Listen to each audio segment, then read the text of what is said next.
866 We Be Big. We got a lot of updates. We got some recaps that need to take place and a whole lot more. Willamette, we know we'll spin today. Greg will be on them drums just to pounding them. And so we got that for sure. Need to get an update from Helmsy. He was over in Columbus, Mississippi, and cannot wait for that update. Bubba was up in Huntsville yesterday to make an appearance with our affiliate there, The River, and we'll get an update from him. I know Rick was out speaking. Varvudas was out. We had us a crew going. So a lot happened last night. So we'll get all of those updates today. Also, RBU this week is with Travis Taylor. There's so much to discuss with Travis Taylor. The secret at Skinwalker Ranch is, of course, the big topic, but there's so many other things. He has a novel out that the guys discussed briefly. They just hopped all over the place because his credentials are about a paragraph long, and he's involved with so many other different things, from the Ancient Aliens live tour to the ranch I just mentioned, to the novel, to being the chief scientist in the the government's UFO research and development and all that. So anyway, there's just a ton to talk about. Plus, how the show might be involved with something going forward. So a lot happening today. We'll update you with stories too around this crazy old world. But let's bring everybody in. Over to my left, it's Greg Burgess, and to my right, it's Michael Helms. What's up, guys? How are y'all? Hey, y'all good? Fired up, ready to go? It's been a good week. It's been a good, productive week, and let's finish strong. I got to tell you something that you probably don't know about, but I was out yesterday and I saw a Marco from you pop up. Yeah. And I went, oh, yeah, he's going to Columbus. He's going to check in. Yep. And I tried to watch that about 4 times and stopped because every time it wouldn't load. All right. I think I know what's going on. And I'm like, I bet you he was, I was in an area. Yeah. And if you open that app back up, it might load now. But I could never watch it, and I was like, "Man, what did he say?" I am so sorry. I was showing you something. Okay. I was in an awful. Was it to storm. both of us, or to no, just me? Just you? Because okay. I know how you like storms. And I know how you love the movie Twister. Oh. And I felt like I was going into a scene of Twister. Okay. That's why I sent it to you. Was it around Tuscaloosa area? Yeah, right. Yeah. Yes, right past Tuscaloosa. I saw as I was headed to go Columbus. Through there. Okay. Yeah. Hey, rough, real fun. And that made me think of Greg, because when he has this hour and 15-minute drive every day, there's times where he runs into these type storms on his way home. Yeah. And it's been a while since I've been on. When you can't see anything. Hey, goodness gracious. I mean, you can't see. You just And hope. I hope everybody's. And it didn't help that I didn't know where I was going. Like, I've got the Waze app, whatever, but I don't really. I know I'm going to Columbus, but I don't know exactly where, if I'm going to miss a turn or whatever. Right. Hey, rain, thunder, lightning. And so I was giving you the shots of the storm headed this way. Come on. Well, I'll see what I can do here. It should be in there now, probably. Okay. All right. Thank you. But I was going to let you know, I'm not leaving you hanging. I couldn't watch it. No, it's fine. I saw it doing the little things, updating, but I went by the time I was done with that and it never would connect. I got in the storm and I couldn't. I had to focus. I had to focus on what I was doing. Everything go well last night, though? It did. It was a good trip over. Even though the storm was there, it was a good trip over. Not a bad trip, by the way. Yeah. It didn't take me through the toll bridge thing. What? It didn't. I just put it in Waze and followed it, and because I had my podcast going, I was catching up on phone calls. I told you what to do. I know, but when I put in the address of the church, it gave me that direction, and so I just assumed that was the quickest. And it was a great trip over. It was easy. Great night with the men at First Baptist Church, Columbus. Great little setup they had. Thankful for them trusting me with that message, and we had a great time just hanging out. And I got on the road a little later than I wanted to, but I was in the bed and asleep by 10:30, 10:45. So up and at 'em, ready to tackle today. Well, how did you not look over and see the tennis courts and get distracted going into the church? Not only did I see it, it's actually called Magnolia Club Tennis Club. All right. And I saw it on the way in. On the way out, I actually stopped by and checked it out. Okay. So it was a neat little tennis club there. I thought I could see myself teaching here one day. I did. I was like, I could run this place one day. Like that little area, by the way. Yeah, I really did.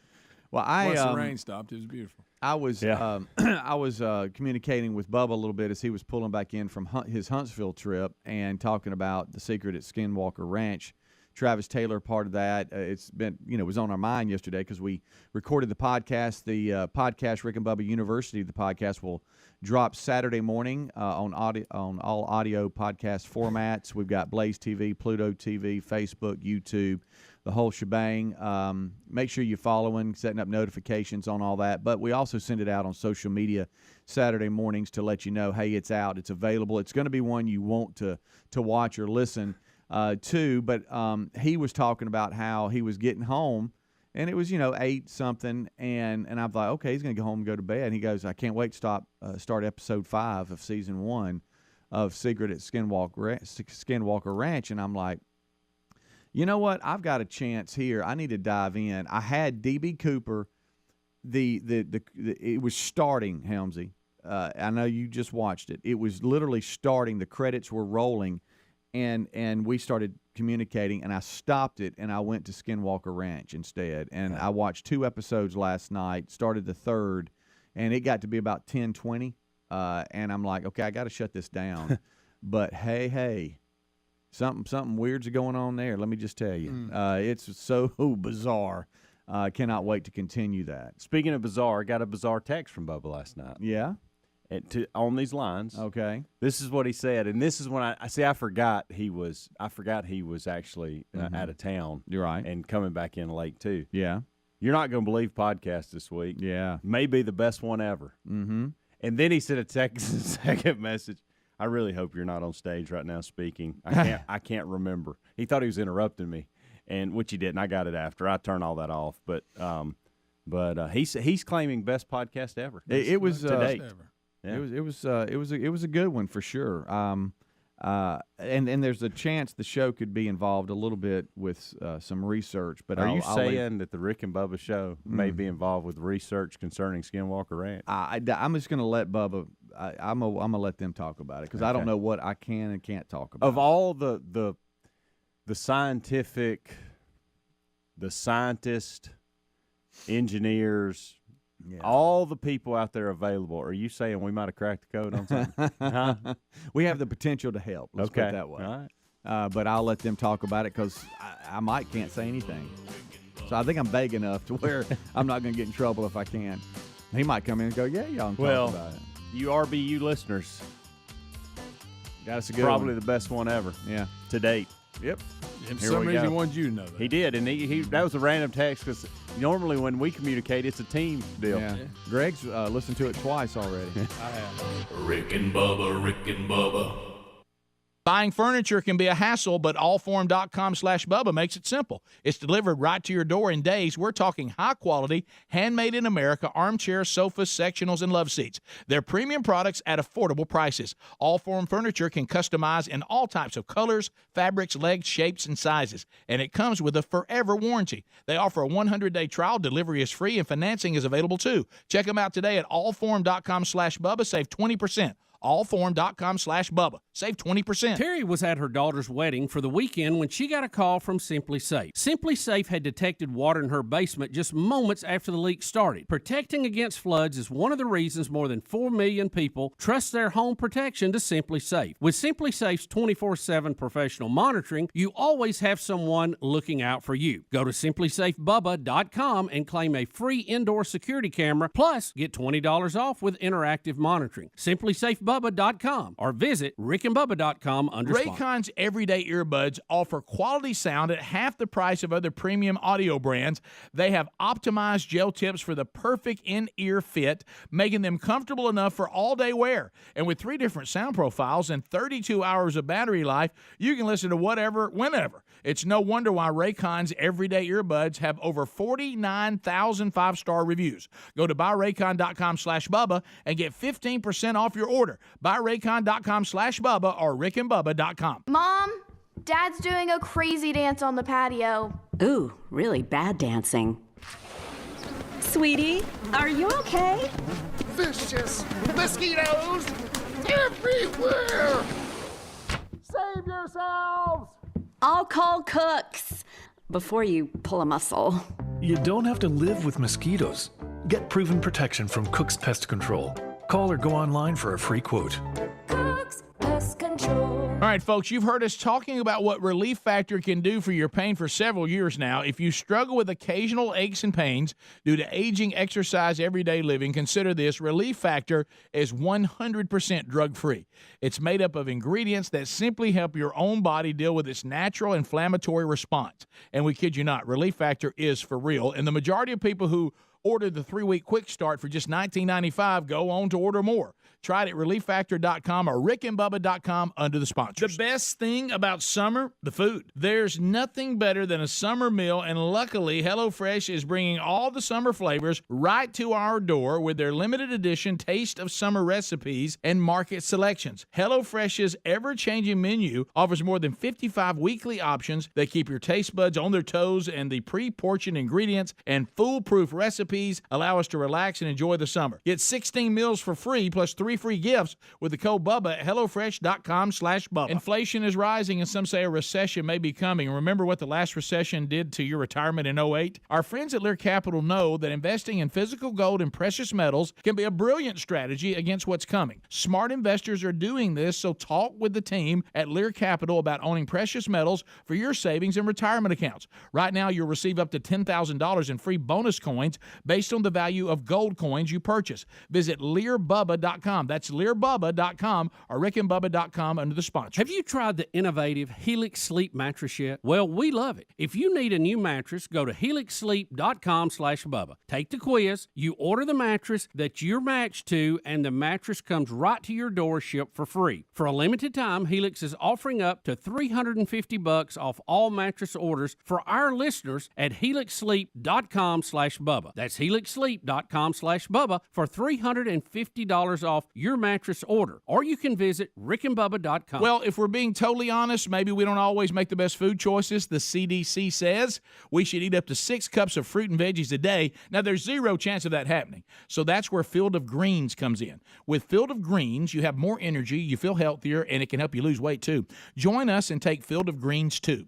To get you started, we got you a 15% discount on your first order and another 10% off when you subscribe for recurring orders at fieldofgreens.com with promo code Bubba. Fieldofgreens.com or go to rickandbubba.com. If you own a fleet of trucks, if you're an owner-operator, you know how much nonsense comes with fleet fuel cards? That's why you should check out A to B Fuel Card. A to B has no setup fee, no transaction fees, no monthly fees, no over-limit fees, and no credit check required when you apply. You can use A to B to get discounts on every drop of fuel at any gas station or truck stop that accepts Visa. Apply for the A to B Fuel Card today at a2b.com/radio and get a $50 credit when you use their zero-fee card.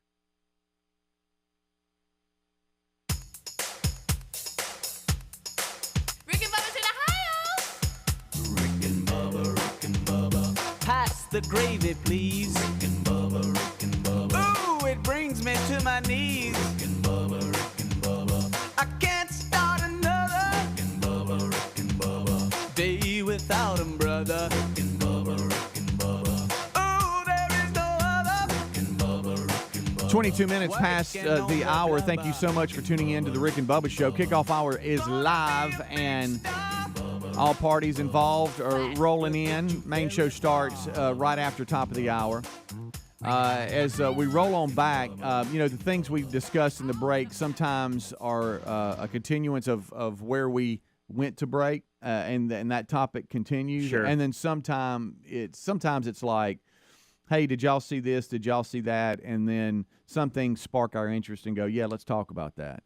Literally, as I was hitting the bed music, Rick and Bubba, Greg does, hey, have y'all seen this? Or do y'all know about this? Yeah. Greg, go ahead. Well, y'all, I love the movie My Dog Skip. Y'all seen that, right? Well, you know the guy, the main character, Frankie Muniz, is that how you say his name? He was in Malcolm in the Middle. Okay. Child actor. Yeah. Been in stuff. I really wish I could see a picture of him. Right here. Look, and he looks just like he did when he was a kid. He's one of them people that never ages. Got it. Okay, so he's I'm revealed. all over it now. Get Short this. fella. This is the headline. Frankie Muniz, former child star of Malcolm in the Middle, is in talks to join NASCAR as a race car driver.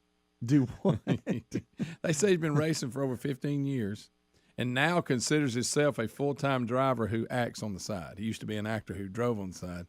He is serious, and he said he realizes he wants to break in on the lower level. They're talking like ARCA teams, truck teams. Mm-hmm. And he said most of his experience is road racing, so he's got to work on the ovals. But he's serious about it. So he's done. So it's not just a kick. He says he's been racing this for over 15 years. But is he any good? Evidently, I don't know.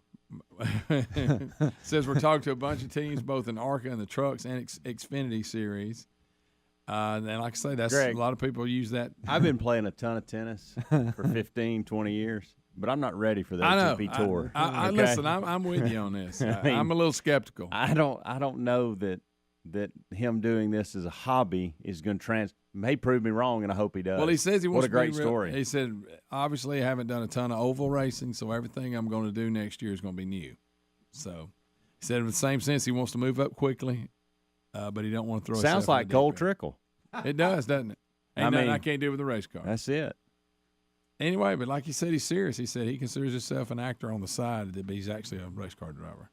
It's just I keep saying the little My Dog Skip kid, and that's what's funny. And then now he's gonna be in the NASCAR series. Yeah.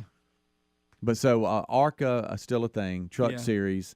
Yeah, some of the lower levels, and there's different levels. Like what's the one we saw that time, Helmsley at Bristol, K&N. Oh yeah. Yeah. Remember? So when Chase Elliott was driving. Yeah, he is just coming up at that point. Okay. It was really neat to watch his dad standing there's a lot right there in the corner watching his son race for the.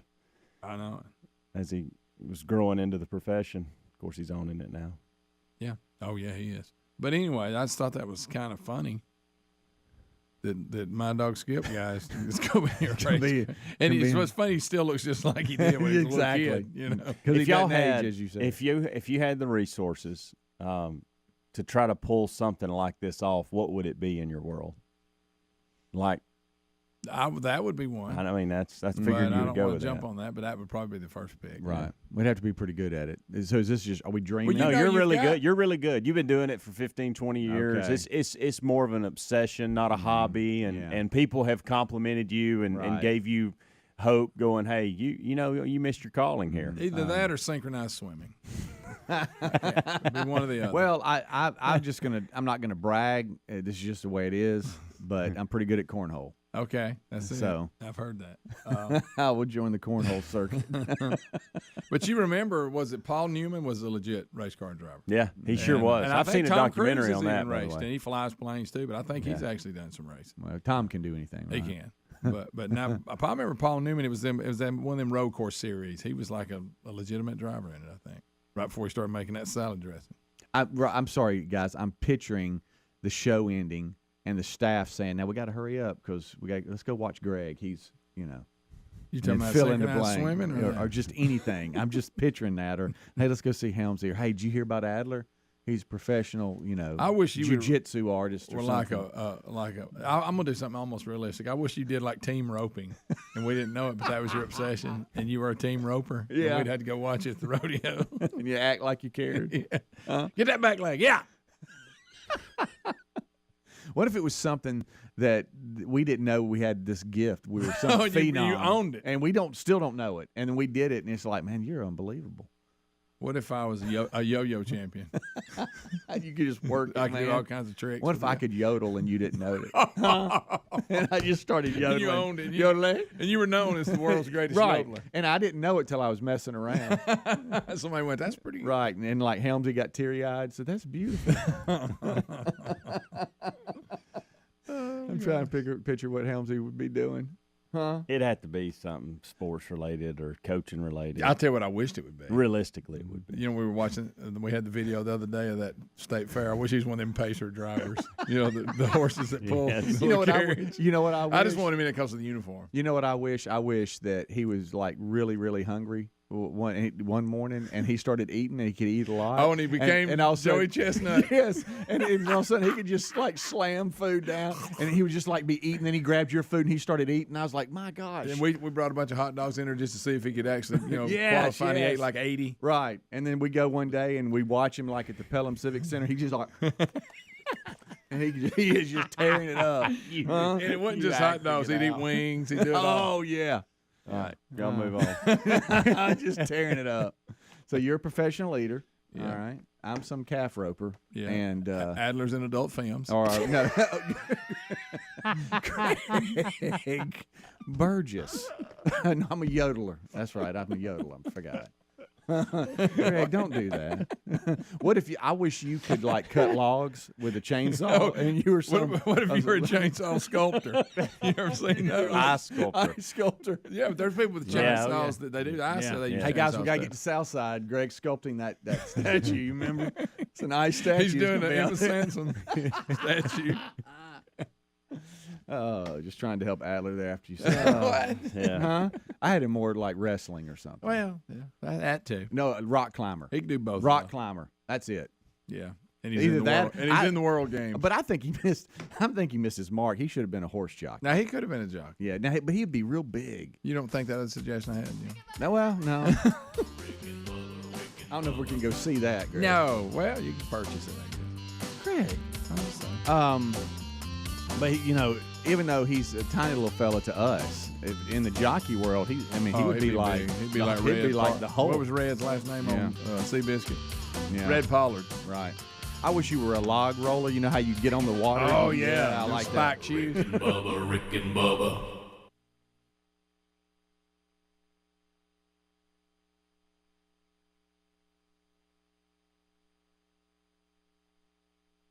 In life, there are good surprises and bad surprises. Finding $20, good surprise. Car breaking down, bad surprise. But when you have a protection plan through CarShield, those bad surprises are easier to handle. CarShield offers protection plans for around $100 a month that cover more parts than ever before. When you need a repair, you don't have to deal with the paperwork or headaches. Just choose the mechanic you want to do the work, and CarShield administrators handle the rest. And here's a good surprise. Every protection plan includes coast-to-coast roadside assistance, rental car options, and trip reimbursement at no extra cost. Lock in your price by getting covered today.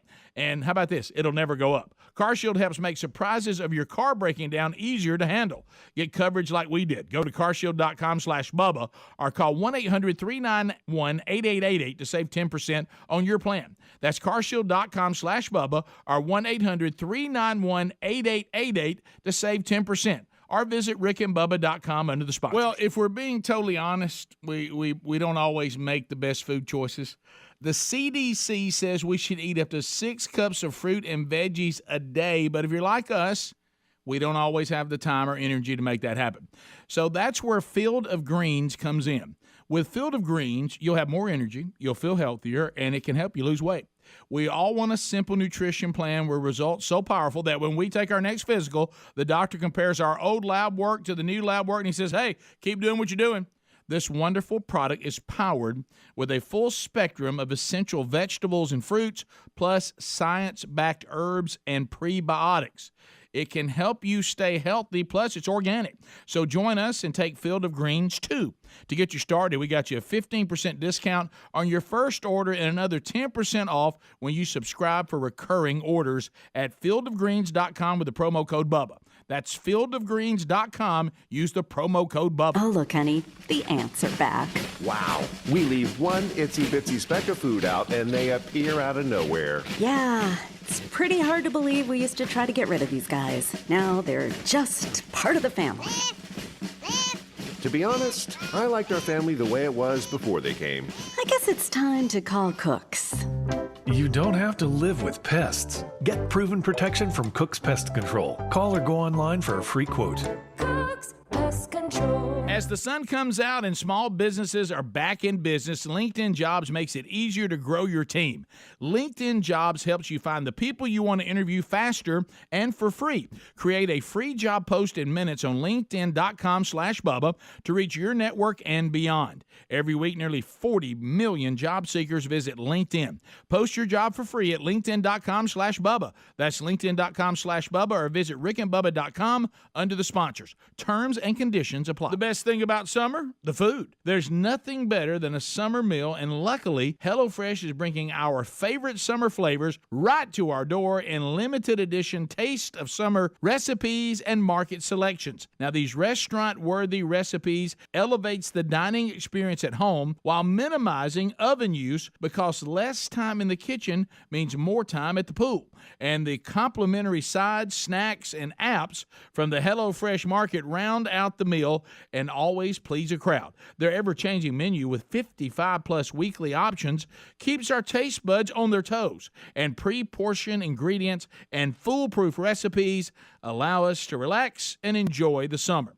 Plans are constantly changing, and HelloFresh can keep up. You can skip weeks when you need to, or change the address to have an order sent right to your vacation spot, all from the app. Sign up today for 16 free meals plus 3 free gifts at HelloFresh.com/Bubba. Have you tried Helix mattress yet? Everybody's unique, and Helix knows that. So they have several different mattress models to choose from. They have soft, medium, firm mattresses. They've got mattresses great for cooling you down if you sleep hot, and mattresses great for spinal alignment to prevent morning aches and pains. They even have a Helix mattress for the plus-size sleepers. The Helix mattress is a major upgrade, and we love them. Plus, they come in a box that comes right to your front door, and you can try it in your home for 100 nights risk-free. They even have a 10-year warranty, and Helix was awarded the #1 best overall mattress pick of 2021 by GQ and Wired Magazine. Go to helixsleep.com/Bubba. Take the quiz, order the mattress that's matched to you, and the mattress comes right to your door, shipped for free. For a limited time, Helix is offering up to $350 off all mattress orders at helixsleep.com/Bubba.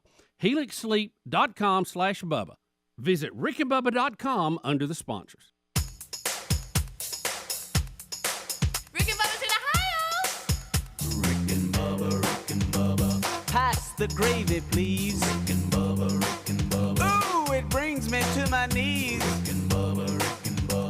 I can't start another Rick and Bubba. Day without 'em, brother.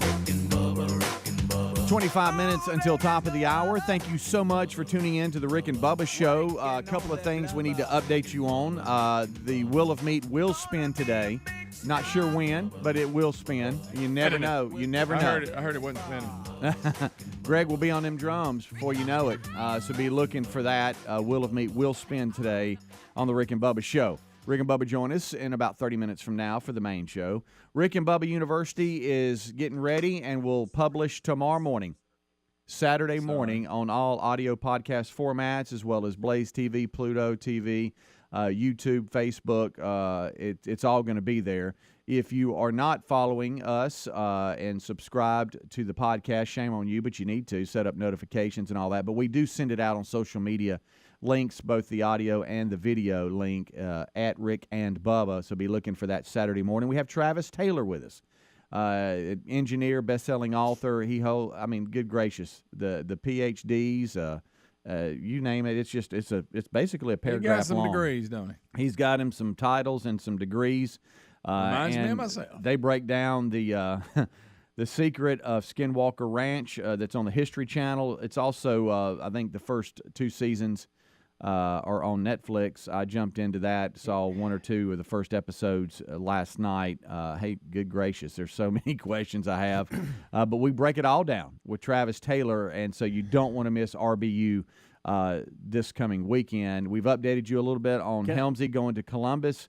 Rick spoke last night, Varvutis. We have all those updates, and Bubba was in Huntsville representing the show with the river up there for a kind of a meet and greet with clients and staff members of that affiliate, and so we have an update from him as well. I want to say something about Travis. I think we're headed down heartbreak road with him, and here's what I mean by that. the minute he walked in the door yesterday, and I saw it unfolding before the podcast even started. I mean, I'm talking seconds from when he entered the door. Even made fun of you a little bit, and it was like, okay, we're going to be really, really good friends. This is going to be a friendship that we build and we lean on for quite some time. And it's not going to be like that, but that's in our mind. I saw this unfolding yesterday. I mean, it's not going to be. I don't know if this will help you any, but I don't look think back. we'll ever hear from him again. I look back on the calendar, and it was 2011, 2012 when he started coming on with the Rocket City Rednecks. So it's not like we just met him. No, We've known him for a long time. I know. And Just so met it's kind of like we're, kind of just being reacquainted. I'm just asking y'all to step lightly, proceed with caution, because I don't want any heartbreak. Well, Bubba's not in here. You need to talk to him. And because I'm gonna tell you, when you got the Botox injection yesterday, is that what it was called? So that actually happened. Hey, your head is slick this morning. And so you had that done on air live yesterday. I did. And that was the last segment of the day, and Travis was hanging out here in the back in the hall waiting to come in, and Speedy went out and greeted him when we were done, and I heard Travis say, he said, I just had Botox, and Travis, without skipping a beat, said, yeah, I heard you in there screaming like a little girl. Yeah. And I thought, wow, okay, so I already like this. Well, let me tell you where we are with Travis. No offense to and you do look good today, by the way. No offense He to looks 10 years younger. No offense to any engineers out there, okay? But when Tom Scott came into our life, we're like, man, this is one hip dude that's an engineer. He just happens to be an engineer, but he's not some geeky engineer. No offense to all you engineers out there. Yeah, Remember? you can actually relate to him.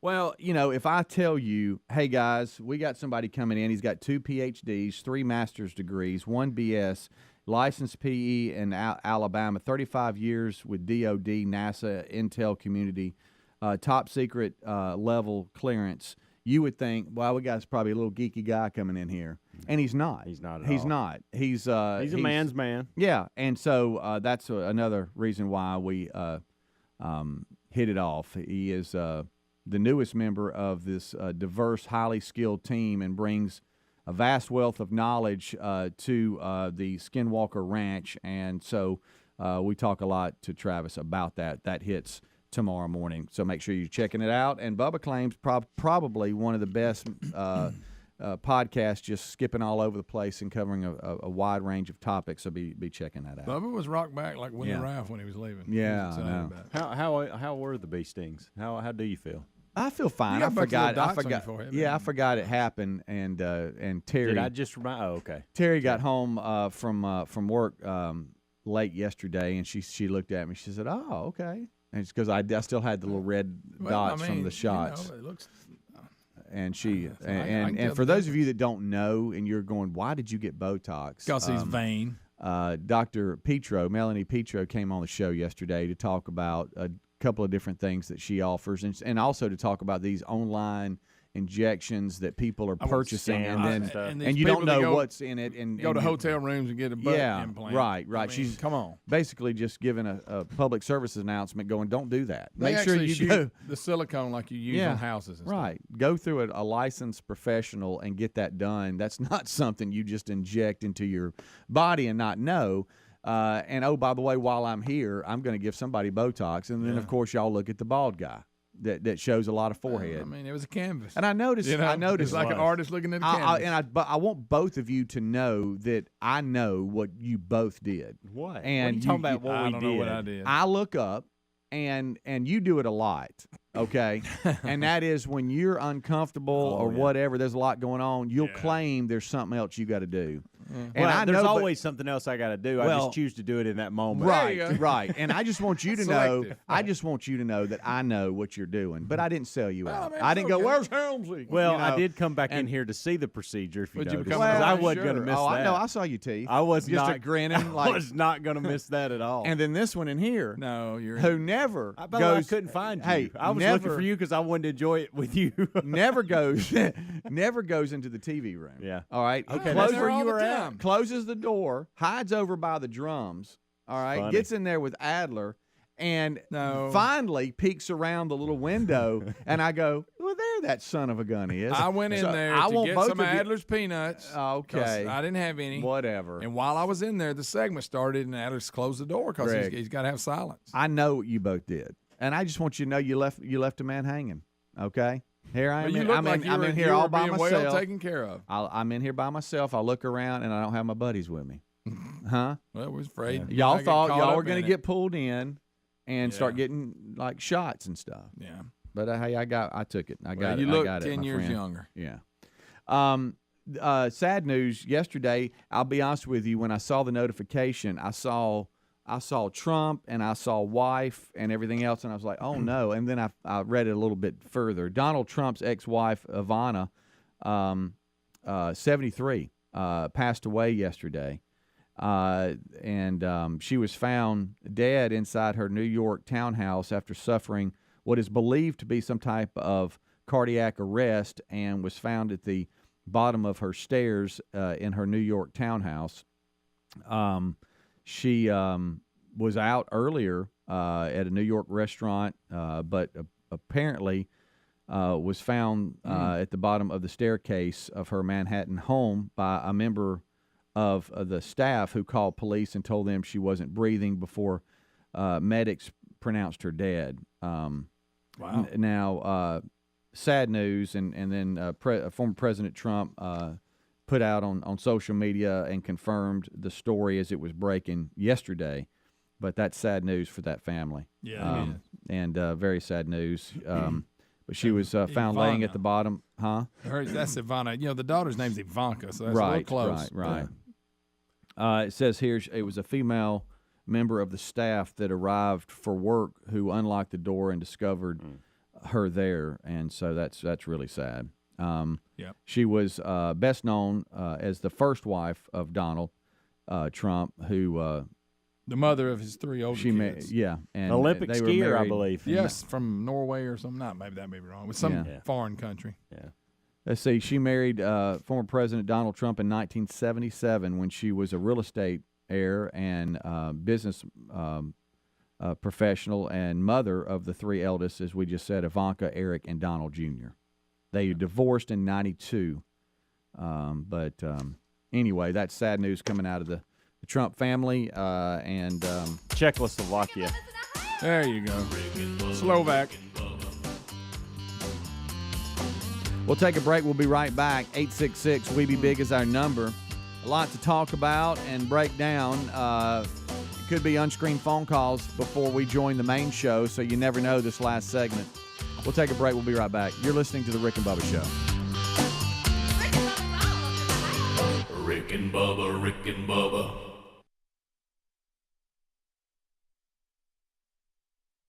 Was a little less like what you wear. When you wander through the house, then it wouldn't be near as traumatizing for your children, their friends. You know what I mean? Mm-hmm. Because my dad was like Murray from the Goldbergs. My dad walked around in his underwear all the time.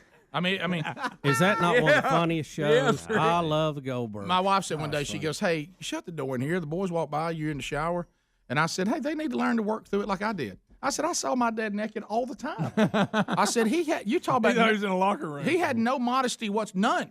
I mean, and it was. Is that why old guys at the gym get naked and walk around? Because throw their towel over their shoulder naked. And I understand it. It makes. Well, they had to shower at the plant when they got through working. That's what I'm talking about. Yeah. We grew up, and I'm not saying this is great, but we grew up in it was very common in athletics or whatever that there would be the giant shower with all the different shower nozzles, and everybody went in there and they showered and they got out. Oh, yeah. Did you know now, like, not many people do that even even play sports? Oh, Dad, we don't go in there and shower. We come home and shower. I said, you come home all nasty? Yeah. No, I said, you don't get after practice, go get in the shower and then get clean? Talking about shower pranks? Yeah. Gerald Cates was a nightmare in the shower. Well, I think that's why a lot of people don't want to do that. That's the thing, and I can say, hey, a lot of that changed in my generation. Yeah, well, one of the funny. That's what's wrong with America. It is. Mm-hmm. Well, no, I agree with you, but that's exactly. So y'all have never taken a towel and busted somebody in the rump. No, with that's it. not a new thing. That was going on when I was in school. Y'all have never took somebody naked and thrown them outside in front of the cheerleaders. Let me tell you what. Listen, I tell you what. And I don't know who to give credit to this to, and doggone it would make it funnier, but I think it's still going to work. He was a guy who played for Georgia during the heydays. Okay, back in the '80s, national championship and all that. Herschel Walker. No. That he's in. He's in. He's sorry, I thought we were here was his quote. He played football in that era. Okay, and it was a great line. He said, "Anybody who tells you that all men are created equal have never had to shower with Herschel Walker."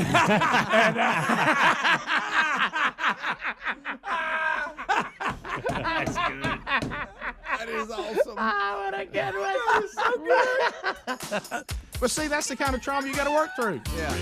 Yeah, it was fun. Yeah. Can you even buy white cotton briefs anymore? I've had these since like 86. Yeah. I mean, Some good old Hanes. Where'd I get them? Rick, why I'll don't you tell get you. some dark? You can get them dark. You don't have to get white. Why? Who sees them? Well, I mean, why do I want colored ones? Help you out with your skid mark. Okay. I was saying now that's functional. Right. Rick and Bubba, Rick and Bubba.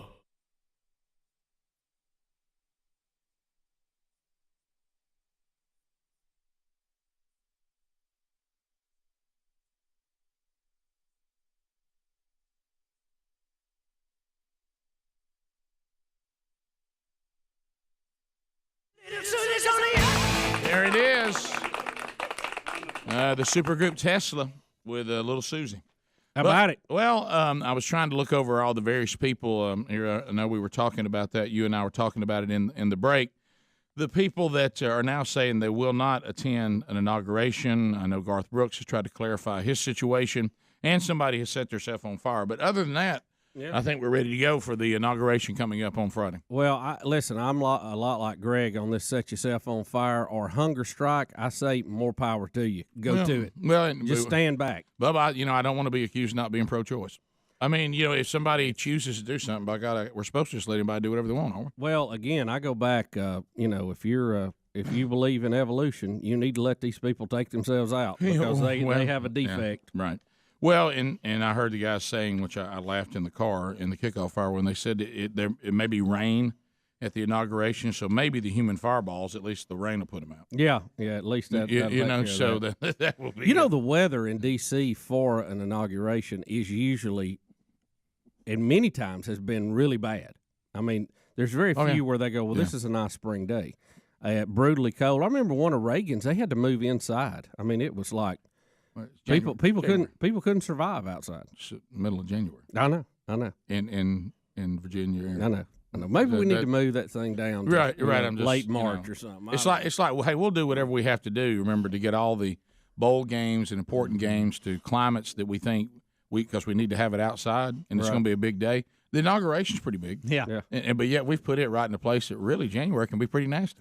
DC's not known for its Januaries.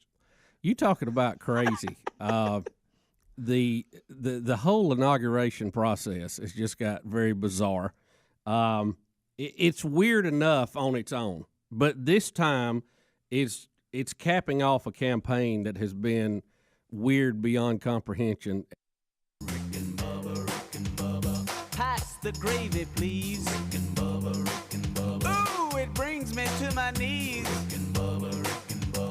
I can't start another. Rick and Bubba. Day without 'em, brother. Rick and Bubba. Ooh, there is no other. Rick and Bubba.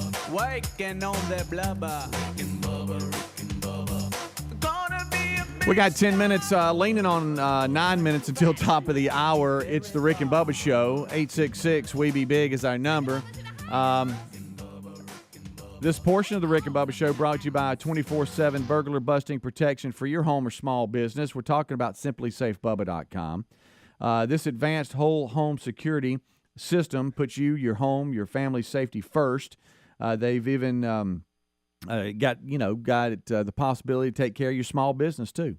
They offer comprehensive protection not only against intruders and burglary, but against expensive hazards from floods or fires. They have these sensors that go off and send notifications. So, it can let you know if there's been some type of water, hot water heater is overflowing or something like that, or there's a fire that breaks out. It notifies their 24/7 professional monitoring agents, and they take action the moment the threat is detected, dispatching police, first responders in an emergency, even if you aren't there. SimplySafeBubba.com. uses video verification technology, too, so that monitoring agents can actually visually confirm the threat in order to get higher priority 911 dispatch. Monitoring plans are affordable, about $1 a day. No long-term contracts or hidden fees either, so that's huge. You can customize the perfect system for your home or small business in just a few minutes at simplysafebubba.com. And go there today. What you're going to do is you're going to claim a free indoor security camera, plus get 20% off your interactive monitoring system at simplysafebubba.com, or you can find a link at rickandbubba.com under the sponsors button.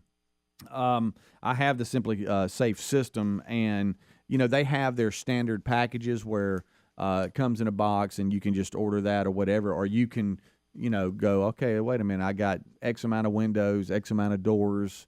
Okay, I want a doorbell camera, I want this, I want that, and customize your own too. And then when it gets there, you just you power up that home base, and that puppy walks you through it, and you almost be like, wow, so I thought this was going to be more complicated, and it's not. All right, so as we roll on back, tell me if y'all care anything about this. All right, you ready? I got a baby born here in West Virginia. Yeah. Was born on 7-Eleven in a 7-Eleven parking lot. Oh, really? Was that planned? It says here the baby, of course, they were on their way to. They wanted to deliver. With today's society, this is a valid question. Right. Okay. They were going to have seen our world. You've seen our world lately. Right. Yeah, apparently, they were on their way to the hospital, and the couple, she went into labor, and they ended up having the baby in the parking lot on 7-Eleven. Here's the aunt talking about it. She woke my brother up in the middle of the night and said she had to go to the hospital. So they were on their way, and Allie said, you have to pull over. And my brother pulled over and called 911, and the baby he wasn't waiting. He wasn't waiting. The baby was born. At a 7-Eleven on 7-Eleven. On 7-Eleven. Okay. How about that? What do y'all think about that? How about that? Huh? You couldn't make that up. Or actually, you could. I just thought that was kind of interesting. Do you like that? I did, a little bit. Baby born on 7-Eleven at a 7-Eleven. Yeah, it's kind of ironic. Did you give the opening thing yesterday? Oh, yeah. I'm all about it. You ain't gonna look at me like how about they don't know sun? what to do with Dustin Johnson because of Live Golf, and he's in the top 2 or 3, and they're not. I'm seeing this morning. I'm seeing Live golfers all over the top 15 of the leaderboard. yeah, for sure. But he's one of the top, and they're not sure what to do. They don't really mention him much. You wouldn't think Phil Mickelson's even playing. Yeah, he shot even yesterday, but you wouldn't even think that he's playing. There are rumors that after this particular tournament, there's a top 10 player on the PGA Tour that has not yet left and will leave. And the guy that was discussing this kind of ruled out who it was, and he came down to 3 names. Cameron Smith was one of them. Victor Hovland was one of them, and I don't remember the other one, but they're calling them defectors, which I think is funny. Oh, wow. But they say after this tournament we're going to have more people defect from the PGA Tour over to Live Golf. I've really been pulling for Tiger. I mean, St. Andrews and the history there, and he wanted to play at St. Andrews, and he is. And his first round yesterday, I think he shot a 78. I can't remember, but it was. He's not going to make the cut, unfortunately. But it looks painful for him. Yeah. And the swing doesn't look painful, but when he starts to walk. Yeah. There's just an obvious limp there, which is, I mean, I was listening to the reports. They basically they had to sew and tie his calf to his shin, and some weird kind of. It's amazing he's even playing and walking because he was told. Well, it's amazing he's even alive. Yes, it really is. But it's just sad because you were hoping, hey, you'd make the cut and have a good weekend and. I think he's there this week. I think he went into this. I don't think he ever thought, man, this is my chance to win one more major, because last week at that Pro-Am that they do right before, he shot like 77, 78. He's never done that before. So his game was not ready, but this is his favorite golf course. Right. Him and Jack Nicklaus claim, even with the beauty of the Augusta National, Jack Nicklaus and Tiger Woods, St. Andrews is their favorite golf course. Right. And so when you look, they only have it there once every 5 years, I think, maybe 4. Yeah. This may be the last time he gets to play it. I mean, realistically, and when you look at him limp the way you're talking about, this may be his last run at St. Andrews. So he's going to enjoy the ride over the next. I've seen some highlights and stuff. He seems like he's having a good time despite his score. But I don't think he went in with any kind of expectations of I can win this week, which is it was weird probably for just Tiger. it was probably just make the cut. Yeah. And when he crosses the bridge, is it the last time? It's a valid here? question. Yeah. And I was listening to him in a press conference, and he said, the old Tiger. I mean, I'm different, and unfortunately, I can't play in golf tournaments to get prepared for these majors. Yeah. I have to do that at home through simulators and different things to get prepared, and the pressure of a 150-yard shot with bunkers on the right and sticking it and going up and get it. He goes, I'm not experiencing that until boom, I'm here. He said, and I've just got to realize that I got to do better preparation at home and then show up earlier at these majors and practice more to even be competitive. And he said that's just something I've got to do a better job of. But it's just sad to see him limp around like that. Yeah. But even to your point, though, smiling, waving, and seems time. to be having a really good time. Well, there's no pressure on him. The ungodly amount of money that he was offered to play for Live Golf, and he turned it down. And a lot of people, speculate one way or another why he turned down nearly $1 billion to join this. But I can tell you why. He physically can't commit to the 8 events that they want him to. To your point, to what you're talking about, he can't. We're probably going to see him play in the majors and maybe a couple of tournaments here or there. But he's got maybe 6-7 events in him. That's what we're going to see out of Tiger from here on out, and his appearance fee is unbelievable just to even show up at the PGA event. No matter how much they offer him, money's no option. No. He's good. Yeah. But yes, the Open. I'm gonna try to give it a good bit this weekend. I love the fact that different time zones. So when we wake up and I'm an early bird, it's there right in the middle of the round. Just watch it. It sure is. We'll take a break. We'll be right back. Rick and Bubba join us for the main show. Don't go anywhere. Rick and Bubba, Rick and Bubba. And it's just fitting, I guess. It looks like a zoo. Let me tell you something. A lot of extra seats opening up, though, I see. What is the famous actress that was Marlo Thomas? Way back. No, even much more famous than that. So when she had the term "buckle up, it's going to be a bumpy ride," and she was considered to kind of be the female of that time, and it was kind of an edgy statement. Right. She said it best about this. Yeah. I mean, this is going to be guys. We've only just begun. I mean, this ride we're about to go on for the next 4 years. Now, look, it's a better ride than we were going to go on. I got you, but better doesn't mean easy. Yeah. Right.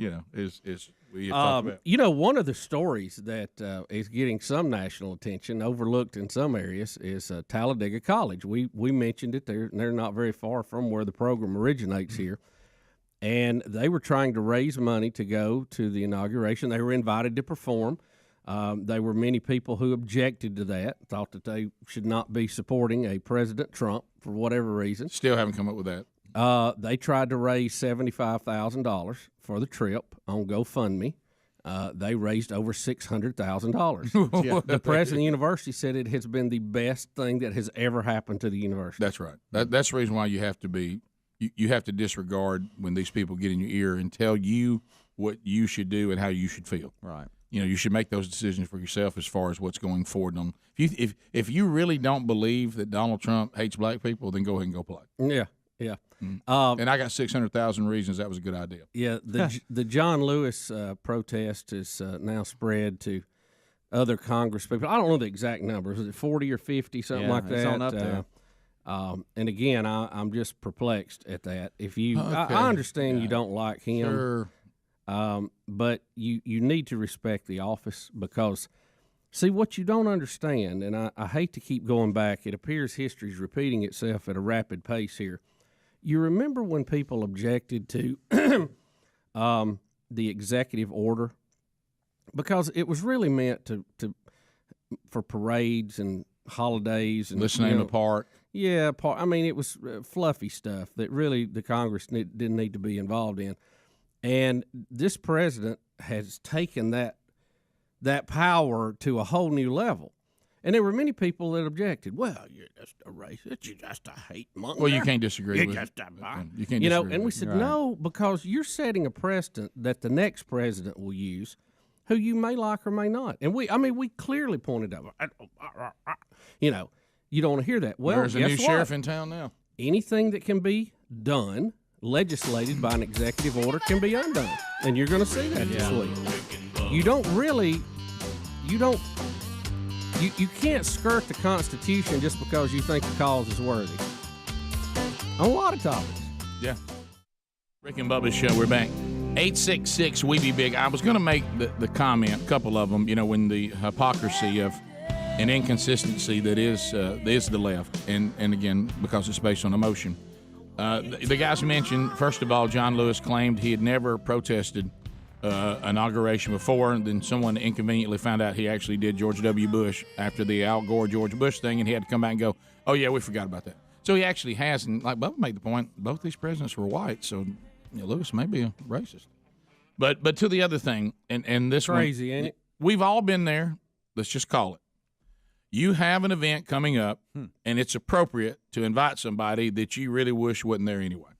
And that wonderful day when you hear from them, hey, man, I ain't going to be able to make it. You know what I mean? And you think, oh, my goodness, okay, so I invited them, so I'm okay there, but I am so thankful they're not coming. Because if I had it my way, I wouldn't be at this event or go on this trip with them anyway. Right. You know what I mean? And so I say that to John Lewis, hey, nobody cares whether you're coming or not. Matter of fact, you're really kind of a buzzkill. I mean, so I'm glad you're not there. You're going to have that old look on your face that somebody broke wind next to you, and nobody wants Frowny to come to the transition of power in the United States of America. So, look, you're invited. It's your choice not to come, but deep down, everybody's glad you're not coming. Right. And then you have the other one, and I heard Rush talking about this, and he was 100% right. Everybody's pointing out all the inconsistencies. Oh, yeah. Yeah. You remember when we were not allowed to say that Barack Obama's middle name was Hussein? Right. We weren't allowed. Right. I mean, if you said that, then you were racist. You were unfair. Because we'd fought a big battle against Hussein. Right. And so it was a bit of a PR. It didn't sound good. None of us liked hearing it. John McCain didn't want to use it, and he fared well in the election. All right. Now, have you seen the left finding out Jeff Sessions' middle name, Beauregard? Oh, yeah. And so now that makes you an automatic racist if your middle name was Beauregard. Now, once again, I don't know how that makes you a racist. Beauregard, sir. Well, you hear that? That's that old Southern plantation type name. You tell you what that means. He's from Alabama. His middle name's Beauregard. But wait a minute. I thought we weren't allowed to use people's middle names if middle names were Now, Hussein you can't use, but Beauregard, by golly, we're going to take before the court, and the tribunal, and we're going to have a look at it. It's mind-boggling to me. It is home team. Fine, just say it. We have an agenda. We're going to advance it. So look for us to be crazy inconsistent, because deep down we're looking out for ourselves, and whatever will advance our worldview and our narrative we're in, whatever gets in the way of it, we're out. Well, maybe a point in case, Rick.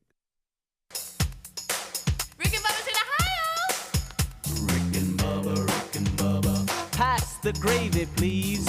And it's 6 minutes now past the hour. Hello there, Rick and Bubba. Got a brand new hour starting on a brand new day, ending a brand new week, and a brand new month of a brand new year. And we thank you for being with us as Rick and Bubba history will be made again today, because we have no idea what's ahead. So we'll start this hour with our national anthem.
It is 8 minutes past the hour of the Rick and Bubba Show from the No Name Studio on the bleeding edge of technology.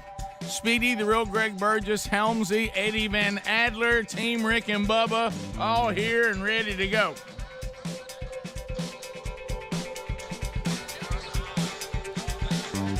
I be Rick, and we need to bring in the other half of the two sexiest fat men alive. Most of you know him best as Silver Tongue One, the man with a golden voice, professional lunch eaters, man of the year, the inventor of pizza and a cup, Shakespeare's worst nightmare, and the master of the King's English. Ladies and gentlemen, put your hands together for Bill Bubba Bussey!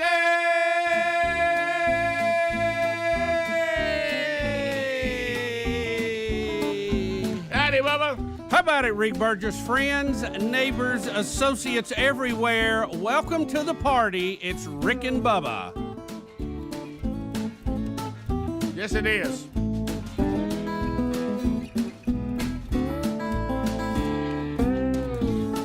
Let's all sing it. Time to get to business. Well, where you wake up every morning from the alarm clocks, 1 and 2.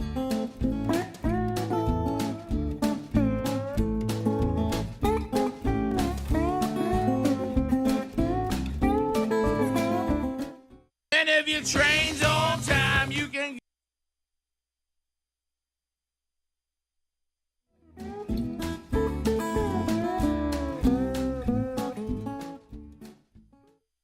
Day, what do you say?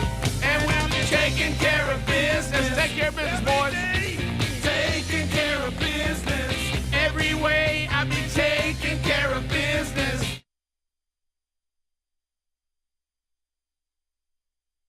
Work out.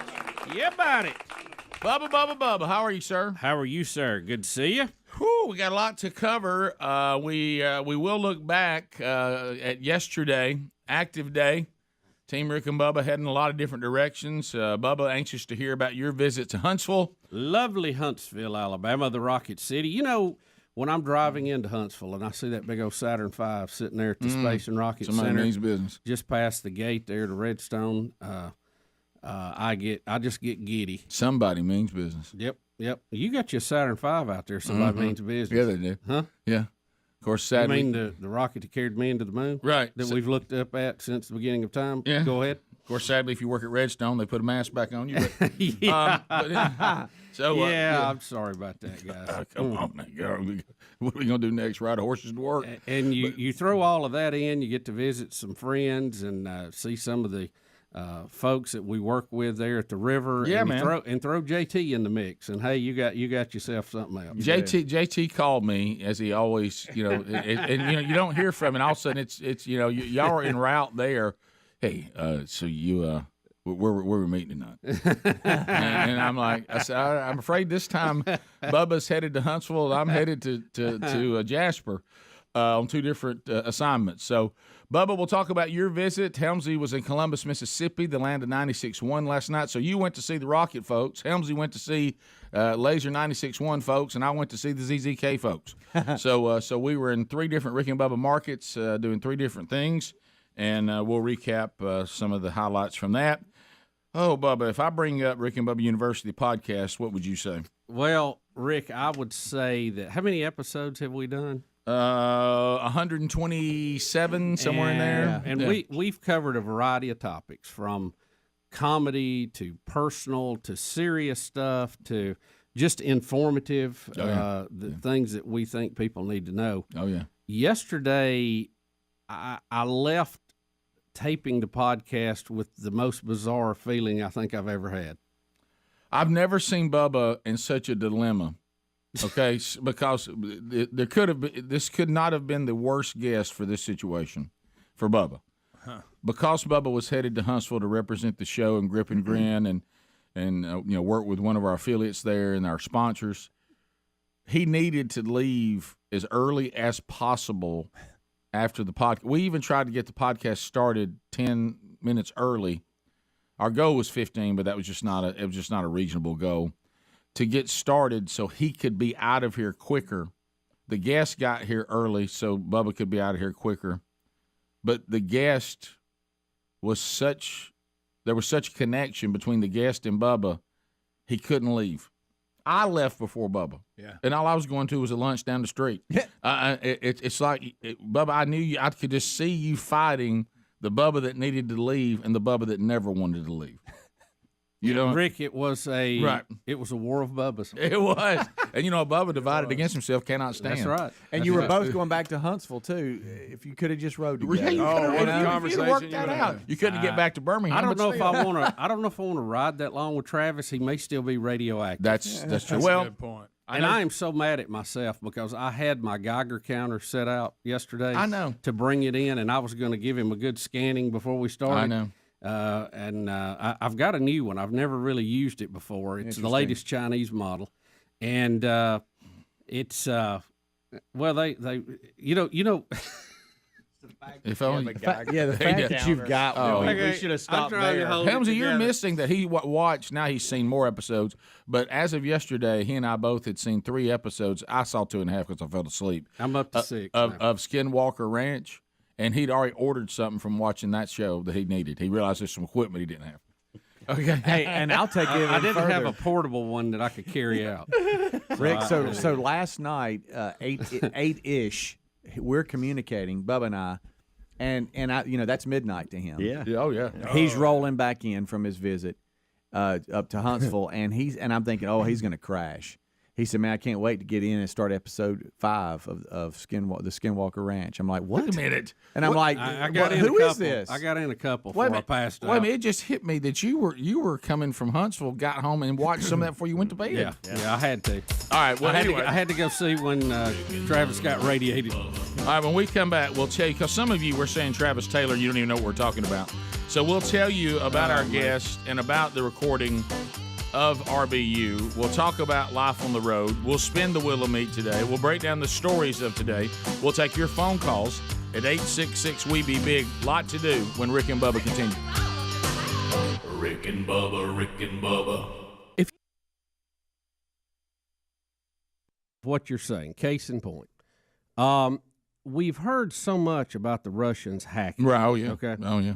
Well, President Obama, using his power granted to him in the Constitution of commuting or pardoning criminals on his way out, has issued a commuted sentence to a young lady, I'll use that term lightly, Chelsea Manning, who is a 29-year-old transgender U.S. Army private who was born Bradley Manning, will be freed on May the 17th.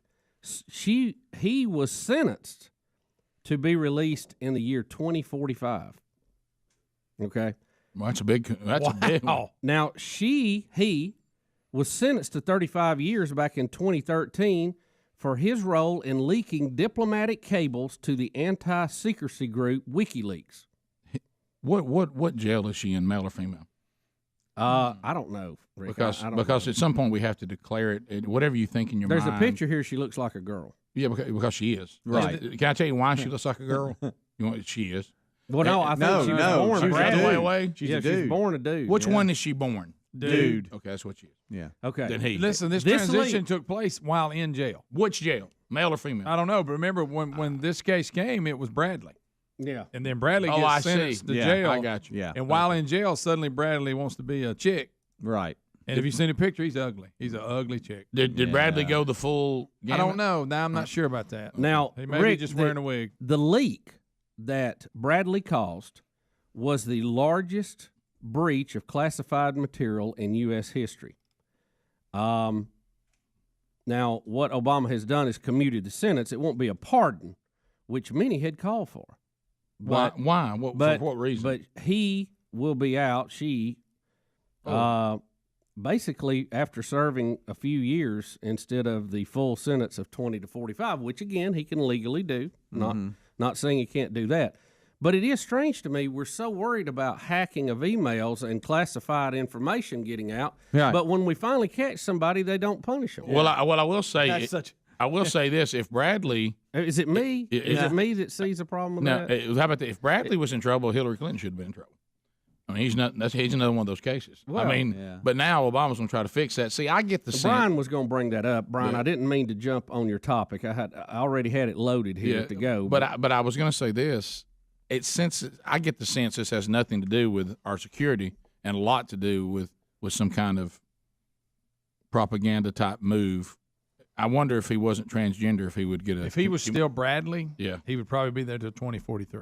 I know. I will say this: some of the supporters who are, like Bubba was talking about, these people that wanted it, complete pardon and all that, is strictly based on that. That is ridiculous. What does that have to do with whether we're secure or not? I got you. I thought we cared about like Russian hacking and all that. Well, we do if it goes against the Republicans, but not if it doesn't. Okay.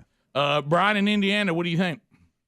I just think it's crazy. I spent 13 years in the military. I served in all 3 branches of the Army. And I had friends die over in Iraq and stuff. And Obama just created a big mess. I mean, the ISIS situation over there, my friends' blood's being spilled over there, and they're just stomping all over like it's nothing. There's a JV team.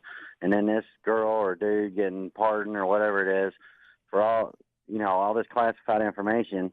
Well, I mean, what about Snowden? You might as well go ahead and pardon Snowden. He has applied, but he has not been pardoned yet. Oh, because he probably won't be, because he revealed what they were doing. Mm-hmm. You don't look for a pardon there. Yeah, I would say that it just makes me mad because there's people like me.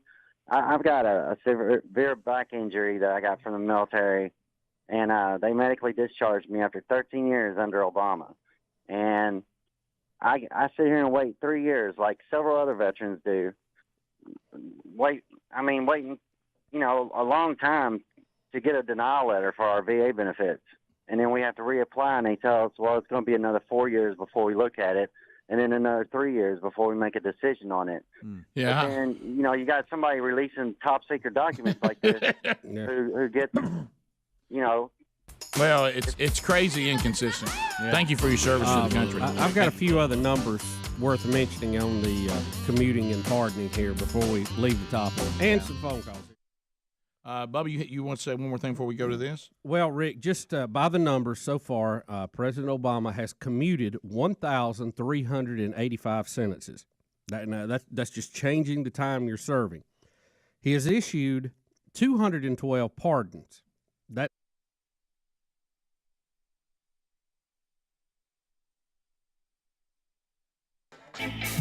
you gotta have something if you're gonna be with me. All right, we're back. So, Rick and Bubba University, the podcast, coming out again this weekend, and those of you, he's a dandy, Rick. It's a dandy. So Travis Taylor will be with us. Honestly, of all the things Travis is involved in and has been involved in, we could have done a Travis Taylor series of at least 4 podcasts, possibly 5. If we just broke down and said this one's on this topic. We could still be recording right now. So let me tell you what all he's involved in and kind of what this podcast will feature. Okay. Dr. Travis Taylor is an engineer. He's best-selling author. He holds PhDs in optical science, engineering, aerospace systems engineering, and a master degrees, plural, in physics and astronomy. For the past 25 years, he has worked on various high-tech programs for the Department of Defense and NASA. That's all Bubba needed to hear. He's the newest member of now, is this still going on, or is this the one he was with and has left? He has just stepped down from the lead scientist on the Air Force's UAP, Unidentified Aerial Phenomenon, or what we used to call UFOs. It basically is the new Project Blue Book. Right. For those that follow that. So Dr. Taylor, even though we call him Travis because he's old man Taylor's boy. Well, he insisted. But anyway, he would, just so you understand, when we released all this stuff to the public, the Tic Tac thing and all that, he was one of the people that sat down and tried to help our country figure out what these things are. Yeah, okay. Interviewed pilots, reviewed footage, looked at where they were, everything going on around them while this was going on. Yeah. And it's still a problem, Rick. We still don't know what that was all about. He is on the show, The Secret of Skinwalker Ranch. It's on the History Channel. The Skinwalker Ranch thing, all that, which they're now about to go tape season 4. He also has been part of Ancient Aliens. Is it Nat Geo that has that one? Yes. and now he's doing the Ancient Aliens live tour. Okay, do you hear all this? But he's written 25 books. His latest one is a science fiction novel.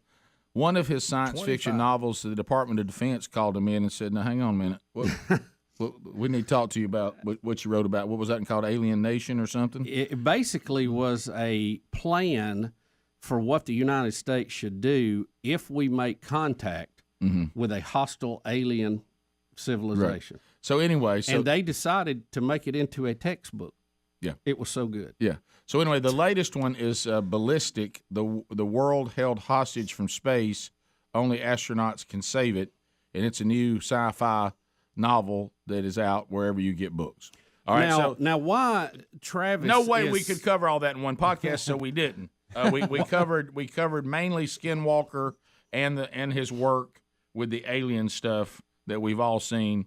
I don't even know if he said what he said about Tic Tac on the podcast or off the podcast, but I did when he. I don't even think I'm supposed to say that, but I don't remember if that was in the middle of the podcast or we were just talking. But I will tell you guys this: it was off. Okay, it was prior to. Okay, so I guess I shouldn't say anything about that. But all right, so I have never in my life felt like such an outsider when Travis and Bubba connected. Oh boy.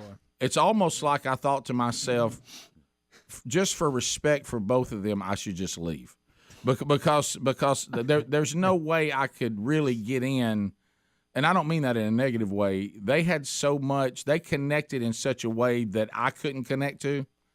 You know, it's just. No, Rick, I thought you added a lot. I thought to I it did okay, but I mean, I think you bring up questions that people want to know, right? And people listening who may not have a technical background or be into. I was like an interpreter. The space program and UFOs and all that stuff, and I thought it was good. Now, yeah, and I don't mean that negative. I mean that the both of you know so much about this. I think you're right. I think my role was to jump in the middle, and I really felt like I walked in the middle at times, and I would say, on behalf of the rest of the world, I'd like to ask this question, and then I want to hear y'all unpack it, and then they would unpack it.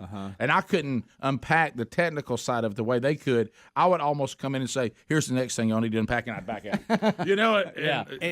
And I will tell you, Bubba, listening to you two talk was fascinating. Travis is a bit controversial. He is. In that while he is a scientist, he has the pedigree that no one can argue with. Right. Brilliant. Being guy. again that he was the lead scientist for the government on the UAP program that just took center stage a very short time ago. The fact that he does that, but the people, the academic world, really doesn't care for him doing TV shows and writing sci-fi books and sci-fi fiction. They think that takes away from his credibility. But I thought he saw it the way we see this show and this platform. He thinks the opposite.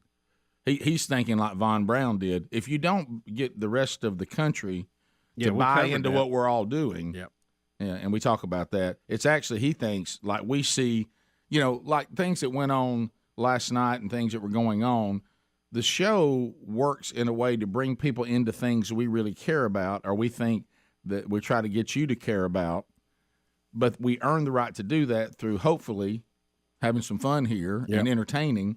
And he says he sees him being on these things the same way. I'm trying to get people to be interested in these things through entertainment. But you could see where in certain academic circles, people would you say, think I don't understand that? People would say, how can we let somebody run this program who used to have a TV show that was launching outhouses?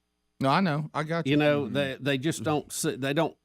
It's kind of a big, giant galactic case of lighten up, Francis. Right. We're going to listen to Ancient Aliens Tour guy and Skinwalker Ranch guy. Right. And Rocket City Redneck guy. You know what? And hey, he writes science fiction books about the world under attack and astronauts saving it.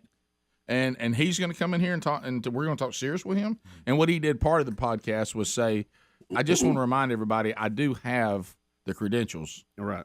And then we went into mainly Skinwalker Ranch after that. Well, Rick, I'll say this about the Skinwalker Ranch, and I don't want to give the podcast. Do you want to just come back? We're so close.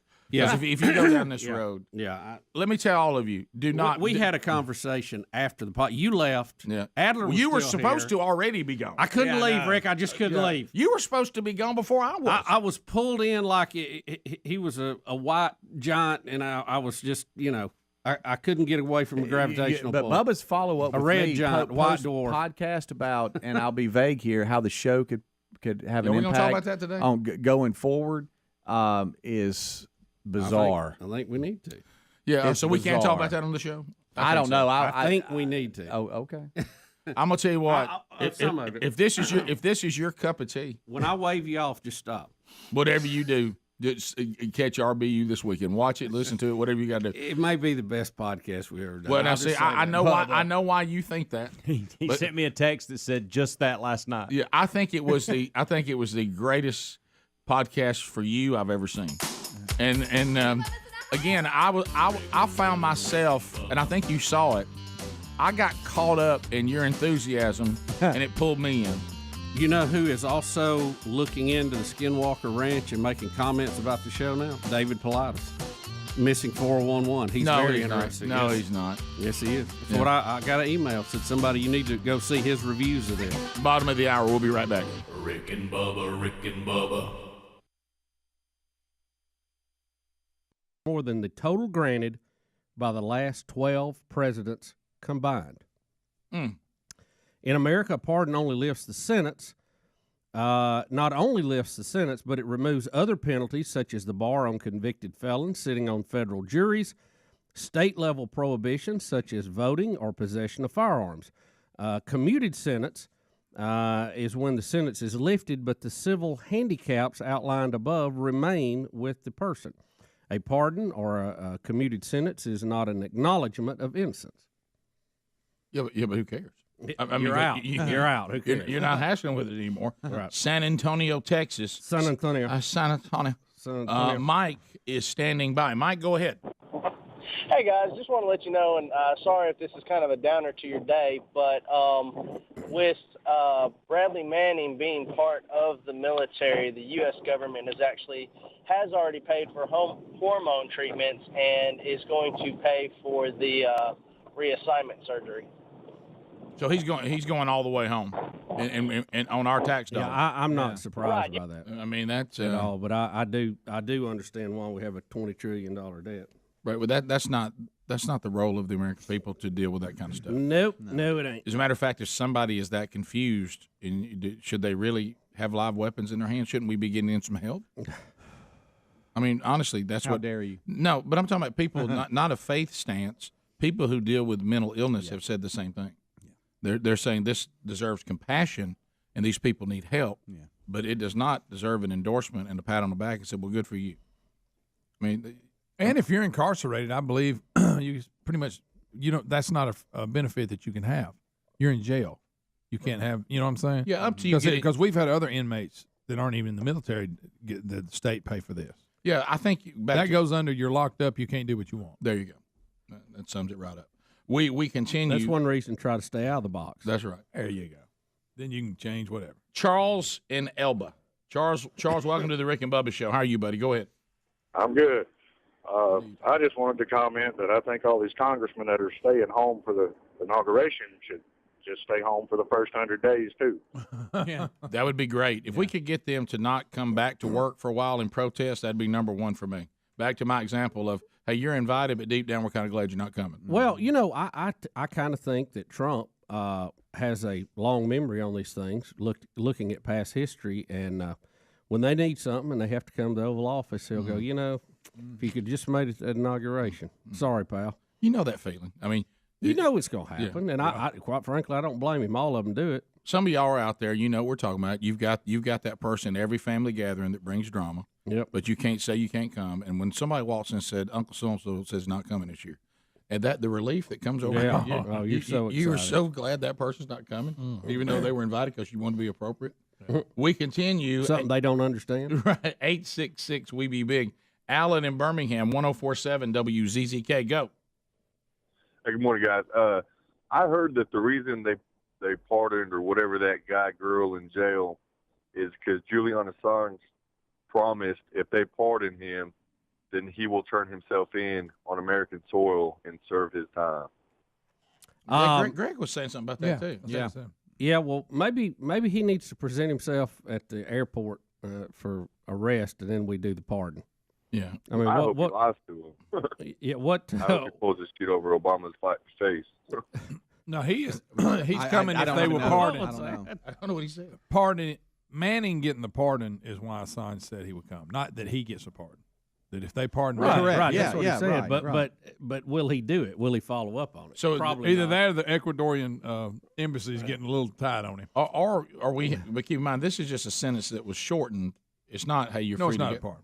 It's a pardon, but it's just the sentence commuted. Yeah, it's still on your record. Yeah, right. So, but I mean, that is big if you're supposed to be there to 2045. Yeah, right. Yeah, sure is. That's big. Sure is. You don't miss a lot of Christmas parties at the Big Gray Bar Motel. Yes.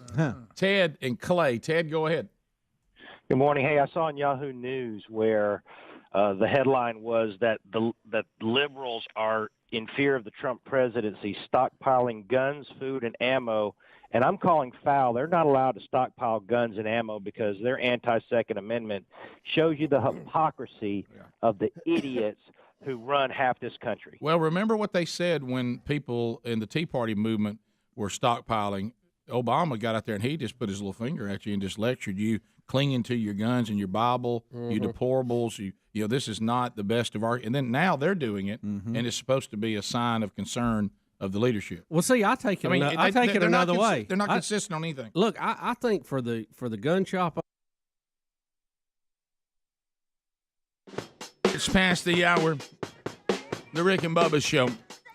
866 We Be Big is the number as we make our way back.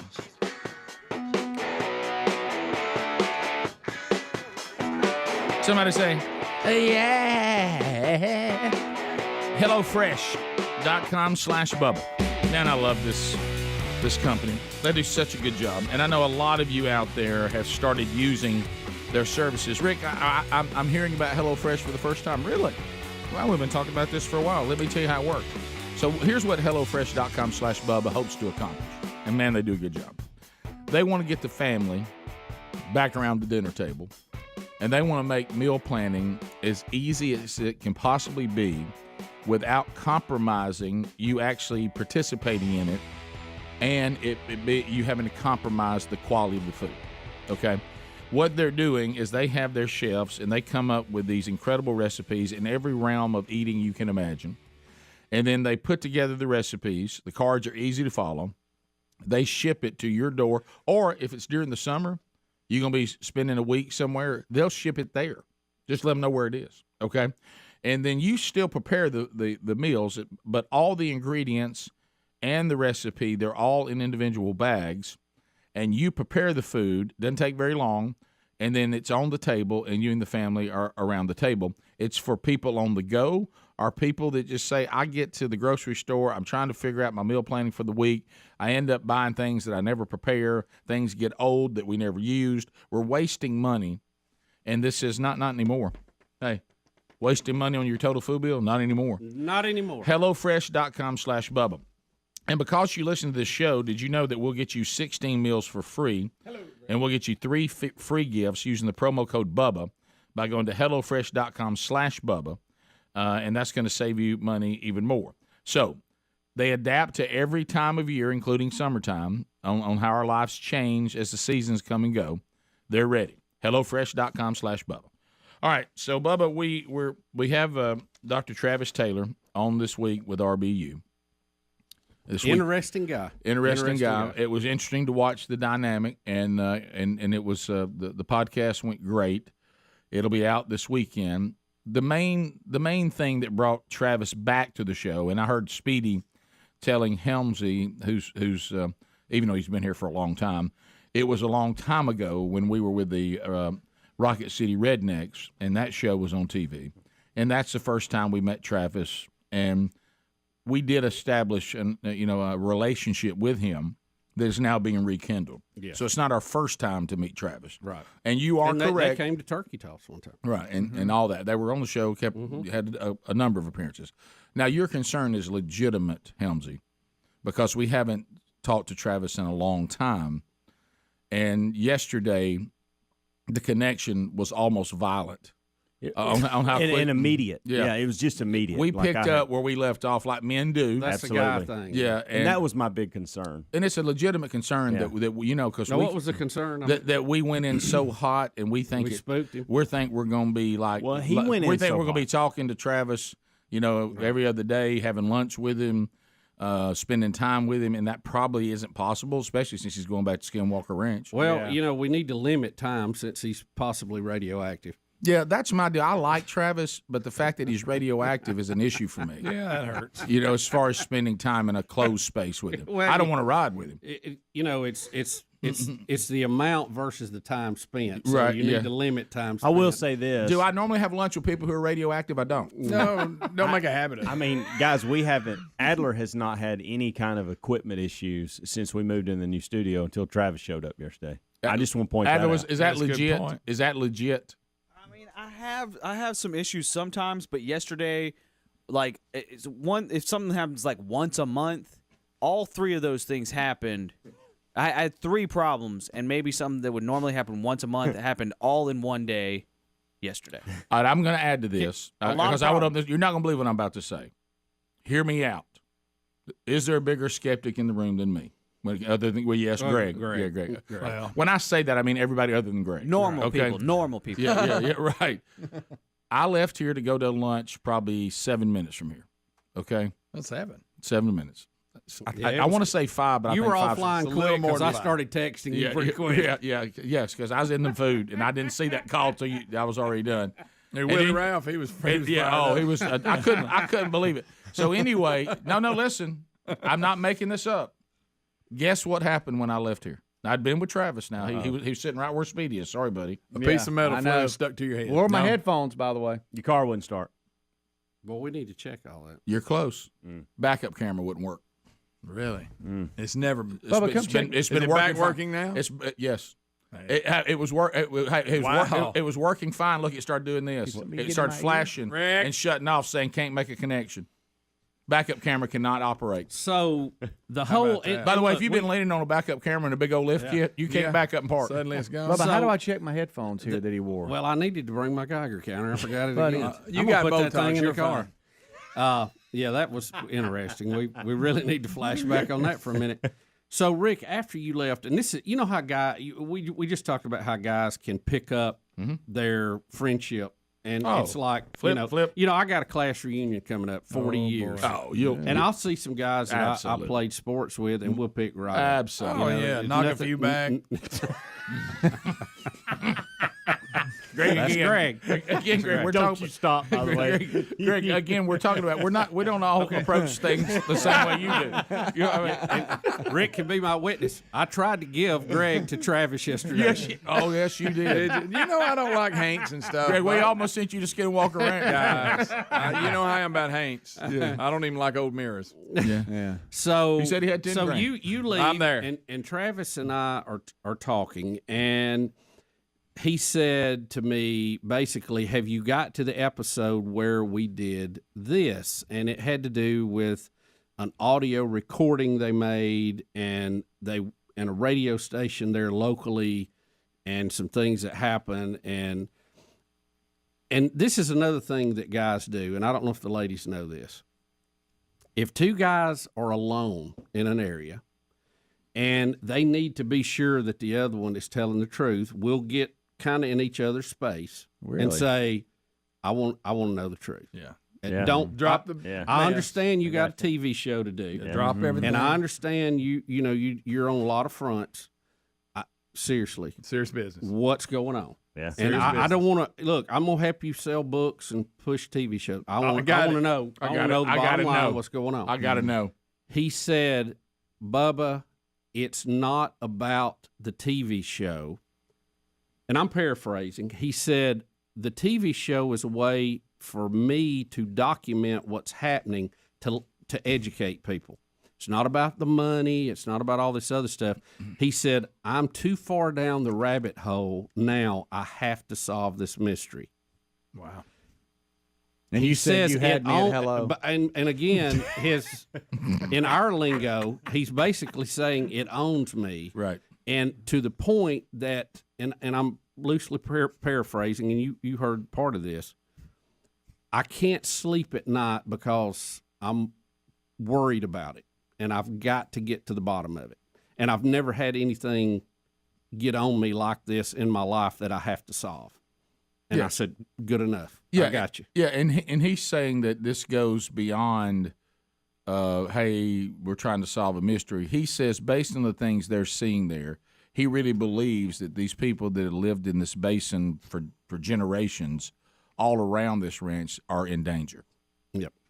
That it's unhealthy for them to be there. Mm-hmm. And he needs to find out if why. he doesn't get to the bottom of it, he's going to feel bad about things that could happen to them if they happen. Yeah, picture the movies they've done before, and I can't think the name of some of them, where somebody goes in and says, hey, the water here is toxic. Oh, yeah. And all the big people said, oh, no, you've seen these movies. And somebody, what's her name? Aaron, what's her name? Yeah, some journalist or whatever comes in and says, we're going to get to the bottom of these. These people are in danger because something's toxic, something is unsafe, and y'all are covering it up, all that kind of stuff. He kind of has that attitude of, we need to find out because these people are in danger. Yeah.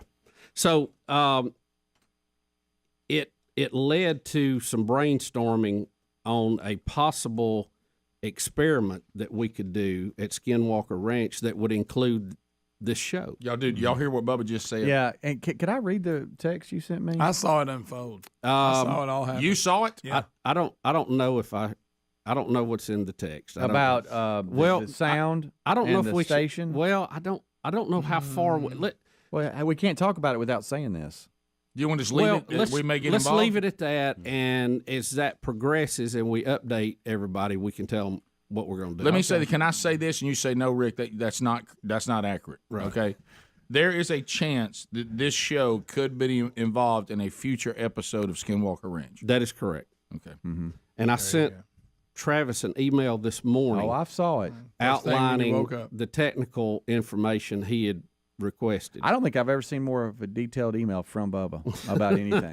Bubba attempted to call me immediately after he finished. I was already into the lunch, and I didn't see the call. Then he got into a lunch, and I knew, and then he said he would talk to me after the lunch. But then the lunch, because he had left later than he wanted to, now tied into him going to make the appearance for the show. Right. And by the time he got free again, I was now speaking in Jasper. It just didn't work. I mean, we could not get on each other's timeline. Yeah, it was something. So anyway, we may have something really cool, an experiment that we could be a part of that could play into this TV show and this research into what's going on in this very odd place in Utah. And our prayers are that Greg will not be harmed by it. Right. I don't want none of that jumping on me. Just don't dig. I wanted to ask Adler what he thought about it too, because he was here for a lot of that. You talking about He'll go to the ranch. I'll go to the ranch as a skeptic. There you go. Just to kind of, I'll be that guy. Oh, I'm in. Yeah. We'll be back. And I'm alarmed now because I don't have a dosimeter. Rick and Bubba, Rick and Bubba. And the gun manufacturers, this is another boom. Well, that'd be great. Good for them. Yeah, it would be fantastic. You stock it up legally, save it, but use it legally. But I will say this, based on what we've been going through over the last 5 days, don't believe every headline you see. Go ahead and read the story. Yeah. Oh, yeah. Yeah. True. The devil's in the details, no pun intended. Right. Yeah. It's so funny. I get an email. I can't believe you've disowned your daughter. Who told you that? Well, that was the headline story I read. Christian talk show host disowns his daughter. Then you read the story and nowhere in there to say that. But it's a good headline. Yeah. Of course, that didn't happen. We continue. 866 We Be Big. Let's go to Louisville, Kentucky, where Christy is standing by. Christy, hello. Hello, this is my first call, guys. Well, thank First you. time in. We like that. You're supposed to say monkey grass. Say monkey grass. Oh, okay. Monkey grass? There you go. You got it. That means first time to call. All right, so Christy, go ahead. What's on your mind? Well, I wanted to, this part really doesn't surprise me because when Obama was first in office, he leaked out all the information about, if I remember correctly, he leaked out all the information about our torture techniques and sold out the CIA, which basically told me he had no respect for our military or our combatants or anybody else that was involved in fighting terrorism. Yeah, the movie Snowden, and I want to go back and watch it again. I thought it was really good. it really was not very flattering to President Obama because they painted Bush as this bad guy. Of course, he told us with the Patriot Act what they wanted to do. Yeah. And there were people who were skeptical and worried about it. But then when Obama went in, he said, we're cleaning that up. That ain't happening anymore. And they did more of it. Yeah, they did more of it. Yeah. So I thought it was very unflattering. Well, yeah, and like Trump has said, this whole thing where we get on CNN and tell everybody that we're going to fight what we're going to do and what we will not do. Yeah, that's ridiculous. Bubba, I think I finally told Helmsley a minute ago. I think I finally arrived where I am on the Snowdens and all these different people. I think I've arrived. I think I know where I am. Where you at? And again, that could change. Today's a criminal in my mind. I bounce back and forth. Hear me, okay? Yep. I think it goes down to anything that you personally feel called to say, I have to do this. But what I think you also have to understand, because I think this takes care of both sides, so it doesn't happen willy-nilly. Even in our faith, Jesus says, you're going to have to count the cost. Yep. Now, if you stand for me, you may get strung up, you may get crucified. This may happen, may get boiled in oil. But if you think standing up for me is the right thing to do, I won't forget that. Okay, that will all. But he never said if you do that, I'll make sure nothing happens to you from the government. So what I say is this: we absolutely prosecute everybody who does it, and if somebody thinks that that's worth it for the people to know what's going on, they still go to jail, they still get punished because we can't allow that to go. And then the people get the information from this person who said, I sacrificed my life to let y'all know what's going on. It's worth it this time, and I will pay my price. And then the rest of us then decide in elections to come with it whether we like what they let us know or not. Well, and that way law and order is there. And then if the person pays the price for it, but we got the information they needed to know. So when someone else says, well, I'm going to start doing it for political reasons or whatever, they're like, ugh. So he's neither to you. I understand. I understand. Thanks for the information. And, you still got to pay a price. And it's a well thought out answer. But I guess where I go back, the problem is when they take these jobs, they know they're going to be exposed to secure information, and they sign and swear that they will keep that secret. And they to me, it's classification point A. So they broke that, and it's a felony to break that agreement. And they should pay a price for that. Yeah. But and the problem is, even though they felt they needed to do it, we've spent trillions of dollars putting these things in place, and you have thrown all that away. You have endangered lives. It's just Well, the whistleblowers to me is one thing. Letting the NSA's most carefully crafted secrets out, that's something else. Yeah. We'll be back. More Rick and Bubba next. Rick and Bubba, Rick and Bubba. All right, so this thing that was mentioned going to the break, because I heard some of the audio from it. The reason why I'm going back to it is because how much fun we had with Steve Harvey. Now I know that Steve Harvey is like all of us. He's on a journey. I've been. I like Steve Harvey, the entertainer, and what I know of him. Well, he's a lot like when I think about my own testimony. He's come to know Christ, and now you go through the process of now sanctification and discipleship. What does that look like with all the things I now do, and even maybe the political views that I once held? So you start trying to figure all this out as you go forward, and he's doing that. So what's funny when I heard this political commentator on CNN start being negative toward these men who. Well, let's go. Things that are still to come on the program. Will of meat still to come. We found out that one of our most liberal companies has discovered that lawlessness seems to really matter. We'll talk about that. Also, the bizarre story, tragic story, but we don't know what's real, what's not real, with this mystery 10-year-old from Ohio. Now another update. I mean, and Ricky's getting even crazy. Well, very bizarre. And this is what I said after we'd gone through the first day with it. Everybody wants to respond to things now immediately, and they want to tell you you're right about something, you're wrong about something. See there, look, on stories like this, everybody better just settle down, us included, and let this thing walk its way out, and then we'll see if we ever get to what the truth may or may not be. Right now, it changes daily. Yeah, bizarre turn yesterday. Yeah, it was a bizarre turn. Real bizarre. All right, so, Bubba, you said that, is there anything else to add? Well, I wanted to get Adler's take on it. He's our skeptic. He saw the podcast, and he was, I don't know how much he witnessed the after conversations, but Adler, where are you at on this? Okay, I will say that I forgot that he is a sci-fi author, and that hurt. That hurt it a little bit. So you're one of those that thinks that hurts him. I'm not saying it's right, but to me it does hurt it. I think it hurts him too. Yeah. Listen, he's not L. Ron Hubbard. Okay. Thank you, Greg. Yeah, right. He was a science fiction writer. He made up a religion. He did. He did. That's true. That's true. That really hurts L. Ron Hubbard in my mind. Yeah. Right. Yeah. Oh, I'll hold that again. But him talking about some of the physical problems that he had because of some of the radiation and things like that, I think there's just some weird radiation stuff going on there.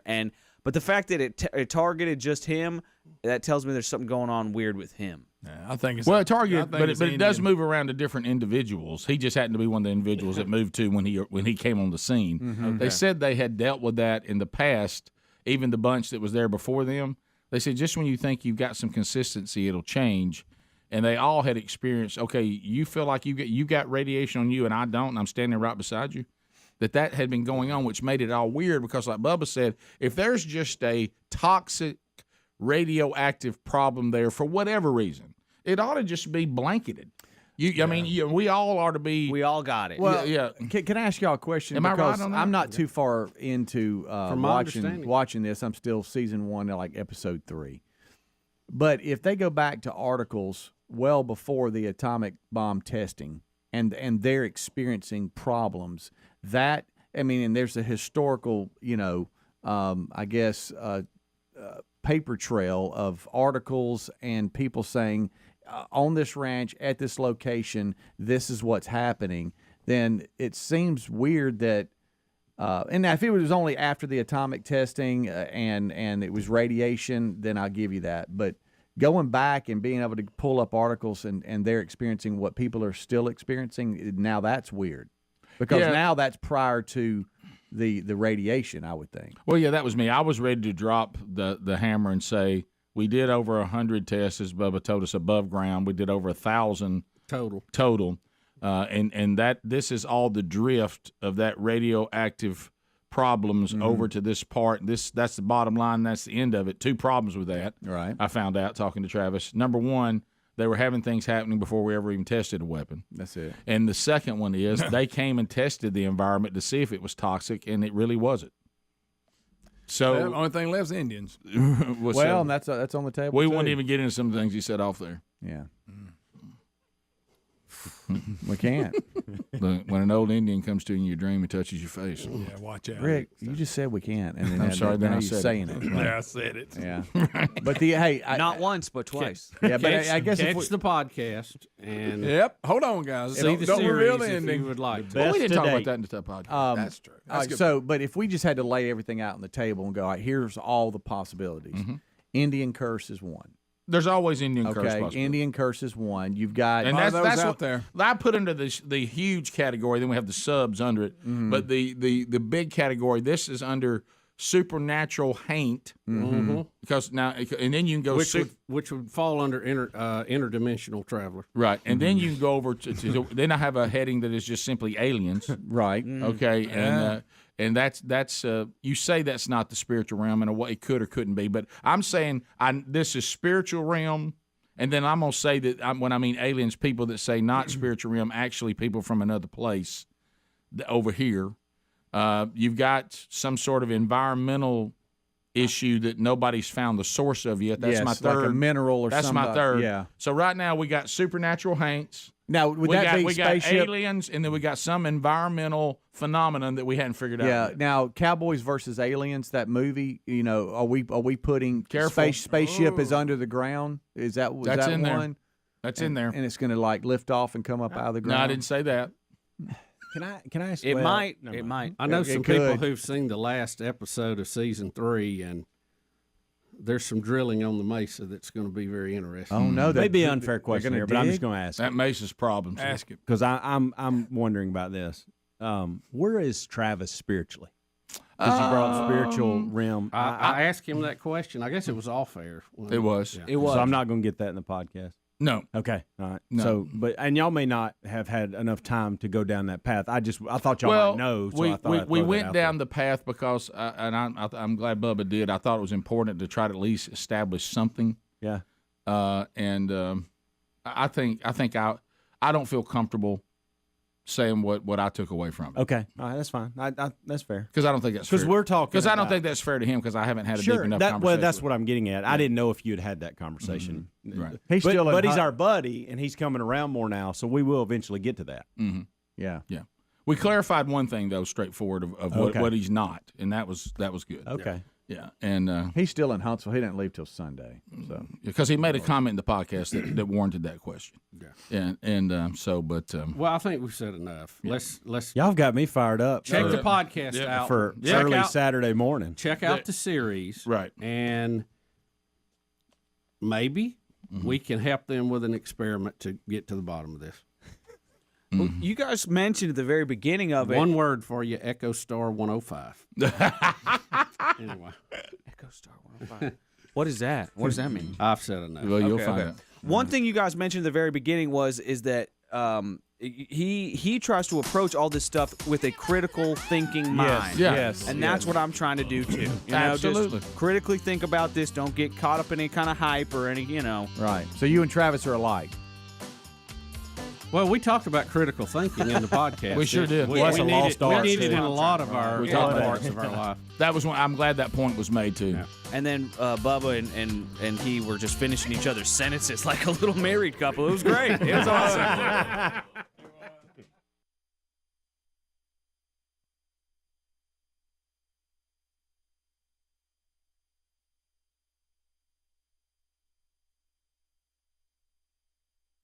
All right, are you needing to buy a new home? Need to sell your home? Are you in that situation? That's a blast, isn't it? A little bit of anxiety comes with that, but maybe that can be resolved right now in a very simple process. Go to this website, realestateagentsitrust.com, and let me tell you what's going on here.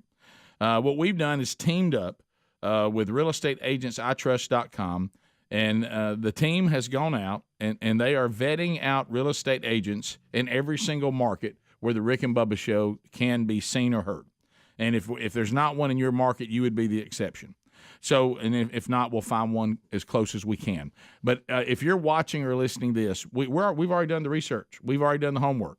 And so what you're going to do now is have peace of mind that the real estate agent that we prefer is going to be the one that can handle all the questions, all the anxiety, all the stress that you're dealing with, because they're going to be the best in the business. You're going to know that. It's like us walking up into your life and saying, hey, let me tell you who you need to call.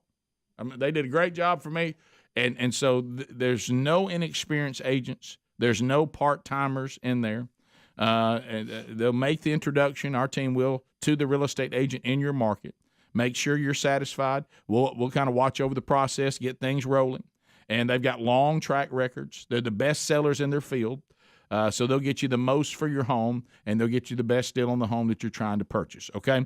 Go now to realestateagentsitrust.com. We need some basic info from you, and then our team will contact you, make an introduction to our preferred agent in your town.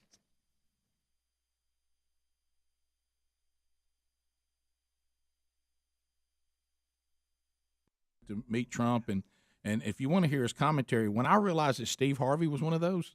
Now, if you're going to go after somebody who doesn't have a platform to speak, that's one thing. Do you realize how many places Steve Harvey can dog you right back? Oh yeah, I mean he can dog you on 6 shows. Yeah. So anyway, here is, you won't believe what you're about to hear. Yeah. Well, Don Lemon is, of course, he's the host, and they've got a panel. But this is 2017. Right. They got a panel of 4 discussing this, and here's where it goes. 2017. Yeah. So let's move on and talk about something else. About Steve Harvey. And I'm going to get Mark, and then I'll get the others in. So, Mark, Steve Harvey went to Trump Tower and is taking a lot of backlash for meeting with the president-elect. What do you make of this controversy?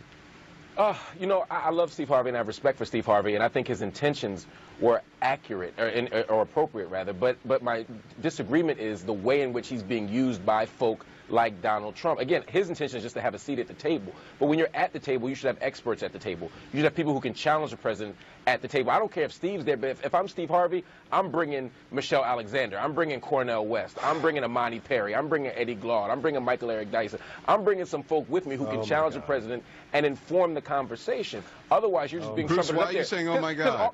Let me real quick, because they keep bringing up comedians and actors and athletes to represent black interests is demeaning, it's disrespectful, and it's condescending. Bring some people up there with some expertise, Donald Trump. Don't just bring up people to entertain. So you were at the meeting. You heard and saw everything. I don't understand how anything I said would prompt that question. Listen, unless Steve Harvey turned into a policy analyst in the behind-the-scenes meeting, then it doesn't matter what I was there. I'm saying my concern was the people he's trumpeting up and putting in front of the cameras. Mark, you weren't even there. You don't even know what happened. Okay. Okay. Yes, I do. Are you disagreeing that he brought down? Are you disagreeing? You weren't in the room, sir. You weren't there. How does that negate my point that he brought Steve Harvey and then put him in front of the cameras? Let me tell you. That's my critique. Here's the deal. You don't know what happened. First of all, Pastor Darrell Scott, Michael Cohen, they are in a process of bringing all types of people from all over the country, from all different backgrounds, like we have. Remember the Diversity Coalition, where we reach out to all different types of people? It was a bunch of mediocre Negroes being dragged in front of TV as a photo op for Donald Trump's exploitative campaign against black people, and you are. No, keep it going. How are you gonna? So now you want a name call, Mark? Simone, you better jump in if you want to talk. Now you want a name call. Now you want a name call. And then you want to demarginalize. Let me back Mark up here. What I think. Let me back Mark up here. Simone has not spoken. Let me back Mark up here because Mark's making an important point. Mark is not making an important point. Mark is just talking. And then it ends. All right. So by the way, Steve Harvey, with how many shows? At least 6. He said he wanted to have one show for each kid he had because he thought one show could pay for each kid. Right. And then I want you to know that Steve Harvey got to go back to all these shows being called a mediocre Negro. Right. I mean, that's amazing. Let me tell you something. I missed Steve's show after that. Does anybody know what? Or is he just? Somebody got him back in the room saying, "Let's just wait just a minute." He's probably preparing. So but see what you watch when you best host the Family Feud's ever had, by the way. Well, something I'm trying to learn and trying to do better as I get older.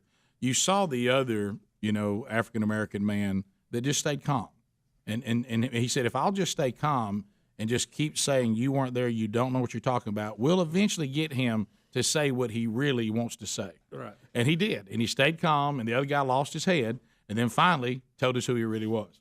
You know what I mean? And that is, if you're not with my agenda, then I don't look at you as being an upstanding citizen of the African American community. I just called you a mediocre Negro for the whole world to hear because you simply went and accepted the invitation from Donald Trump to come and meet with him. By the way, don't miss, one of those was a pastor that was there with Steve. Mm-hmm.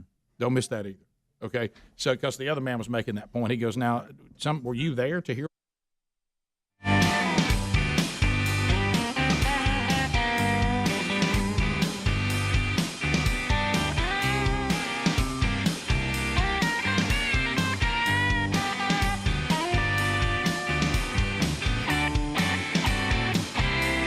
It is 6 minutes past the hour. 866 We Be Big will meet and play today. It will happen today.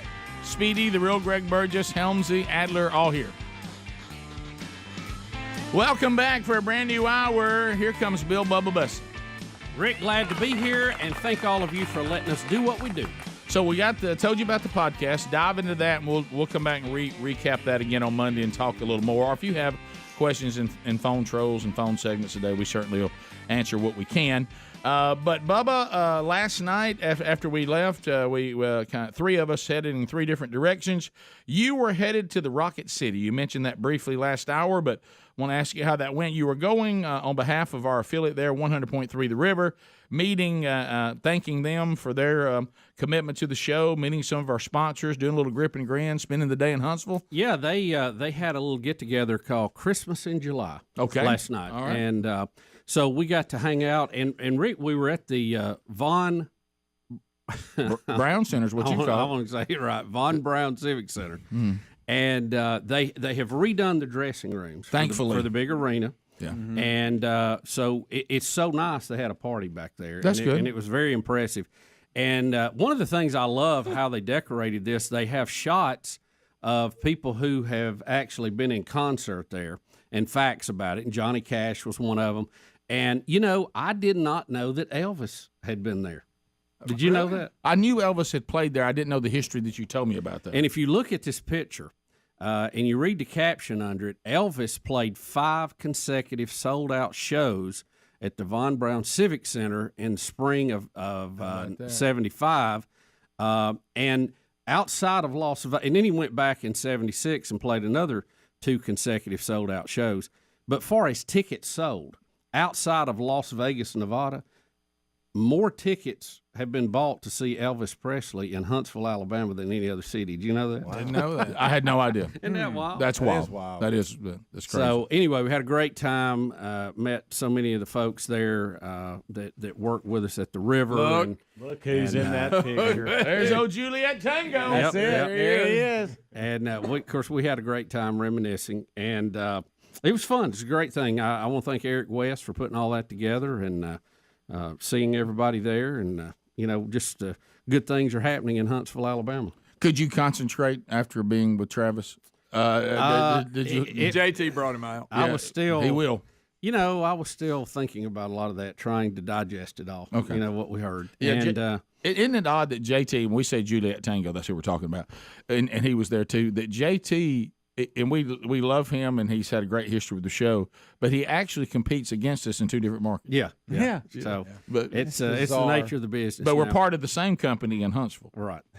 On the same JT team. will pop up in market. Yeah, he will. So it's the nature of the beast. It is. And so anyway, great event. Thank you guys for inviting us. Enjoyed it. We also, while we were in Huntsville, I thought, hey, we got to visit with some of our friends up there, and I went by and saw the guys at Gigaparts, and we had lunch and caught up on some technical issues. Were you late for the lunch? You had to have been late. Yeah, I didn't get there till like 1:10. 1:10. Were they upset with you? No, they knew. I let them know ahead of time. You were, It's gonna be late. okay, you're right. Rick, they went ahead and held the party down until they got there. Then they cranked it up. Well, it ain't a party till Bubba's around. That's right. I got to know. And Robbie was so nice; he let me drive his Tesla through town. Did he really? So How driving was a that? Tesla and When seeing you the get Saturn V, that's wow. That it don't get much better and than Travis too, all in one day. What a did you big day buy? for you. What'd you buy in Gigapart? I know you didn't go there empty-handed. I got just some parts I needed. No, Little parts. of course. Betty's listening. I needed to update my antenna analyzer. When you getting that Tesla? Yeah. Well, we had a conversation. Hey, Greg, you can't plug it into Texas right now. You cannot. We got to wait till it cools off a little. Yeah. All right, Bubba, let me see if I But have it sure was fun to drive. I want to see because this is getting pretty close to your perfect day. I know. I want to review yesterday. Number one, you start out by doing America's favorite radio show. Yes, absolutely. Okay. What a great way to start any day. The podcast after features Travis Taylor. Yep.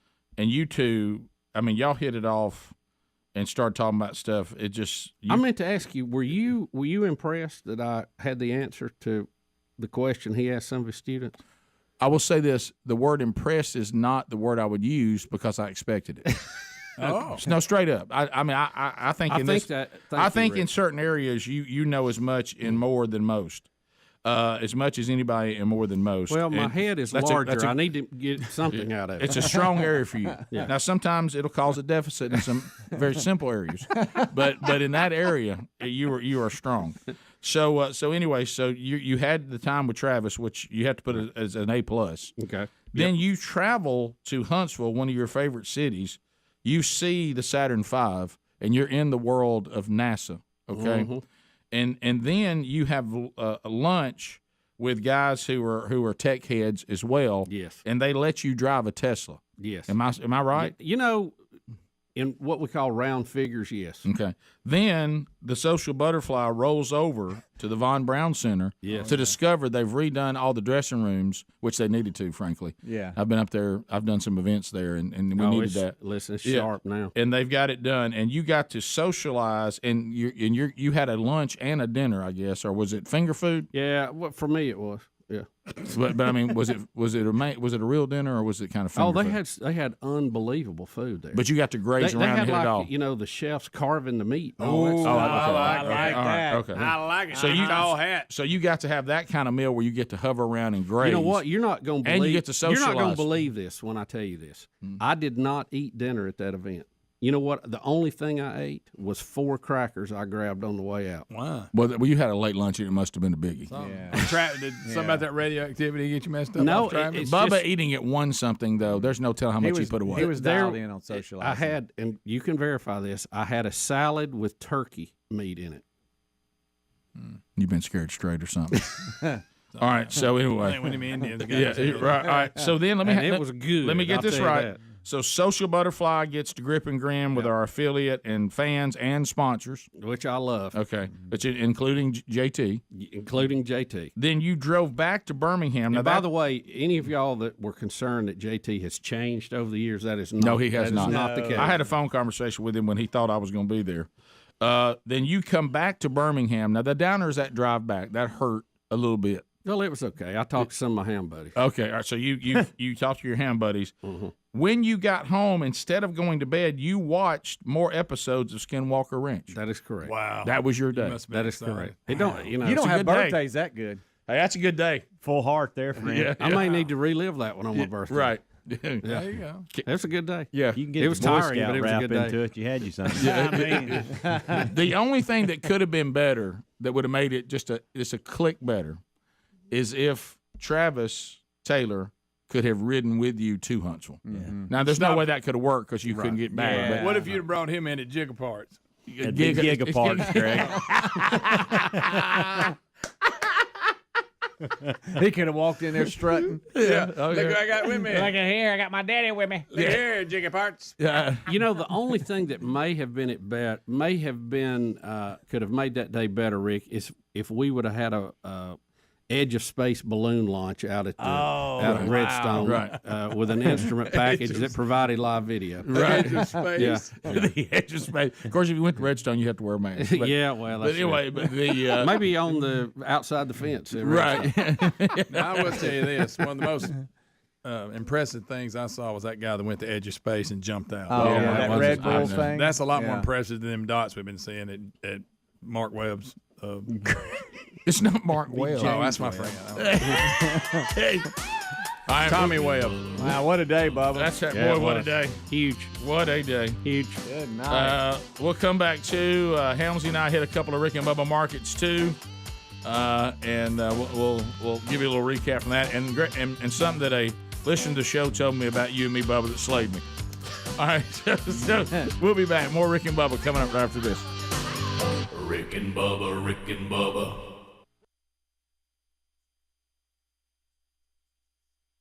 Talked about, or even why are you labeling this something when you don't have any idea what the invitation was even Well, about? they got to have a show, Rick. Come on. Well, let me tell you one. That was a good one.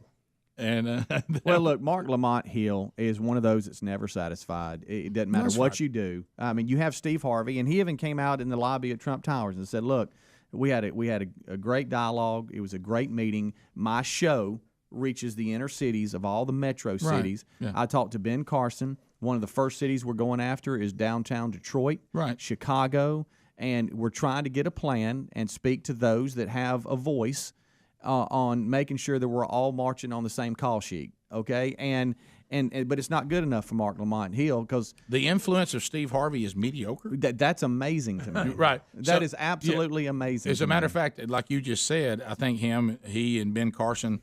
I think that Steve. What's the other guy's name? Mark. What's his name? Mark Lamont Hill is the one. What has he ever done for the inner city? What name? Give me. Maybe he has. I'd like to know. But I can see that Ben Carson and Steve Harvey, who by the way does not line up politically with anyone that's far to the right. He's just there to say, look, I've got influence. You say you want. You know what Donald Trump keeps saying to the African American community, and it infuriates the Marks of the world because now the African American community might finally say, I think we can think for ourselves. Okay? And Trump says, you've tried the Democrats and all these so-called leaders that are looking out for you. Try something else. I'm here for you to try something else. And I think that's where Harvey's coming from. Let's go try something else. And I've got influence. I've got a voice in these cities and in these into our community. And so let's all work together, and I'll tell you the things that I think they're not getting done. What I'm hearing from mediocre, my show, it's really mediocre. Nothing's going to make Steve him happy. Harvey has more influence than Mark Hill or whatever his name is will ever dreamed to have. Ever dreamed to have. He's just a hater. Yeah, just on one round of Family Feud. Mediocre. He's funny. He does a good job. Yeah, he does. Yeah, now Steve Harvey did say it would help the Family Feud ratings if they could get the Trump family and the Obama family to go at each other. That's I think funny. that would be a great show. No, it's funny. Mediocre. We'll be back. Wheel of Meat Wednesday. Come on, give it a try. 1-800-Flowers brings you the wonderful Wheel of Meat. The meat comes from our friends at stockyards.com. Oh, those delicious cuts of meat and even some seafood available there. $50 gift certificates are all over the board, and 1-800-Flowers also has placed different bouquets of flowers all over the board. Moultrie has put the Moultrie mobile package, and you now will get that S50 camera, which they're not even on the shelves yet. That's the signature edition if you land on that. And then there's some Rick and Bubba prizes, and then there's things that don't win you anything. So should we call it the Wheel of Meat and Stuff? Well, yeah, because there's more stuff than meat up there now. Well, it is the Wheel of Meat though. Meaning now, if we want to make everything on their meat, we could, but I'm not against and stuff. Yeah, I just didn't know if we were explaining it correctly. Yeah, I would not want to call it that just because I like the term Wheel of Meat. Right. And stuff. Yeah. Or we could say Wheel of Meat and Stuff. Well, I tell you, you got to be careful with that, don't you? Yeah, you do. Let's start with Cody, Montgomery, Alabama. Now, what Cody and all callers have to do, in order to get it to spin, you have to say, wow, what a wheel. And if you do that, then Speedy will spin the wheel for you, and we'll see where she lands. Cody in Montgomery, how are you, buddy? I'm all right. Speedy, you better spin a wow, what a wheel. Spin it, here we go. Spin it for Cody. Cody out of Montgomery. Montgomery. Todd Nation. Let me see if I can't win something on that there wheel. All right, let's see what happens. All right. The wheel had a good rest over the holidays. It really did. Looking good. Looks rested. Oh. Yo! Okay, all right. Well, you did win something. You won yourself the Rick and Bubba We Ain't Never Been Nowhere tour Blu-ray DVD combo package. This is the concert DVD when we did the 20-year tour a couple years ago, and you also get the 20-year photos, the 20-year videos, behind the scenes. It is a collector's item for anybody who claims to be a fan of this show. So we'll put you on hold and we'll ship that right out to you, Cody. Appreciate it. All right, thank you, buddy. Thank you, bro. They're also available at rickandbubba.com. James in Crestview, Florida. James, how you doing, buddy? Wow, what a wheel. Spin that baby, Speedy. Let's have a look at that. Here we go. And the wheel is spinning. People are screaming. James is telling the wheel to come on. You know why? You got to talk to the wheel. Sometimes maybe you can make it land on something. Come on, baby. Moultrie. Let's see.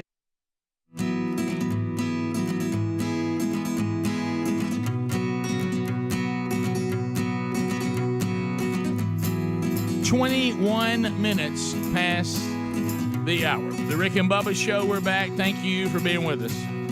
So, Wheel of Meat will spin today. Rick and Bubba University, the podcast this weekend. Dr. Travis Taylor, Skinwalker Ranch. We'll discuss that. So catch that over the weekend. Also, don't forget, most of our affiliates carry the weekend edition of the Rick and Bubba Show, kind of the more memorable moments from the week. Look for that. We also put out total audio and video archives of the show every day on our YouTube channel and our podcast channel. And Adler even pulls an hour of a best of audio daily for you in our podcast archives if you want to start making that part of your Rick and Bubba experience. All that can be found at rickandbubba.com or just wherever you get podcasts. Now, remember, the Rick and Bubba podcast channel and Rick and Bubba University podcast are two different things. So the Rick and Bubba podcast channel is archives, Wednesday Bible study archives, the daily best of archives. Rick and Bubba University is a standalone 45-minute unique podcast every week. So if you start searching us, both will come up, and I'm trying to explain to you the difference. All right, so Bubba, you had a great time in Huntsville. I'm glad to hear that. So I was not able to go on to Huntsville for that because I was already committed about a year ago to be in Jasper, Alabama last night, Northside Baptist Church. They are doing the men's discipleship strategy from themanchurch.com. They'd had several of our guys go up. The strategy features man churches. These are services just for the men of the church and community. And we send out teachers and speakers to talk to them. That's the high challenge part of it. Kind of traditional. That's not something that's overly new. But in men's ministry. But then we take them out of that and put them into one of our curriculum, our 40-week curriculum, and that's the high equipping part. We have high challenge and then high equipping, and the high equipping part is something that has kind of been missing from men's ministry. But some of the churches and all the ones that we went to last night, we were in 3 different markets. All of these churches, and one of them an association of churches, have been doing the strategy for at least a year. So that gave us a lot of real valuable feedback last night. But one thing I want to talk about from Jasper is I want to introduce you to a guy named Michael Campbell. Now, he's from Noonan, Georgia. Noonan. I got an email from his wife, and she was saying, I want to do something for my husband and his friends that involves coming to something y'all are doing involving men's ministry. And I sent her some options, whatever, some conferences, because I thought she wanted to be a big. I want y'all to get to your buddies together and y'all go have a weekend and whatever. And I said, well, the only weekend type conference that I would be involved in is not going to be till next year. But I've got a lot of one night things here, and it was interesting because this was just a service. She was like, well, I want to get him some tickets, and I said, well, there's no tickets. That's people just coming. And then she goes, and I want to arrange one way that he could be able to meet you. And I said, well. He could just be standing in the church because when I'm done, I'll be down there. And she was like, and so she was like, okay. I said, I know you're looking for something bigger, but it's really no more complicated than he just needs to pick one, or you pick one, him come to it, and we'll hang out. And so anyway, but the pastor there did a great job because what I did, I said, you know what I'm going to do? I'm going to bring the pastor in and let him talk to this very, very enthusiastic wife that knows her husband loves the show and all of this. And I'm going to let him talk to her about anything maybe he could do because she's wanting something special. So the pastor there, David Bird, he reached out to her. And so when I'm back there and we're praying and all that, he goes and gets them and brings them back there. So I got to meet Michael Campbell and his pastor and another man from their church. And so just had a great time. And to have a wife he said, now, my wife, she's a go-getter. I said, yes, she is. That's intentional. Yeah, that's very intentional. I said, Love that. She makes it happen. Yeah. So it was great to meet him. Bubba, one thing that happened yesterday is I was getting ready to head out. I went to that lunch after we recorded the podcast, and I went to a Mexican restaurant. And of course, was there, and we just talked about chips and salsa. So, and I was visiting with a couple of friends, and as I was coming out, I meet a guy in a parking lot. And he's got a long history with the show. And so we're getting into a conversation about some things that he was involved with the show in the past and how he's continuing to listen. And he says, you know something I've noticed, and you're going to love this. I said, what's that? He goes, I've got the master plan how you meet Rick and Bubba. I said, really? He said, guess where I met Bubba? I said, where? He said, in the parking lot of a Mexican restaurant. There's a big chance. He said, so I realized I'll just tell listeners, go find the Mexican restaurants in town, just sit in the parking lot like you're hunting over a green field, and one of them will come out. Yeah, exactly. It's exactly like white-tailed deer hunting. Yeah. That's good. So, but a couple of things. Hunting over bait. Yeah, so we had a great night last night in Jasper. Got to meet some men, and man, it was an incredible service and an incredible time, and getting the feedback from the men on how it's been going there, and it was all great feedback. So, but a couple things I wanted to tell you about that you might want to be involved in. Just while we're mentioning this, is we have John Harris, who is like a big ambassador for this show. He's trying to let people know about it in Russellville, Arkansas. We don't have an affiliate there. So he's helping men try to find and people find a way to listen to the show. Well, he also got really caught up in the men's discipleship strategy, and he's become like an ambassador for that, trying to get churches there involved. His church is doing it, and he's kind of leading it. But he's got an opportunity today in Russellville, Arkansas. It's an information meeting there in that market about your church and finding out more about themanchurch.com and the discipleship strategy. It's at the Holiday Inn Express there in Russellville at 11:30 local time today. If you're part of a church or part of a men's group and you'd like to know more about it, he's basically going to say, look, we've been doing it. Here's how it works. Here's the information you need. And he'll be having that today. And anybody that wants to come to this informational meeting can do that. So lunch today at the Holiday Inn Express there.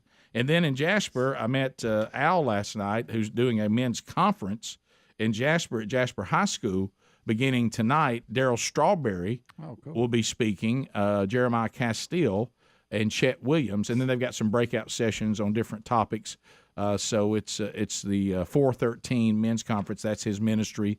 And I told him today I'll mention it to the guys. If you're not already going, you can go there. Just come to Jasper High School tonight if you want to be there, and you can get that information. And if you haven't heard Daryl Strawberry's testimony, good gracious, you talk about.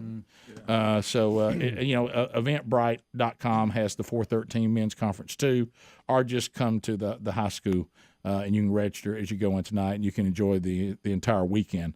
But his story, you've seen some of it on some of the documentaries. Yeah. It's an incredible story. I've heard him speak twice, and you don't want to miss that. So it was a great visit there, and it's always good to have feedback on how things are going with the show and this discipleship strategy too.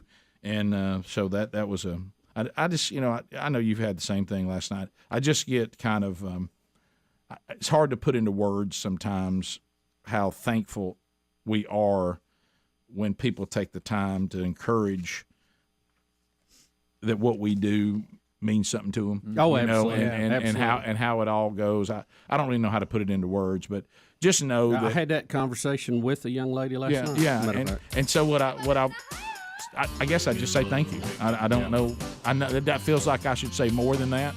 It's hard to communicate how much it does matter. It's almost like there's not a word that really makes you feel like you got your feelings out. Yeah, yeah. Encouragement, it always helps. It really does. Bottom of the hour, more Rick and Bubba coming up right after this. Rick and Bubba, Rick and Bubba. I have a funny one on that. Bankrupt, James. man. James, you didn't win anything. Well, So sorry. Bankrupt means anything you've ever had is ripped straight from you. The good news is in our country, you can start again and maybe even one day be president. Right. Rob in Meridian, listening to the Buzz. Rob, how you doing, buddy? All right. Wow, what a wheel. Spin it, Speedy. Spin it, spin it, spin it. Oh, a change up. Oh. Speedy dropped the change on him. That was a stomp change right there. Did you see the wheel respond to the change up? And then it gets me. You have won some meat, Rob. All right. Stockyards.com. Oh, the finest cuts of meat that our world has ever seen. Been around since the 1800s, those stockyards. So we're going to get you a $50 gift certificate. Then you go to stockyards.com and get anything you want. So we'll put you on hold and get the information from you. Congratulations on winning some meat. Thank you very much. Thank you. All right, so congratulations to Rob from Meridian. He did win meat off the Wheel of Meat. You know what we could do is you could take the wheel and make it nothing but meat and Moultrie. The wonderful Wheel of Meat and Moultrie. That hit me in the break. Let's go to we'll go to Montgomery again. Stephanie is standing by. Stephanie is listening to us on 992 WLWI. Stephanie, how you doing? Great! Woo! What a wonderful wheel. There you go. Spin it, Speedy, for Stephanie. Stephanie, let's see what she gets here off the wonderful wheel. All right. Boy, it's excited for Stephanie. That's got to be a good sign. The lights, Stephanie, the lights are going are crazy. bright. Wow. A little dim outside today.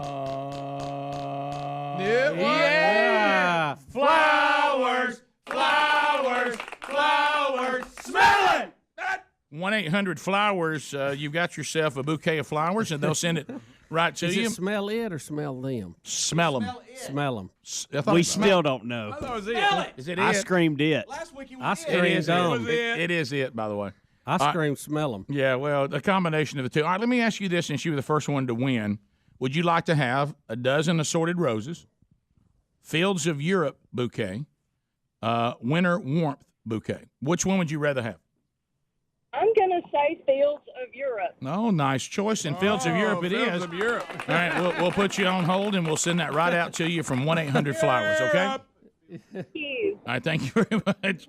As a matter of fact, if you go to 1-800-Flowers.com, be sure and enter the promo code Bubba. Bubba always gets you a little savings there. Did you love that commercial where they were singing in the break room?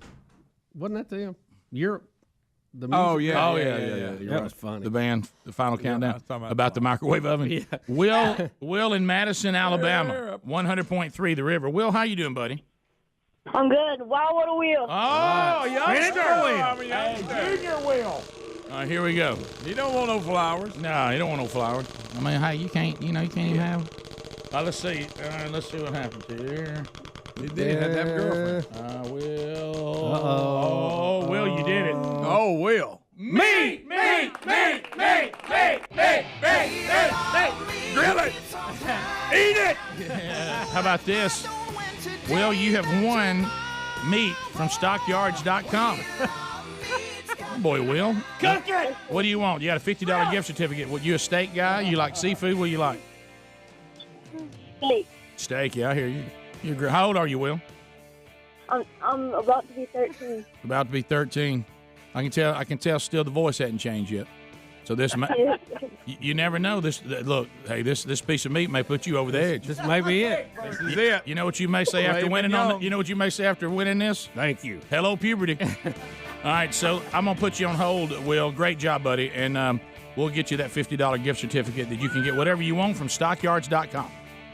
There he goes, Will. Oh, Will. No, Will got it done. Steak. World's finest steak and chops since 1893. They've been doing it a long time. That's a long time, man. That's a lot of cows. Hey, it's good stuff, too. That's a lot of meat. That's a lot of cows right there. Throwing some pigs. A lot of cows. Well, congratulations to all of our winners today on the wonderful Wheel of Meat, and sadly for those who did not win. The Wheel of Meat has spoken for another day. It has. It has spoken, so let it be written, so let it be law. Wheel of Meat, congratulations to all the winners. Catch it every Wednesday right here on the only show, we think, with a wonderful Wheel of Meat. We'll be right back. Rick and Bubba, Rick and Bubba.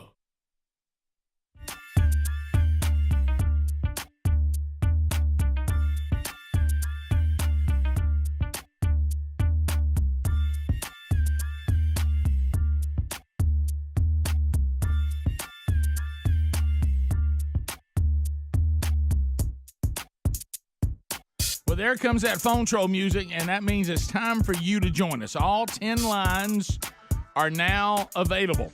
866-WE-BE-BIG is our number. And we've been running down all the things that you need to know on the program today. We've covered a few items. Haven't really jumped into the headlines of the day yet. By design, it is Friday. But anyway, we will get to some of those. But your comments and questions, 866-WE-BE-BIG. You can reach us now. So, again, thanks to all the men that came out last night in Columbus, Mississippi with Helmsy. Jasper last night where I was. Andrew Varvutis over in Neshoba County at the Baptist Center. Heard that went great last night. And no surprise, men, Varvutis, who is a food prude, said the catfish and the hush puppies were fantastic. So looking ahead, Kevin Derryberry will be speaking. And that will be at Crossroads Church in Warrior, Alabama. That's coming up on July 24th. Kevin Derryberry at Man Church as they continue to go through the strategy. I'll be in Crestview, Florida, First Baptist Church, Crestview, on August the 6th. And then Rich Wingo, August the 12th, at Old Friendship Baptist Church there in Finger, Tennessee, Henderson, up in that area. He'll be there coming up on August the 12th. So those are some that are coming up. And then the 21st, I'll be in LaGrange, Georgia. We had a caller about that yesterday. All that can be found at themanchurch.com under events, and also rickandbubba.com if it involves members of the show. So, Tim, let's get you started. Get us started. Tim, 30 seconds. Welcome to the Rick and Bubba Show. What's on your mind? What's up? Morning, guys. Hey, look at here. When y'all closed out the last segment, y'all were talking about how much you appreciate the listeners and whatnot, and kind of reaffirms you. Look, your show reaffirms me that I'm completely dang normal. How about that? You know what I mean? I never thought of that. I did. Yeah. Well, if you look, if you watch the media nowadays, if you watch the news every day and you watch the talk shows and the doctors that are telling you how you need to act and think. You would think that that most of us are nuts, but I still have a feeling that we're the majority. Yeah, I had a number of men last night use a similar phrase. They said, I don't know how to say this to you, and I don't want you to think this is weird. I know you've never met me, but I think I'm in your family. Right. And I think that y'all are family. And I said, well, we want you to think that. Rick, if I could quote a famous person from our past, we won't call any names. Right. We knows you. Right, we do. It's the ultimate compliment. It really is. Yeah. And then I said, let me help you here. We're cousins you have that sometimes you want to hang with us, but you're not sure whether you should tell people you're kin to us. and the guy said, bingo, that's exactly what it is. Let's go to Greg in Mississippi. Greg, 30 seconds. Go ahead, buddy. Hey, good morning, guys. Hey. Hey, I was Helms did a great job last night. Really brought the challenge to us. And Good. Say we really did, but did he tell y'all he's in September he's leaving with his family for a 3-year mission trip to Uganda? What is this about? Is this something happened last night I don't know about? Yeah. In Columbus? Please share. No. So he said, great job last night in Columbus, but have you told us you're going for 3 years to Uganda? And you leave in September? That's not happening. Okay, right. That's not happening. All right. By the way, didn't put 2 and 2 together. So I know I met Greg last night. Yeah. I spent a lot of time with Greg last night. I didn't realize until just now that's the Greg that calls in the show. Oh, yeah, sure. How about that? Well, this is very strange. That really and changes awkward. things for me, by the way. Yeah. Well, that caller, I just got an email from Don Juan DeMarco that says, "Say what?" I don't know. I mean, I think what happened there, the listeners think the ultimate is if we could send Greg Adler and Don Juan DeMarco to Skin Walker Ranch. Yeah. And they say if y'all gonna take a trip there, Don Juan has to be brought back, and I think he's saying ain't no way I'm going. Yeah, I don't see Don Juan stepping a foot anywhere close to Skinwalker Ranch. I don't either. Tough getting him to Roswell. Yeah, it was. Yeah, look, we've traumatized Don Juan. For him to go back and say, I know how it goes now and go again, he's not going to do that. Daniel in Texas, 30 seconds. Go ahead. Hey, how you guys doing? Good. Yeah, I guess I got confused at Skinwalker Ranch with the Blind Frog Ranch, but I was watching it yesterday. I watched about 7 episodes, and I don't know what to deal with that dragon guy always walking around with a shotgun. I mean, there's no real threat that I see that he's going to put out down with a shotgun. Well, there's 2 guys on the security team, and you were on Skinwalker. Dragon is head of security. Correct. And there's 2 guys that most of the time will have a gun on them, and one of them has a shotgun and one of them has an AR-15. And they're just security for the scientists. Yeah, I don't think you're thinking that they're there to be able to fight radioactivity and microwaves. They're there for idiots that keep trying to come on the ranch because of all the legend about it. Mm-hmm. That's really more their job. Or there are some wild animals there. That's true. If you've seen the alpaca. I haven't seen that one yet. Okay. Well, my concern is the giant wolf that nobody could kill. Right. Well, that's bizarre. There are things that will eat things on the ranch. So you'll be. So you need to defend yourself. All right. So let's go to Jackie. Dragon is dragging me down a little bit though with his constant "Hey, don't want to dig." I know it. Jackie in Kansas City. Jackie, go ahead. Hi guys. Hey. Hey, I listen to you guys, especially you, Rick. You've helped my walk with my spiritual side. But I've been watching Skinwalker Ranch since the very beginning. And today my worlds have collided, and I don't know what to do with this. Yeah, that's odd. It's odd for us, too. Yeah, it's become part of the show now. And wait till you hear the podcast this weekend. Mm-hmm. Thank you, Jackie. That was kind. So let's go to Cameron in Alabama. And scene. Cameron, 30 seconds, go. Hey, how y'all doing this morning? We're great. Good. We're great. I got 2 things. One for Adler. Adler did not know that Master Webby has a telescope now. The what now? I can't understand. He said Webby. Has a what now? Webby, you're the martial arts telescope. jiu-jitsu. Oh, that Webby has a micro. If we could only heard a telescope now. Oh, okay. How about the telescope story? It was a good one. He just we couldn't hear him. Yeah. Yeah. And your question for Bubba? Question for Bubba. Where is there anything in the Bible about aliens and here we go. That outer space stuff? I don't even know how to answer that. He's asking you, does the Bible say anything about aliens and outer space stuff? It says quite a bit about outer space in the creation. It talks a lot about creation. It talks a lot about the size, the majesty of it, the fact that it is expanding, the fact that the earth was a sphere, that it is held up by nothing. Let's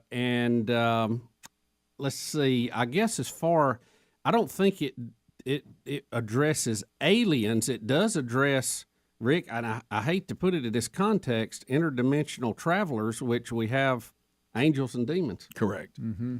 Loud and clear on that one. Yeah. So Talks I don't about that know quite if you would throw that in the alien pile or not. But we've covered this on the show many, many times, and we had this discussion yesterday at lunch, as a matter of fact. That with the James Webb Telescope, we're seeing, and I think many people who were not even interested or not up to speed on it, the vastness of space and how many galaxies are out there and how far away they are and how big what we can see is, much less what we can't see. Right. And the discussion about, well, if there's that many stars and there's that many planets, there's got to be somebody else out there living. Right. And if there is, God still made them. Okay, right. Same God. It doesn't take away anything that I believe now if we come back tomorrow and say, hey, we found people living on X planet. Right. They may have their own deal. God's still in charge. How he dealt with them, we can ask them about. Yeah.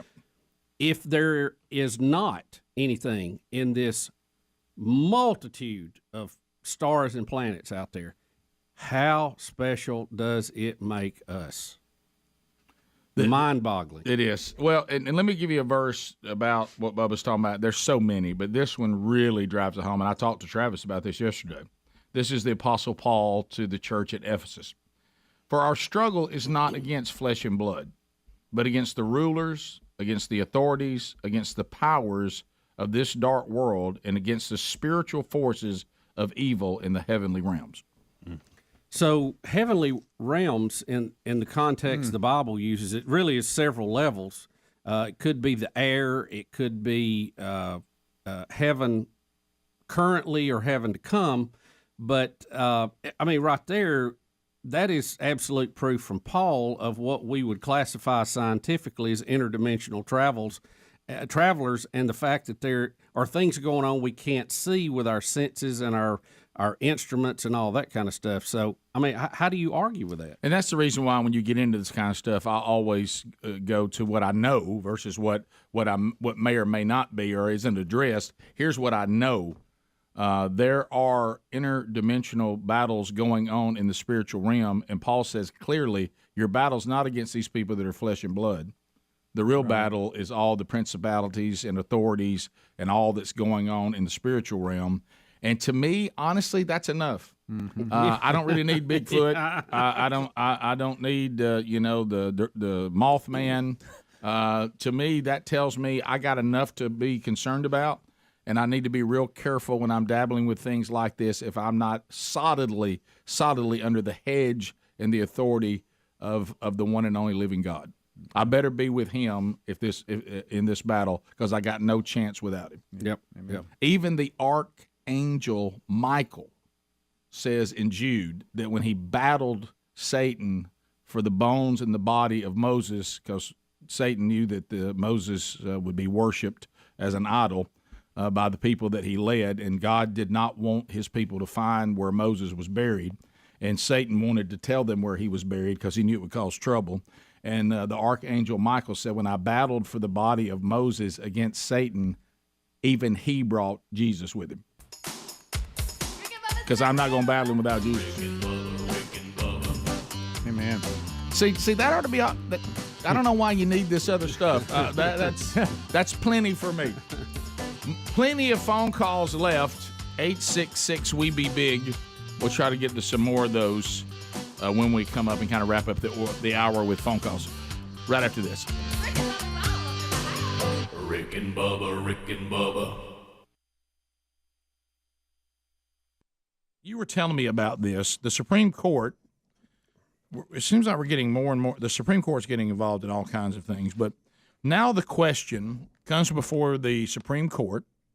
Now political correctness has now found its way into trademarks. Okay? You sure you want to go into this story? Well, yeah. I mean, it's there's nothing wrong. I mean, it'd be like saying, do I not want to say Redskin? I mean, because it's been in there too. There's phrases, I'm not so sure. But again, this goes further because the stereotypical name that is being used by the very people that are supposed to be offended. You see what I mean? I mean, this is not a bunch of white folks trying to have a band. This would be if the Indians had their own team and they called themselves the Redskins. Right. And somebody said, well, that's too offensive. They're like, we're Indians. What are you talking about? Yeah. I think you have a pass. Well, you have to patent and trademark names and things, and there's a dance rock band that wants to keep their name that people are saying it's too offensive, and they don't want the patented and trademark office to let them patent and trademark their name because they deem it to be offensive, but the people themselves don't deem it to be offensive. I find that interesting. It would be They're like, telling them they should be offended. It would be like a bunch of white folks putting out a band called Honky. And somebody says, well, which is not a bad band name. It's not. And then the people say, well, the term honky is offensive. And the white guys in the band, are like, what are you talking about? We want to call ourselves that because we think it's funny. And you can't keep us from doing that. Well, the Supreme Court's going to hear a case that says, well, can you or can you not? Do you have the right to deny a trademark or a patent to a group of people because at the time they're trying to trademark it, it's so politically correct, people say you can't do it. And this is a group of Asian Americans. Oh boy! and they're now referring to them as the name who must not be the band who must not be named, right? Because of what they're trying to get trademarked and patented. And I don't think you. I mean, you can say this word. I mean, what is? Well, if you're going to read what the Supreme Court's hearing today, you're going to. Has it gotten so bad I can't report a story? Yeah, well, and it's not a dirty word or anything like that, so don't misunderstand me. Well, then if it's just a slang word for a race, Greg says that every day. Well, I've never. They want to be called the slants, and they're saying that is so offensive that they don't think they should be allowed to trademark that. I will say this: that's a new one It for is. me on the Asians. I could think about 3 more ahead of it. Greg, but don't. Yeah, but don't. So you got some backup ideas. Yeah, I started to throw them out. No, do not. No, Greg.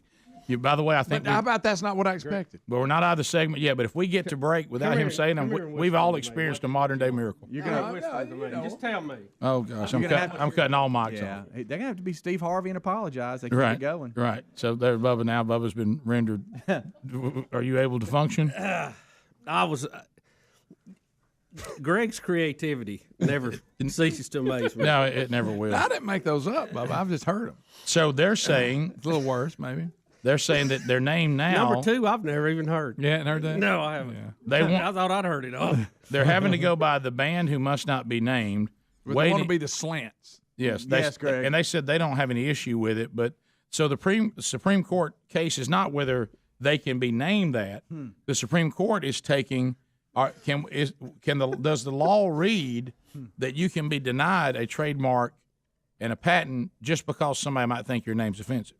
That's what's before the Supreme Court. Well, how? And then who becomes the ruler on what's offensive and what's not? Because we're saying only if you're trying to get a patent. We're not saying band names. No. Because, if you say I'm going to patent this band name, then they can. Because we've got some band names out there. Well, you don't understand. This thing could be much further reaching than what we're thinking of. Speak, Bill Bubba Bussey. This is not just about one band and what they want to be called. No. The Supreme Court really, to me, I don't even know why they're in this. This is a patent office thing. And did the patent office deny it? Is that what they? Yes, and so now is that why they appealed it to the Supreme Court? Now the band that must not be named is saying we want this before the Supreme Court. Can we be denied a trademark because you don't like our name? Because see, I believe that the name should go out to the free market, and then if the free market hates it and they can't sell any records and nobody will come to see them and people protest their events and all that, then they go, that wasn't a very good name. We should have done this is that. the thing, but people will use obscene language and all that, and then they already do. So it really NWA. It really gets into a Thank you, real gray area. I mean, it's sad that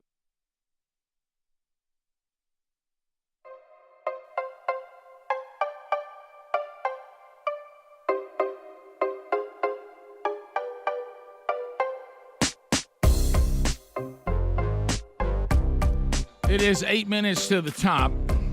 We'll take a few more phone calls to get us to the top of the hour. I do want to point you, if you have a fleet of vehicles and you're dealing with fuel costs right now, can we point you to a fleet card that is going to be life-changing? A2B.com/radio. Go there right now. No setup fee, no transaction fees, no monthly fees, no over-the-limit fees, no credit check required. And this card, when your fleet needs to fill up, it is accepted everywhere that Visa is accepted. So no gallon limits. So this is a card that you need. It offers you the freedom that so many of these cards just do not offer. So go now, A2B.com/radio for a limited time. You'll get a $50 credit when you use the zero-fee card. Get a better fleet card. A2B.com/radio or rickandbubba.com under the sponsors. To the phones we go. Let's go to Gary in the great state of Alabama. Gary, go ahead. You're on the Rick and Bubba Show. Good morning and great show as always. Thank you. I have a question. What if all of y'all were approached to be on Naked and Afraid for $400,000 a person, but also y'all were like the interviews were like kind of like in the office whenever it cut away and they're like in the that little office room, but how would y'all go about that if y'all were all offered to be on Naked and Afraid? All right, Greg said that Greg, this is a big number here. He's talking $400,000 for you to be on Naked and Afraid, and they would interview us like the office sitting down. I'm hoping that there would be some blurring. I mean, we're not. Have you got me? Yeah, I got you. Now, where are we dropped for off? For $400,000, I'm naked and afraid. Okay, all right. So Greg said and you don't even care where they drop. You're responsible to not try that. And you don't even care where they drop. Sounds good. Yeah, it's not on you. I don't know why all the mics. I like can't you sound, screaming in it. I don't know why all the mics can't sound good all the time. But they just ask us what we want to eat, Greg. Say yes. What do you want to? Yeah. Take our order. Yeah. Can I help you, please? Yeah. But anyway, well, you got my answer. Yeah, I got your answer. That's all I need. Now where are we being dropped off at? Does it matter? Like, is it Greg said no. 400,000, he'll be dropped off. I'm with you, Greg. 400K, I'm getting naked. Yeah, I think I'm in. They used to do Butt Naked Friday, Rick. So you really. Yeah, but that was before Jesus. Yeah, I wasn't walking with Jesus then. So I don't know. And you had a real good air conditioning. You did. Yeah. In a shocking deal, and it's still remember when you started nothing. You've really increased dramatically. So it's not a big number, but I'm probably in better shape now than I was then when I was more than willing to be. But I probably am a no. I don't think I could go on that show under any circumstance. Yeah, I don't think so. Do we have to win? Do we have to stay the whole time, or can we? Go for a couple days, drop out. What's the rules there? No, I think what he said is this, because he was very straightforward. Y'all just have to agree to be on the show, and they pay you $400,000 to come on the show and do it. It's done. Yeah. What terrain is best to be naked in? Yeah, that's a good question, Speedy. That really is. It is, and I don't. I mean, I'm thinking the Brazilian rainforest would be the absolute worst. Terrible. Oh, it's let me tell you something. Louisiana swamp, bad. I think any swamp is bad. Bad. I need to be somewhere cold enough where the bugs die. But then you're cold, freezing. then But now you're cold freezing. too. I can build a fire. Something. I can't have bugs on me while I'm sleeping. What Great Smoky Mountains be the best? I mean, if you had to choose. Oh, that'd be okay. Yeah, Yellowstone during the summer. Adler, you realize what Bugs. they're saying is they're giving you $400,000 because you're probably going to be eaten up by bugs. Right. I mean, what you're trying to do is say, I want the $400,000, but I don't want to be uncomfortable. This is a big thing. Are we getting 400 each, or are we having to split? No. I think it's 400 each. It better be a piece. I think it's 400 each. Yeah. 400 each. Yeah. All right, there, buddy. Thank you. Thank you, Greg. Thank you, buddy. So there's your answer, sir. Supersize me, Greg. We continue. Let's go to. What are you talking about? Well, ordering food. He's talking through the thing. The way it Y'all got to keep up. I know it's Friday. It's been a long week. We've had to work a full week, okay? My goodness, we've gone 5 straight days. Help us. Let's go to Bruce in Nashville. Bruce, go ahead. Hey, is it okay to throw out a podcast topic? As long as it's not something annoying. Yes. It's okay. No. and I'm hoping y'all hadn't already addressed this, and Okay. I missed it. But I've always wanted to hear a high-level official, either from like high-level college or NFL, somebody that would pull back the curtain. We had Obviously, Pereira they need on. to be retired. Oh yeah. We had Mike Pereira on. We've done a podcast. But with what him. topic, sir? Well, just kind of like, what went through their mind. Did they ever talk about the human factor? Did people influence them? Did they make mistakes and knew they made it or made it? Was it, kind of that whole, the coaches have an effect on them, y'all coming from the coaching background. So I missed that one. I'm sorry, man. Okay. Yeah, we did. Mike Pereira. And we talked a little bit of that kind of stuff, but not to the depth you're talking about. So, yeah, that is a good idea. It is. But we got into a little bit of that. So look on the archive of our interview of Mike Pereira, and you'll get a little bit of that. Let's go to James in Huntsville. James, What about it, James? James, go ahead. Hey, last night they had a PBS special on about Lionel Richie, who was honorary inductee into the Library of Congress. Okay. And he got up there and was talking, his opening speech, and he says, God and I had a pact. And I told God this is what I wanted to do, and he agreed if I did so-and-so. And then he came out and he said, God again, and he said, he, she, they, them. Oh, boy. And I'm like, doggone it. Yeah, well, you better be careful. You might have made a pact with the other side. Yeah, there've been a lot of people in music. I think that's exactly what it was. Yeah, a lot of people in music have made a pact, but not with God. So I don't know. I don't know the spiritual state of Lionel Richie, but that's disappointing if he said it that way. Well, he may have said it in a joking way.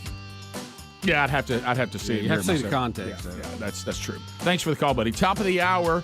If you're checking out, enjoy the weekend. Catch Rick and Bubba University, the podcast this weekend. You got more Rick and Bubba today. We'll be right back. Rick and Bubba, Rick and Bubba.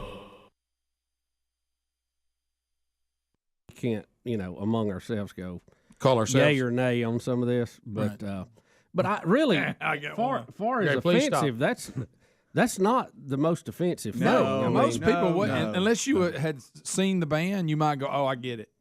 If they're all Asian, but if I just a band called the Slants, I would have never thought nothing about it. Yeah, if I'm riding down the road and that's on the billboard out front, the Slants tonight, 7:30, I wouldn't know what that is. No. You know what? Would you? Until I saw them, then I go, I get it now. Right. And but I'm just saying, and then you would laugh. Yeah, I go, that's a good one. Yeah. But what if it was more vulgar? I mean, would you allow that then, or?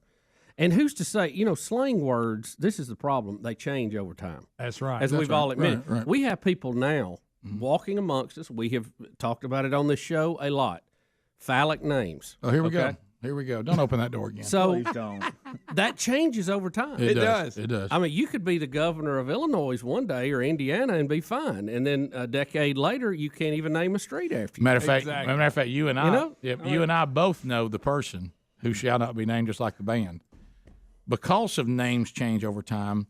Was trying to make the example and use the very well-known phrase "every Tom, Dick, and Harry," and he got them twisted. And it went really bad. You got to get those in order. Yeah, we talked about that. There is a order. Greg quoted that 2 or 3 days ago. I saw it on Twitter. Yeah. Right. You got to stick to that order. But you better get them in order. Isn't that funny? Or you got a problem. You can say that, and nobody blinks. Or you can be football players for Arkansas. You got to watch where you stand. Yeah, but don't miss on the example we're giving. Not only did that belt through and get out of order on a giant PA system in a big old field of thousands of people. That's so good. It was an evangelical event. Don't miss that. Oh wow! Yeah. That is and that was right. That was right in the middle of the message. And when you get out there and every. And he meant to say every Tom, Dick, and Harry. I know, but isn't that crazy? And it just kind of got twisted. If you just get it out of order just one time, it changes the entire. So will the Supreme Court? Nobody even look up. Hearing it from the person who said it is somewhat funny. Hearing it from the handler that was getting the counselor set up for the time of decision and was out there busy. Yeah. And all of a sudden, it just came barreling out of the PA like that, and he looks up with his pamphlets in his hand. Look, it don't get better than that. I'm sorry. So if the Supreme Court rules that they cannot use that name because it's offensive, will that play back against other names that are already offensive? I think it would. What I'm because saying, this is not just a patent decision now; it's a Supreme Court decision. I tell you one thing: it's going to affect the ban in Russia if they ever come over here. Yeah. Oh, wow. Let me ask you this: so, because I think the Redskins are under this situation, they can deny the patent, but you can still call yourself that. You just can't get a patent on it. Correct. And what they're trying to do, Right. if you can't, Didn't they do the same thing the Redskins? And they if you denied? can't get the patent on it, you can't protect your merchandise. So Yeah, you could right. be Anybody. flooded. That's right. That's what they did to the Redskins. But even if your merchandise is not the top selling in the NFL, money wise for you, the people who are flooding it are still getting your name and logo out there. I mean, it's really kind of crazy. Well, what I would have done if I'm them, I would have a blast with everybody. I'd get the name. In just a minute, somebody was going to get offensive. I'd sit there and go, "What are you talking about? We all played wide receiver when we played high school football." Yeah. There you go. And we named it slant because that was the route that we all ran. That was our first. And then that was watch our everybody first go, option. "What are y'all talking about? What's wrong with y'all? What are you racist? Yeah. Turn it back on them." I mean, my office didn't just like absolutely stink, but it just had, it's like, hey, It was just needed a little freshening Yeah, up. yeah. So I plug it in, and even I must admit, it let off a perfume Little kind of strong, smell, little strong, that was just a touch feminine, and definitely changed the smell of my office. I can tell you that. So it wasn't the smell of fresh leather. And right. And so I flowery? left it plugged in during the kickoff hour. And so it had been plugged in for about an hour. And of course, Mr. Over-exaggerate. I got a headache. What's that smell? Give me a headache. And Gives me a Greg and all that. And then Adler, what's that smell? And he's rubbing his hair and stuff, which he Right. does Smells when he like gets a toilet Hey, block. by the way, that's his go-to when he gets agitated. He'll rub his hair a little Is bit. it a flowery smell? And It's kind of like it's not big girl great. perfume. Oh, my It gosh. is a little bit.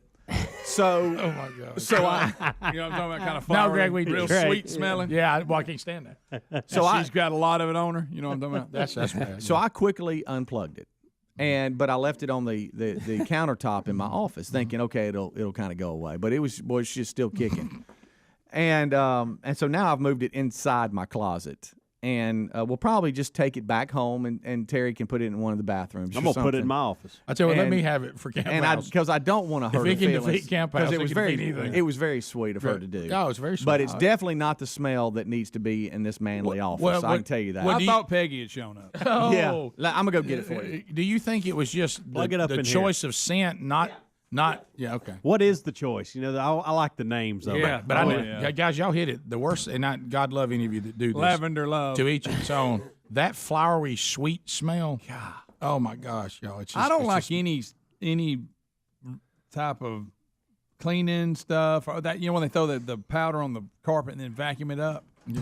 God, it give you a headache. Is it Vanilla It's Joy? not a potpourri or anything. It's I just, like vanilla. I don't know, and it's not big girl perfume It's either, a lot Greg. like big girl perfume. But thank you, honey. I just thank you so much. Don't appreciate nothing. It's Hey, what y'all doing? You can hear them coming in the room. huh? Is it Vanilla Passion? I didn't know y'all were What here. is it? Let me see. Greg. You were doing so good earlier. I know. So you Greg, why all kind the of big Oh, that's Blue Odyssey. Is it? I don't know. How do you know? you Purple Rain. That's what that is. do you kind of Purple see? Rain. Got a berry do smell you, to it. do you kind of see where I'm at though? I'm kind of in between. You're in a bind. I'm in a bind. You're in a bind. I can't take it home and go, don't appreciate it, hate the smell.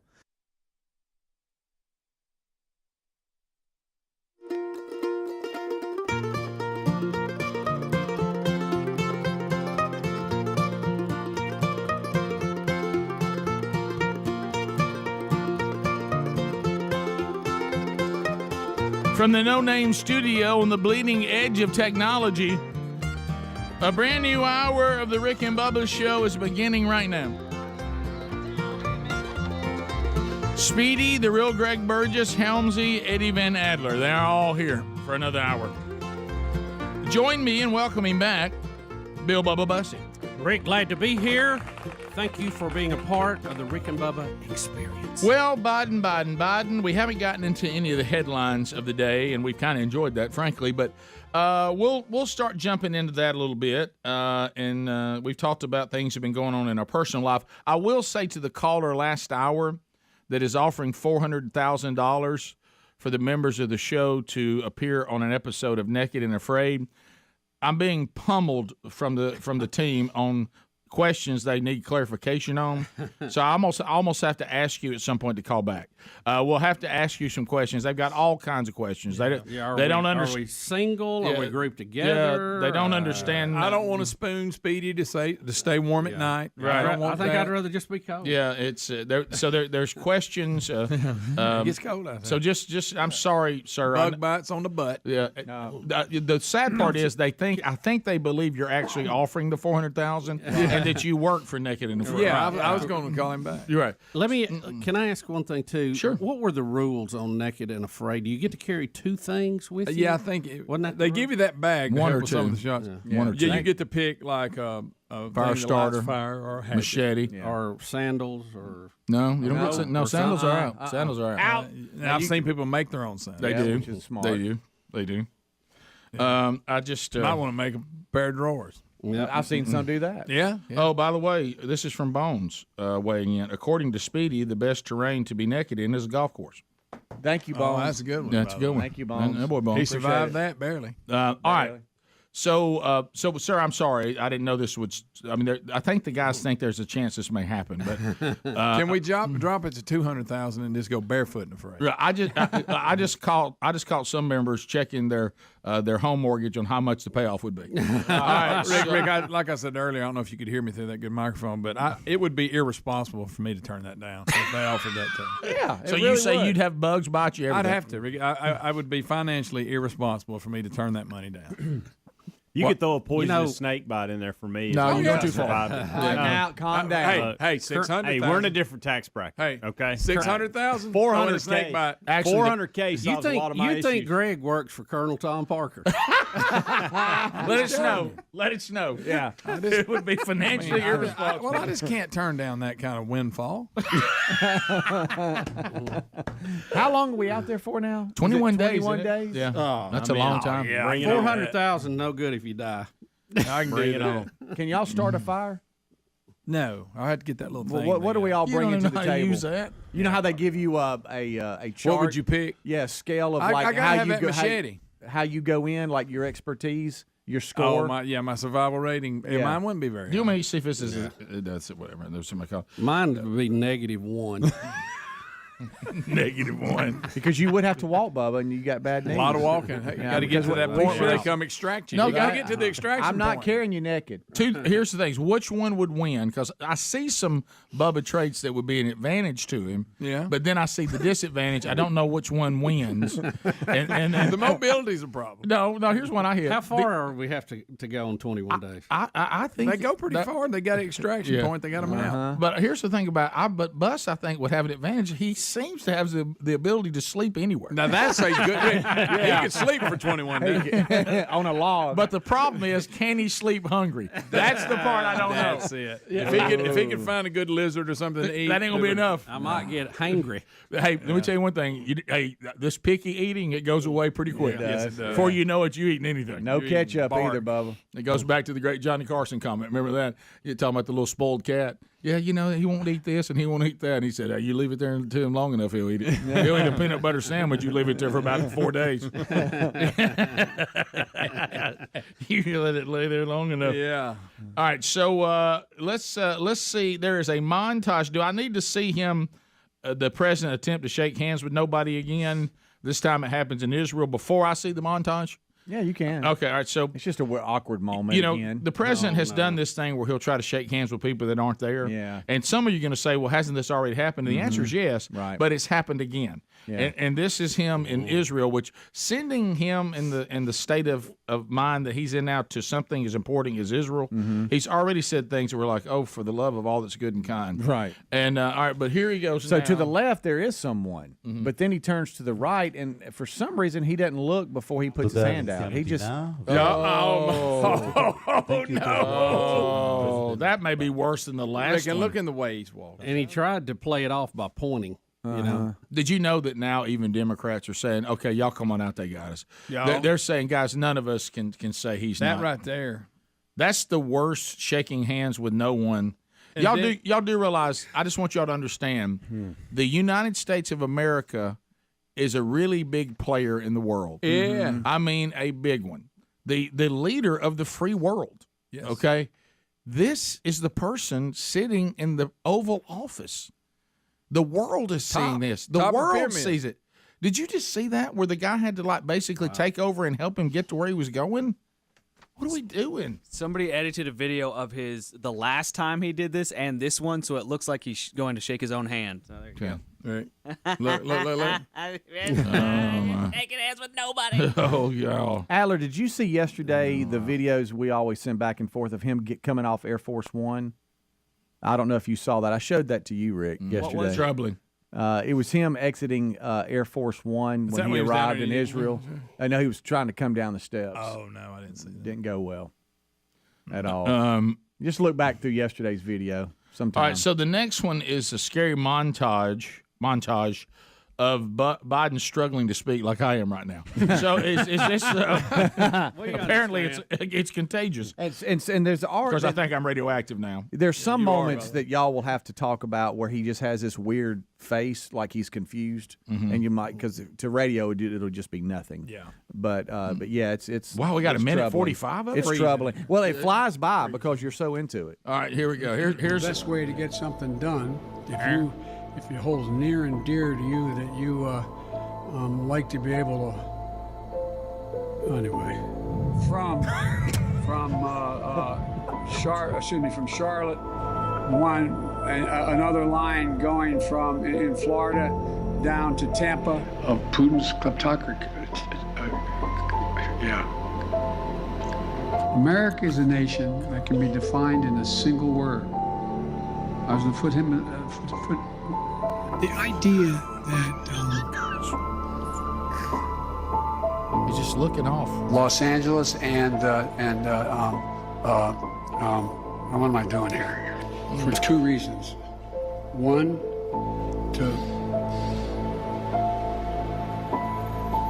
we haven't been able to communicate it in a way that is. Let me say another way. But the nature, not a solid meeting with they make a very good point. Here's the deal. Here's what drives the driver in the states that are affected. Here's what you can do, the drivers. We want to expand pre-K for 3- and 4-year-olds, millions of free care.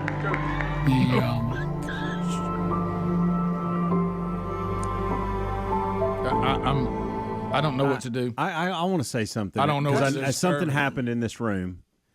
When we heard the first one, we laughed because it was funny. Mm-hmm. But as the video continued to play, everybody in the rooms just mood changed completely to sadness. Mm-hmm. Wow. It did with me. It did with. I watched it. It did with every one of us. Yeah. Well, and I am not without compassion. Right. I could see it. I saw it in everybody's eyes as that video played. Well, we have looked into this face of people we love that have this same problem. That's it.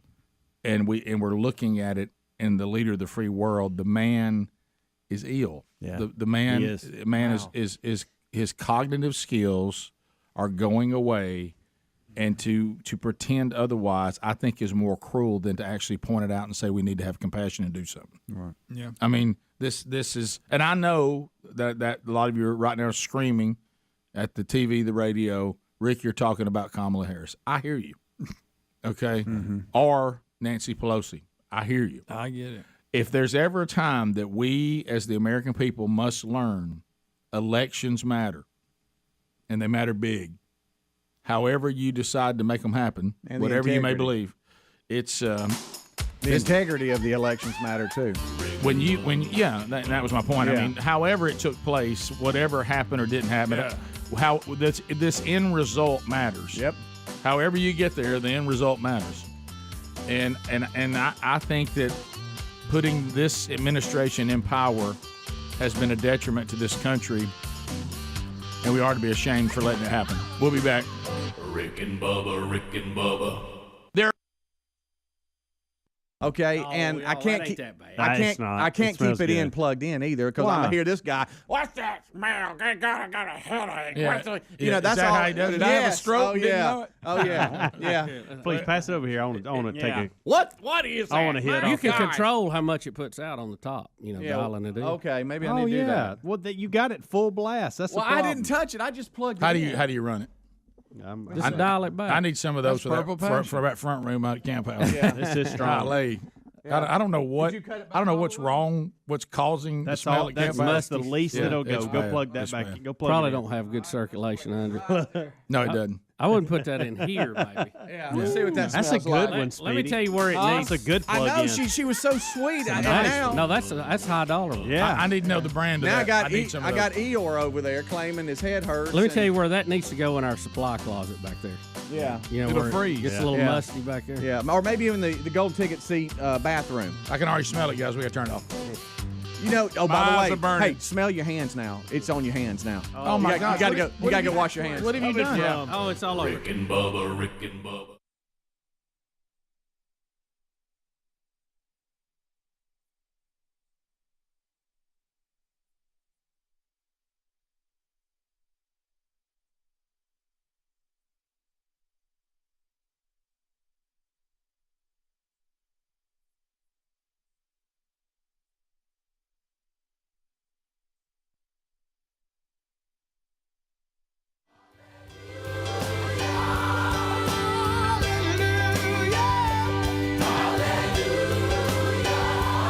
There he is, Kevin Derryberry and friends.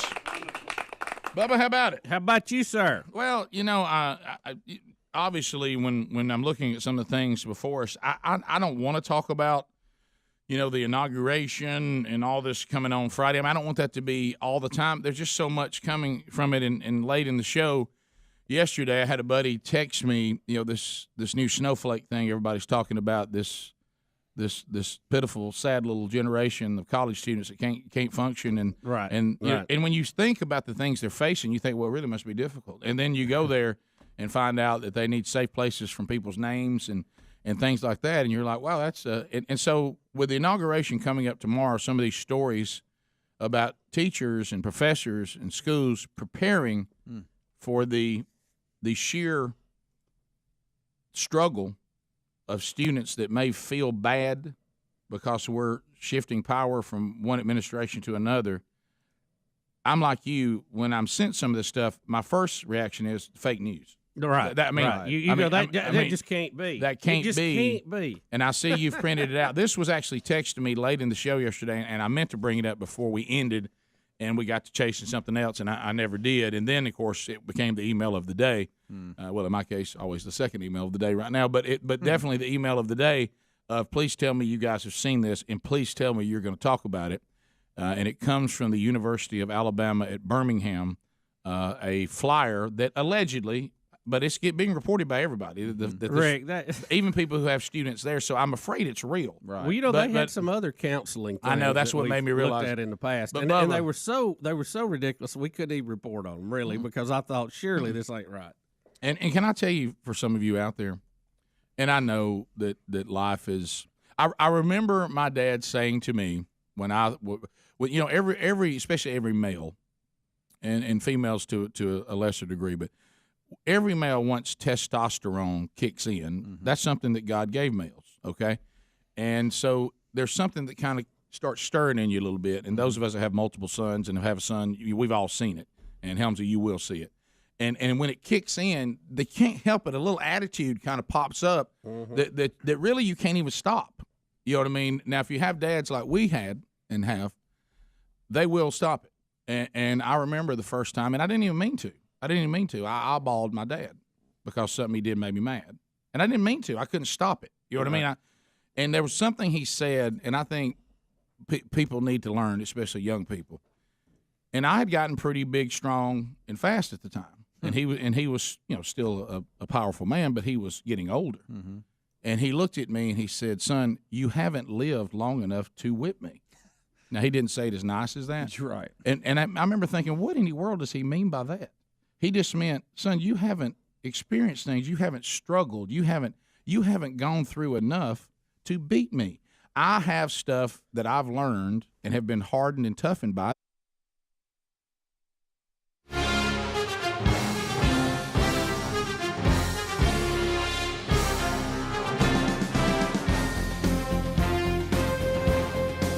All right, we got 22 minutes past the hour. The Rick and Bubba Show, 866-WE-BE-BIG is our number.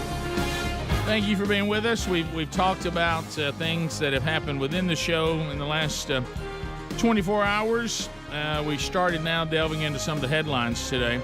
Out of the sports world, a lot of discussion today about the Atlantic League baseball fight, the High Point Rockers versus the Lancaster Barnstormers.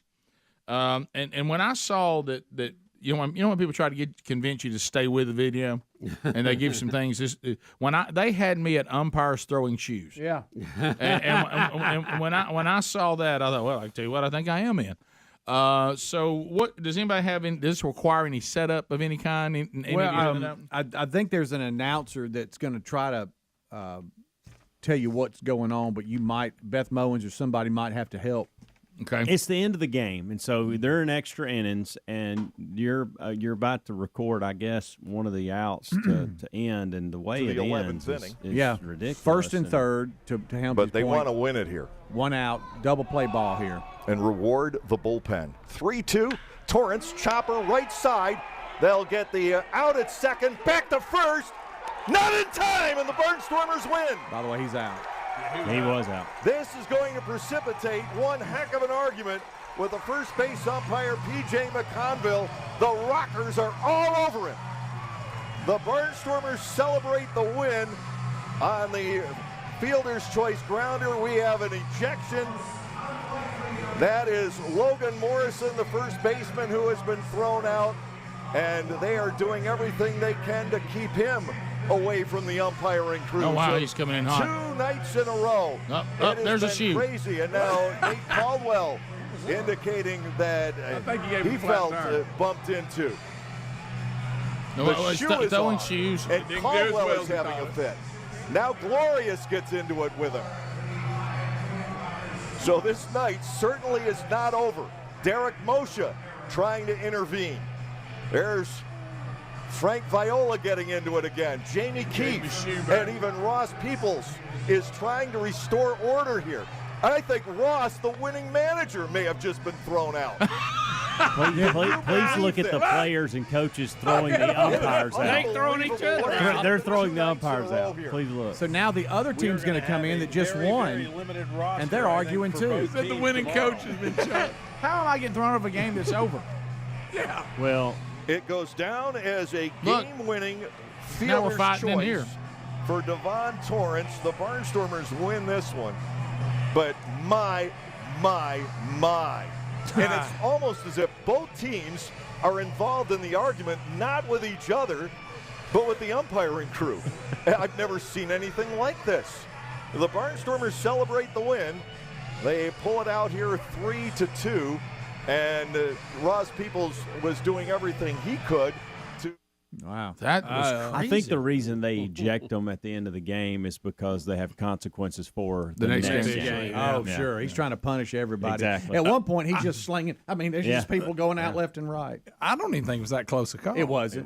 It wasn't. Did we not get to look? Why didn't they go back and look at it? I'd like to see they it. do that in my league. They don't have the technology. It's over. I guess they do because we're watching it ourselves. Right. They could have went and looked at it just like we are. Let's see how bad it is. All right. I mean, that's guys. I'd like to back it up. Can you look at Adler doing his work here? He is. All right. He's still in the air. He's in the air. If that's not really that close. Yeah, I agree. Well, it's close, but it's not so close you can't call it. I tell you what it is. It's minor league baseball. We're in 10th inning. I'm ready to go home. Because if he calls him out right there, they have to go to extra innings, another inning. But if he's safe, game over. I feel like if the umpire had called him out, you'd have had a fuss from the other side. It's that close. Yeah. Well, you'd have kept playing, though. See, that's the thing. If he calls him out. The fielder's choice, they're trying to – I mean, the run's going to cross the plate, and the double play would have ended the inning. Correct. Yeah, that's what I'm saying. That umpire was ready to get to the house. It this is close. It looked close. I can end it. Even in slow motion, that would have been a tough call. And if you look at the argument, it looks like the player steps on the umpire's foot on accident and kind of maybe knocks his shoe off, pulls the Give him a heel, flat pulls tire. the heel out of the shoe, and so he tries to be dramatic, like, "Look what you did to my shoe." Oh yeah, You well, know. a lot of referees and umps. If you just do the remote, they're you know what they are? They're like soccer players falling down. Yeah, flop. Yeah. Well, I mean, he made the call. You may not agree with it, but I mean, they're all up in his face right there. So Yeah, no, I'm just talking about the shoe thing. Yeah, no, there's no doubt that. I mean, you can't act that way when someone makes a call like that without consequences. But him throwing his shoe owns me. he should have just kept walking. I don't know what 20's beef was with him. You know, they get He into hit him it with a here. shoe. Then he goes away, and if you notice, when the umpire has already gone in the locker room, 20 comes running in again. Yeah. What about where's the ump who actually made the call? He's the guy holding his shoe. Is No, he? no. The older gentleman is the one. Yeah, he looks like an older guy.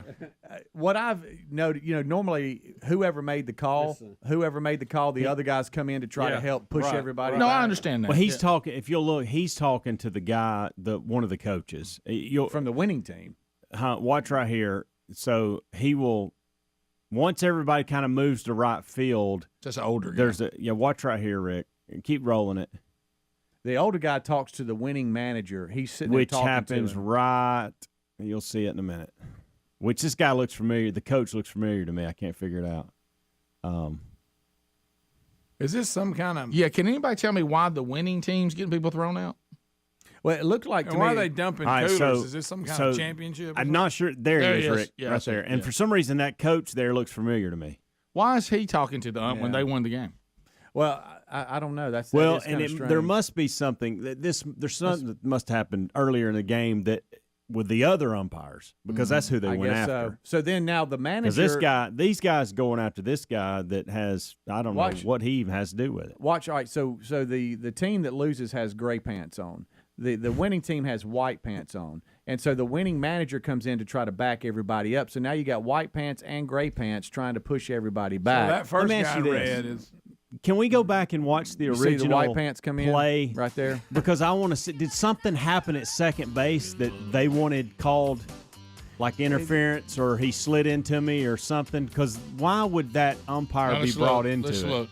And I don't know the answer to that, but you can't tell from there. I bet you it was earlier in the game. Yeah, it had to be. Yeah. All right, we'll be back. Bottom of the hour. Bizarre though. It is. That was bizarre. More I may Rick and throw a Bubba shoe. coming up right after this. Rick and Bubba, Rick and Bubba. You haven't experienced yet, and you can't take me. And I think what we're seeing is we've got a generation that needs to start struggling a little bit, and we're trying to keep them from struggling. And the problem is they're not battle ready, and especially if you're afraid of a name and an inauguration. I mean, unbelievable. Well, we have an update for you after the break on that whole story that you just referred to. And we've had similar conversations with my two teenagers, Right, yeah. and different personality types obviously lend to different situations. Yeah. But I was explaining, I think that you are intelligent. You can process information. The problem is you just haven't had enough to process long time to build a book. Right. Yeah.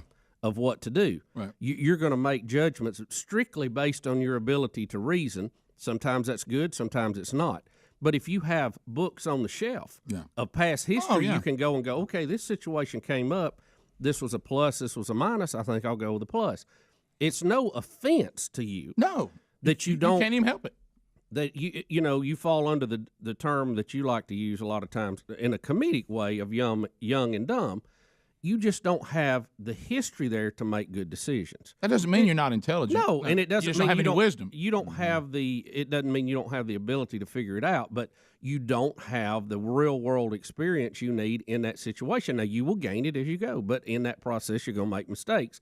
So sometimes if you listen to somebody that has that book already on the shelf, you might cut a corner and not have to go, oh, I did it wrong, now I got it right. But also, sometimes those lessons are best learned if you learn them yourself. Yeah, I know. But you're you right. Just hope that the mistakes are not something that causes you great harm. Yeah, and in the process. And then there's that other process when you're going through something. Talk to people that have been through it, but only talk to the ones that have been through it and actually been victorious. Right. There's no use to go through the ones that went through and didn't do very well with it. Don't get bogged down. Yeah, but the ones who saw victory or saw them, kind of persevere through it, you might want to have a chat with them. We'll be back. Rick and Bubba. We started getting this, like I said, late in the show yesterday, and then we were all pummeled with it yesterday. And I'll tell you my theory on this, on what I think the truth is on this. First of all, it is true that this flyer that Bill Bubba Bussey is about to share with us was circulating on the campus of a college in Alabama, not far from the broadcast plaza, University of Alabama at Birmingham. There was a flyer going out that was supposed to provide what, Bubba? Well, Rick, in this university, we have a lot of interns from there. Great facility. Yeah, no doubt. World-class medical setup. But they've been in the news, one, when they canceled their football team. Right. Who everybody was booing and hissing that this is something, there's more to this than what meets the surface. Right. They're bringing it back this year, by the way. All that was accomplished is a loss of millions and millions of dollars by canceling games. One of the most idiotic things I've ever watched. I tell you, I knew when we got the report and the balance sheet was one-sided that there was a problem there. But anyway, won't relive that. Rick, we were sent this, and like you said, I really couldn't believe it was true. It's titled the UAB Employee Assistance and Counseling Center. Mm-hmm. And they were having an inaugural process group this Friday from 12 to 1. The group will give employees a supportive environment to express feelings and reactions regarding the election and discuss methods and strategies for moving forward. You're welcome to bring your lunch. Right. Well, you can contact the EACC at their local. So it was real, and I started getting it. Is it really? Yeah. Well, here's the story. The story's real. You want but the is setup this and real? everything, Rick? You want the whole thing? Oh, we're gonna hear the package. Yeah, here's the package on that because there is an update on the story. Here right. Then courtesy of WBRC. It's not going to be a group session for employees trying to, quote, deal with the inauguration. Melanie Boese joins us now to explain. Melanie? That's right, Jonathan. UAB officials say they first learned about the flyer last night that was announcing a support group of sorts for those who may have a tough time dealing with Donald Trump's election. Unbelievable. It was to be held on Inauguration Day Friday, but not anymore. This flyer coming from the UAB Employee Assistance and Counseling Center, offering an inaugural process group to be held at noon on Friday, around the same time Donald Trump is scheduled to be sworn in as president. The purpose of the meeting, according to the flyer, to give employees a supportive environment to express feelings and reactions about the election, also to discuss strategies moving forward. We tried speaking with the center staff about who organized the meeting and why they felt it was important.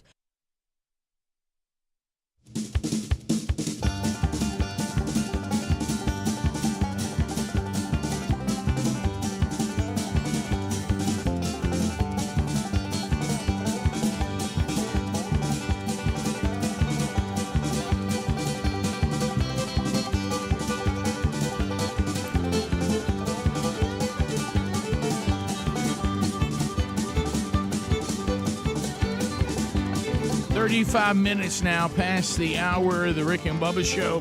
Thanks for being with us. We'll get to some more of your phone calls before the hour is done. Will a meet still in play? Will happen before the show ends today.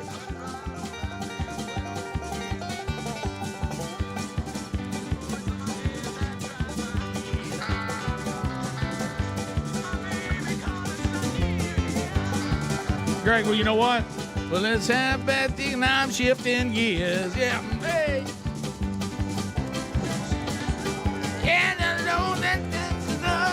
All right, so as we come back, did you know that I covered this song in Vindicator? Do you know who else covered it? There was a famous band? Who?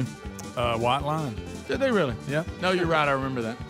I remember you doing this, by the way. Do you really? Yeah. Dutch cowboy hat on. And hair blazing. Like no other. A menace to society. Yes, sir. How about this? Bubba, you're not allowed to announce this. You know this. This is not your area. Oh no. We have, unfortunately, for the those who know and love Ivanna Trump, she was found dead. and said that they said in her final hours she was dining at her favorite Italian restaurant in good spirits only hours before she was found dead at the bottom of the stairs in her New York townhouse. And it says they are trying to identify the location of the Clintons at the time. No, I'm just kidding. It doesn't. I'm just throwing that in. But anyway, so there it is. Were they thinking heart attack? Mm-hmm. That's what it said in the story, but I guess they're having to confirm that. But right. So, but the bottom line, 73. 73. But what I guess what the takeaway from the story is, it was sudden. Mm-hmm. There was no, hey, she's sick and we've been visiting her for weeks and she was fading away. This is, hey, I'm at my favorite Italian restaurant, and a few hours later, I'm dead. Yeah, and apparently a female staffer was coming in to connect with her, I guess, in some way, and found her. Unfortunately, those that were with her says she seemed normal, but maybe a little bit tired. But that doesn't really indicate anything. We all can be tired at times. It said she did order a very small amount of food, and as you said, was found at the bottom of the staircase in her home. Only a few hours later. So there you go. Do y'all want to see the old ad where Donald Trump and Ivanna appeared? You might remember this ad. I remember it from when I was a kid, but I don't know. Let's see it. Show it up there. Sure. All right, here we go. Here we go.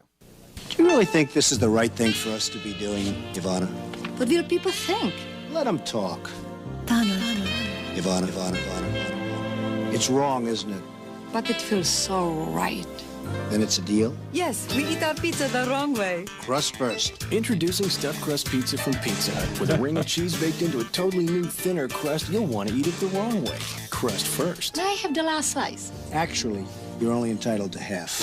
Large, just $9.99. That's funny. Mm-hmm. Later, that was really funny. Yeah, for real. The half thing. Yeah. Hey, he'll go for them women with accents, won't he? He'll go for them women with accents. The guy who has there's a guy that has a Twitter that is just Greg's quotes. I have a feeling that one's going to make it. What guys? You telling me that him and his current wife that they the same type of can't understand what they're saying? Type of can't understand what they're saying. Greg, buddy. Greg, your way of putting things. Don't pull us into a meeting the last day of the week, please. Yeah. So y'all don't think? Hey, is that the phones ringing in there? Y'all don't think that there's a similarity there? No, Marla Maples is the only one that didn't have an accent. Right, that's true. She did from Georgia. But so most people say that the person has a thick accent. Right. Greg refers to it as it speaks in a way that you can hardly understand. Yeah, it's gibberish. So yeah, but so that is a story that is out there right now. So anyway, and Bubba's not allowed to comment on it, but it looks like you've announced it. Yeah, you can now. Yeah, you're you fine just have now. to announce Wait a minute, that was last year. No, I'm just kidding. I played that again during the best of. Of course, I didn't realize Speedy had played it too, but it was sometimes things. They write it at different times. But that was so good. There's the women of Trump on the screen. Yeah, right they now. are, and only one of them speaks English. Greg, they all speak English. Well, a version. Right. So. How many languages do you speak, Greg? I speak at least 3. There's Tangolay. There's Tangolay. Portuguese. Can we Portuguese? get Speedy, you would probably be the best one at this. Do you think you can get all of Greg's grandkids in like one little picture frame and mount it up here so he has to look at it? He has to look over their head as he makes these comments that are terribly inappropriate. Yeah, do that thing that you did in your office where you get digital pictures and make it. Do one of those. I'll get with Lisa. And we'll put a square right here facing back. All 3 of them. Yeah. Just a little, and we set it up at an angle so he has to stare at it. Right. Yeah. And leave a room for extra as they grow. Right. Yeah. That'll be all As the next one comes along. I think it all started when he woke up today. I mean, even though most days are just Greg, but today he claims that his alarm was going off and I couldn't wake up, and I was staring at it, holding it in my hand, couldn't figure out how to turn it off or anything. Yeah. I was just like, you knew you had it. Yeah, and I didn't know how you turn it off. You didn't know what it was. So you know how it feels to be President Biden. Well, there it is. And there it is. Wow. When you get woke up, I call it coming across the solar system where you're like, Right. you don't even know who you are for a minute. You know, you're just like. But for some reason, it was extra confusing this morning. Can I tell you? Normally, I picked the clock up, hit it, set it down. Because it's Friday. I woke up and I was doing this. And it's going. Let me tell you the worst time of the day is my alarm going off. It's terrible. The 2 times that and somebody should put a video out the other day of somebody, their friend, doing it to them, and it was the same deal. There's 2 places in my life that I've experienced where you wake up the most confused, and it is the movie, not a movie at home, in the theater. If you've ever gone completely out in the theater and you wake up like the movie's over and people are shuffling out, it is the weirdest. You're like, where am I? I never get to go that far asleep because I'm usually snoring and someone has woke me up. You don't have any idea where you are. And the other one was back in school. You ever go to sleep in the classroom and everybody leaves and the class lets out and they leave you in there? Or the teacher wakes you up standing over you and you're like, everybody's going. And you don't know what's going on. Sherry and I've told this story in the past, back to the theater, and it is, we get, every time we bring it up, we get to laughing so hard. You know when you make that transition from you think you're still young and you don't understand you've crossed over into old, and you're trying to figure out some daily, you're Rick. trying to figure out what are some signs that I've left where I once was. So we still thought we were young enough to go to the late movie. Okay, we thought, hey, kids at grandparents or wherever, I don't remember where they were. Somebody was keeping this when they were, still at home. And we were thinking, all right, we're still young enough. And we went out to eat. Hey, what about a movie? I tell you, we go in. I said, now look, the earliest one I can find in here is 9:45. Oh, Rick, that's nearly 10. No, listen. I tell you what, we still do it. I still remember what the movie was. It was the movie Amazing Grace about Wilberforce and when he was trying to abolish slavery in Great Britain. Rick, I believe you picked the wrong movie for it to be late. Greg. That didn't help. So anyway, I still remember like Independence Day. I still remember the movie, but it was an outstanding movie if you've never seen it. Well, you don't know. You slept through it. Well, I don't know. Later. You saw it later. Later on, You felt like it was. Later on, I saw it on TV. Back when I actually got to watch Greg, it. at the safety of my home. But anyway, so let's revisit Amazing Grace. So look, we're in the theater. Hey, man. Hey, we're going to do it. Guys, listen to me. And there was only about 20 people in there. Listen. I'm not talking about nodding off. That's not what I'm talking about. Okay, now keep in mind, we're a husband and a wife. I'm not talking about one falls asleep, the other one keeps watching the movie. One's nudging the other. I'm not talking about that. We went, at one point, we were spooning. We went. You completely forgot you were at the movie. We went completely out. I'm talking about we went to bed for the night. We went to bed for the night. Our next move was morning. Okay, and look. We wake up. I'm holding on to her. Look, we're all snuggled up against each other, laying on across the seats. We were. People were like, "Sir, ma'am." I mean, they're in there cleaning popcorn up. We had to be. We missed the whole movie. I was like, we were out. Where are we? Oh, that's good. Well, the previews are 20 minutes now. Oh, so yeah. you probably never made it through that. By the way, I enjoy previews, but I will say, no, hear me. I'm not finished because I'm with you. Look, I'm a trailer guy. I love a trailer. Sure. Yeah. But the length of the trailers now, but I'm also the kind of guy that likes to be efficient with time. Y'all keeping us at the theater way too long. Mm-hmm. That's too. Rick, I love the trailers. No, I do too. But I do too. To a point. But let's face it. Out of the 10 you see, 7 of them are good. Let's cut the other 3. Yeah. I mean, it's 30 minutes almost. We got to get this narrowed down. I watch trailers at home by myself sometimes. I like trailers. Hey, you know what you need? And I know you make fun of Greg and I. Access. Yeah. The Apple TV's got a. They have a deal that says nothing but trailers. Oh, yeah. And you just turn it on. But anyway, because see, Rick, I think of it. You know, like saving time. I see the whole movie in like 30 seconds. That's true. To a minute. But I'm just saying, when you're asking me to commit to the movie, I'm right now, movie people. You're trying to get us back to the theater. You're asking me for too much time. Mm-hmm. Well, I got to get in there and see the movie and get out quicker than that. Yeah, don't worry about getting there when the previews start. Don't worry about that. If you think you're running late, you're not running. No, you got plenty of time. Respect our time, please. It's just you're asking us to come for too long. Goodness. And we got to stay awake this entire time. All right, we'll be back. Phone calls are next. 866 We Be Big. More Rick and Bubba coming up. Rick and Bubba, Rick and Bubba. We weren't allowed to do so. Instead, UAB media officials released a statement that said, in part, the meeting is clearly partisan and not an appropriate use of institutional resources. The event has been canceled. So has the university ever held an inaugural inaugural process group event before? Will the person or the persons who organized this event face repercussions? And also, who gave the final sign-off for this event? Those are all questions that we asked. But again, the university said it was only releasing the statement that I mentioned and nothing more. So let me tell you what really happened. Okay, because we live still in the deep South. Right. And look, there's a lot going on here too. There's some negative things about this is still Alabama, and there's some positive things. And here's one of the positives. We haven't quite come around to the way the rest of y'all act yet. So you could release this in Berkeley and be celebrated, people be weeping. You could release this in the Northeast and people would talk about how wonderful it is. And you would have to seriously say, we only have so much room for the counseling. Okay? Right. And Alabama, this is so stupid.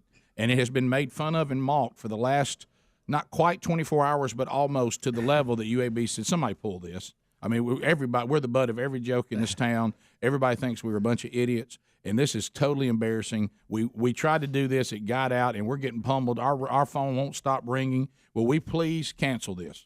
And I'm going to release a statement saying we ain't going to do this. Well, and then some of y'all going to have to fall on the sword, and we're going to act like we get on to you and all that. But they were going to do it, and the blowback was so negative and so bad they canceled it. Well, let's give props where props are due. Somebody up the line saw this and said, hey, as you said, this is ridiculous. Don't do it. Well, after they'd been made fun of for hours and hours and hours. Look, I've been getting the email. They're getting pummeled. You would hope that Rightfully somebody so. just saw this and went, no, this is ridiculous. We're not going to do it. Will anybody be reprimanded, pay any kind of punishment, or be fired? Probably not. You never get rid of anybody in the university setup. Well, I have a tremendous... Except the football coach if they're not winning. Well, I have a tremendous idea on what I'm going to do with that phone number that has just been given. Yes, sir. I mean, I don't just have a sort of good idea. I've got a really good one. Yeah. Okay. And I think I know what it is, my friend. And I mean, it's going to be it is going to be gold. And we've worn this analogy out, but you have to mention it every time.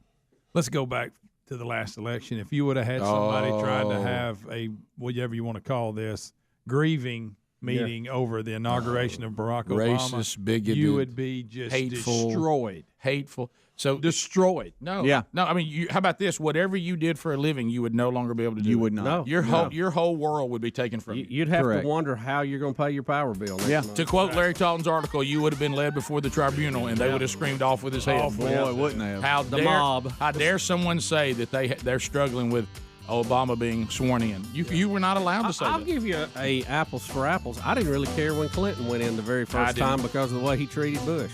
How about the election? Oh, I didn't like it because I knew what kind of person he was. I saw the beginning of it, and I went out and played golf or something. You know, Bottom of the hour, we'll be back. Rick and Bubba. All right, so let's have some fun. We just did this story that this college in Alabama, UAB Birmingham, we're going to offer to all their employees a counseling service for those that were struggling, to give them, the quote is, a supportive environment to express feelings. By the way, we could use a little less of that in this country, okay? Yeah.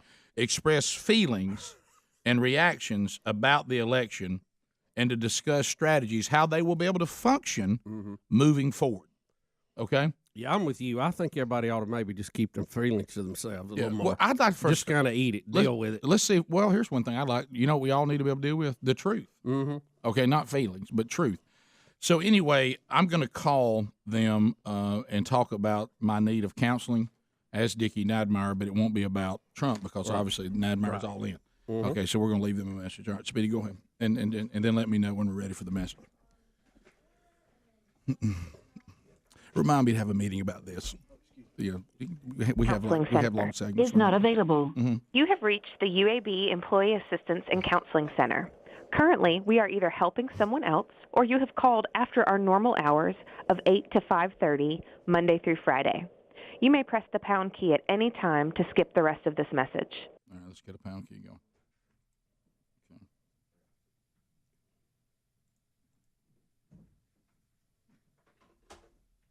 When you are finished, you may hang up or press 1 for special options. Hey, Road Tide, Hey, it's Dickie Nadmeyer. I just want to call, see if I couldn't get a counselor on the line. I know y'all's going to offer some kind of, help people kind of deal with their feelings and things.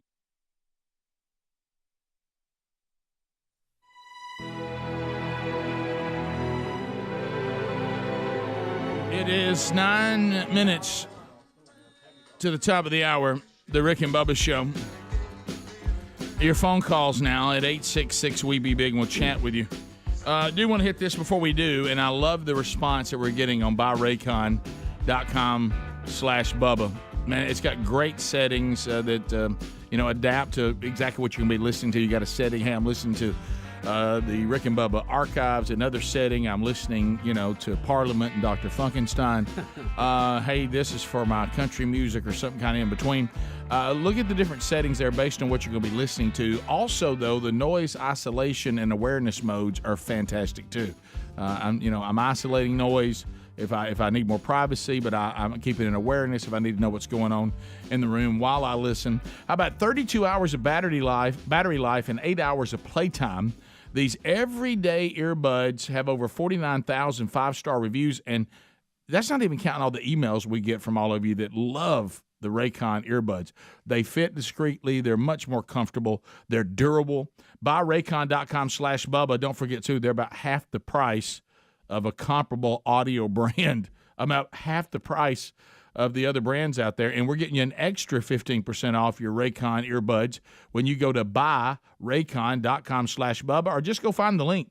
It's right there at rickandbubba.com under the sponsors button, and we'll look forward to hearing from you when you tell us how much you love the Raycons, because you're going to love them. All right, to the phones we go. Let's go to Prattville. Jerry is standing by. Jerry, welcome to the Rick and Bubba Show. How are you? Oh, it's Gary. I was calling about the naked and afraid situations and dilemmas that y'all would be put through if y'all were both all given, $400,000 a person. I mean, from A to Z, all of y'all will receive $400,000. But the thing is, y'all would have different drop-off spots. But y'all would all have to meet up like at the camp. But I can imagine Greg, if he was the first one to see everybody walk up naked and he just starts laughing. And, I just figured that it would be like a team event. Let's say like the Appalachian Mountains or somewhere. We're all at the same I place. survive there. We're all at the same place. See, I don't know that there's enough. In the Appalachians. I don't know if there's enough money for me to be standing there naked with all the guys on the show. I just it. He thinks that new public bathroom's giving a shit. Yeah. Rick, I'm sticking to $400,000.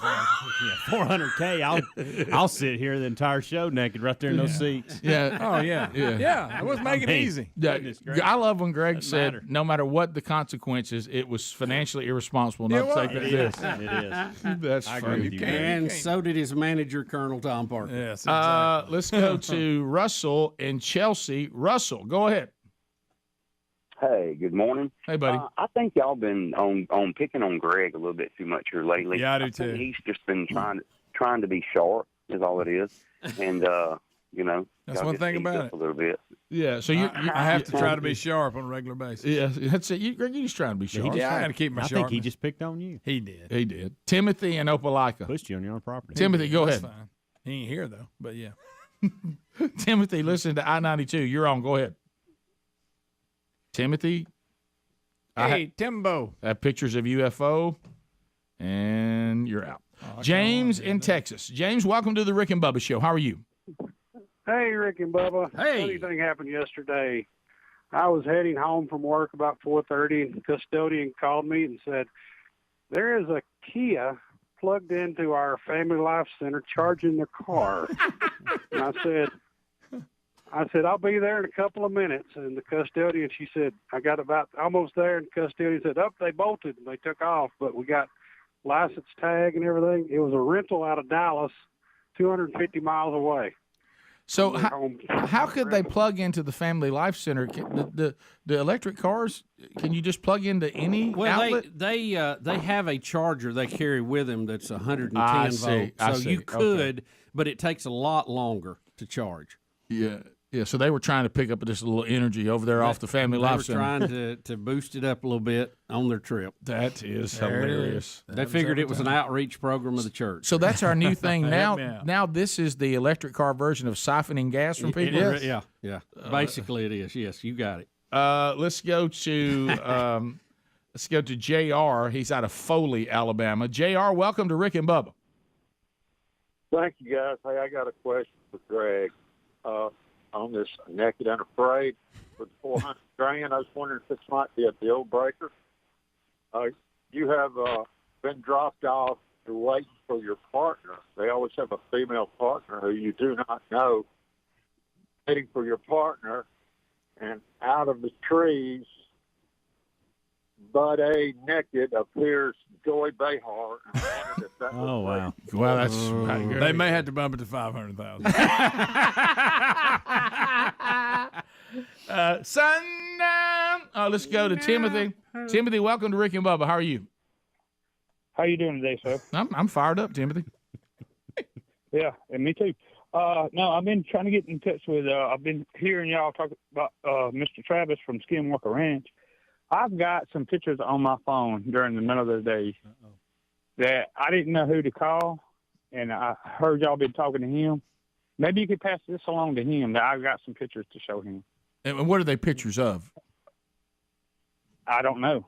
They don't have no wings, don't make no sound, and they can turn sharp corner right or left turn. Have you got video or just still pictures? I'm sorry, I don't follow. I got it. I know. Is he talking about some type of craft? He's saying he has pictures of what he thinks is UFO, and he wants to get them to Travis. Okay. Yeah. And he wonder if you can get them to him since you and him. Have you got hanging video out. of this or just still shots? I wish he'd email the pictures. It's still pictures. Okay. Mm-hmm. But email them to us. We'd like to see them. Yeah. I mean, you sending them to Bubba is just like sending them to Travis. No, y'all don't start that. No, it's true. Y'all got everybody I know won't speak to me because y'all say all that stuff all the time. Y'all made me a leper. What I'm saying. Get away from him. Bubba, let's face it, the connection. I know that was the goal. Did you hear me? Just face it, any connection to the show is somewhat leopardy. But you're right. We're trying to make it even more severe.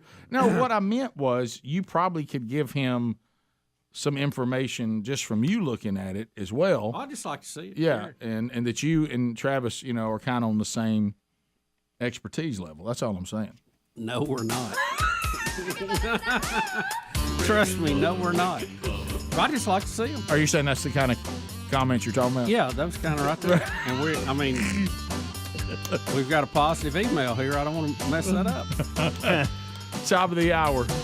If you're leaving us, have a good weekend. Don't forget Rick and Bubba University, the podcast with Travis Taylor this weekend. If you got more Rick and Bubba, we'll be right back.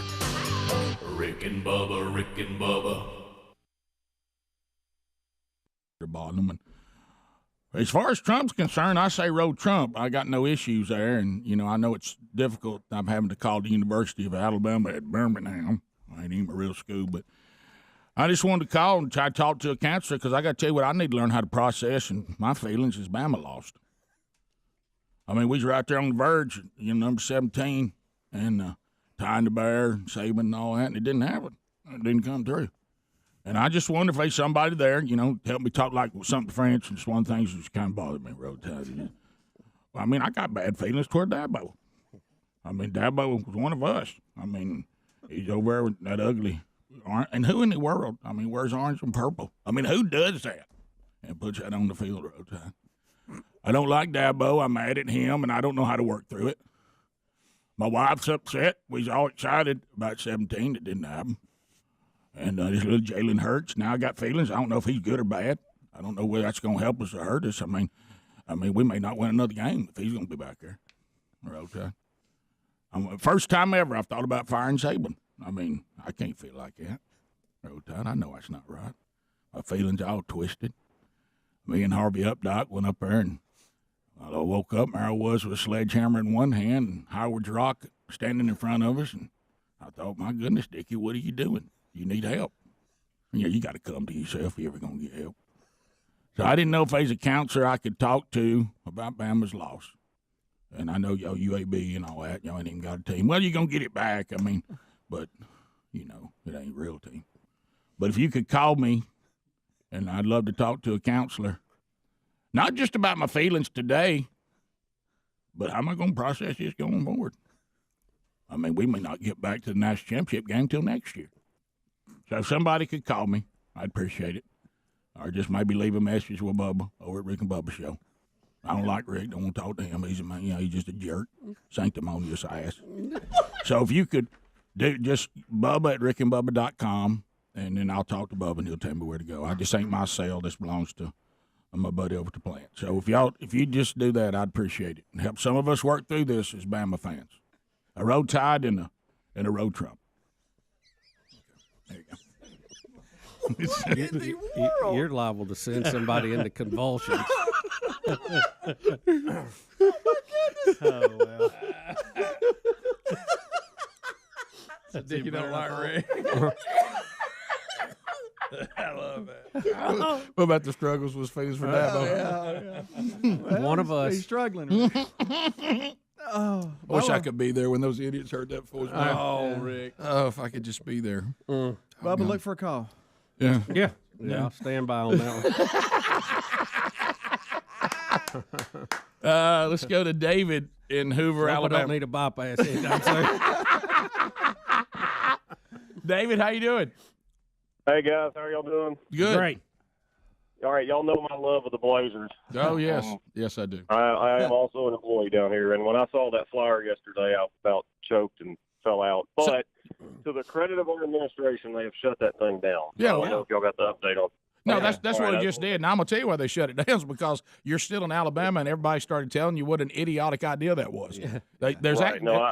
in Berkeley, it would have been agree. celebrated. Yeah. Here you become the butt of all jokes. And I think they finally said, what have we done? Let's stop this garbage. But And I give them before- credit for starting. Before it got to that level, though, somebody, 2 or 3 people, probably thought this was the greatest thing ever. Oh, yeah. Oh, sure. I mean, Well, and we're working hard to get the word out about it. Well, and no pun intended, I guarantee you they grabbed the ball and ran with it before the play was ever called. Because, like I said, it was shut down real quick yesterday morning. Well, good. Anyway, guys, do appreciate Hey, y'all. David, hang Y'all on, have a great day. before you go, David. You have been such a loyal supporter of UAB over the years. You're getting football back this year. You got to be excited. Yep. I'm very excited. And I don't know if y'all have been down here to see that the football operations center they are building down here is absolutely tremendous. I mean, I cannot wait. We're going to have a covered practice field, not enclosed, but covered. You know, you're going to have the weight rooms. All the things UAB football has needed for the past 25 years is finally coming to fruition. And the city of Birmingham stepped up. Our fans have stepped up. You know, UAB actually is really growing as a university aside from football as well. But absolutely, Bubba, you're right. To see that coming back, and September 2nd, we hit the field at Legion Field against Alabama A&M, I believe. And it's going to be a good day. So, hey, guys, do appreciate y'all show, and y'all have a great day. Hey, you too, David. Thanks, man. We And continue. just think all that was accomplished with this. I know. Unbelievable. Yeah. Unbelievable. Well, I mean, they had the momentum going, and all the things that are happening now, if they just kept going and had that momentum and added these things, I mean, you're rolling. Now you put them in a position. They've got players have ended up all over the country at different schools. And the whole thing that it was going to save you money ended up costing you money in the payout. How is the administration spending it? Because they'll try to keep it positive. How have they tried to spin this as this was a good decision that we got it back, but it did this? Oh, I'm what sure. are they saying? I'm sure. Well, I mean, I don't even have to hear it. They're going to say, well, the fans stepped up and, you know, we've responded to that and brought it back. Mm-hmm. You know, we're answering to what the people want. Yeah. Okay. Sure.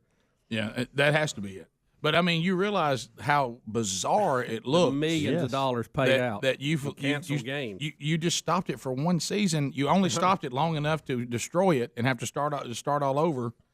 I mean, it's the most bizarre, most unbelievable thing that I mean, it defies all logic.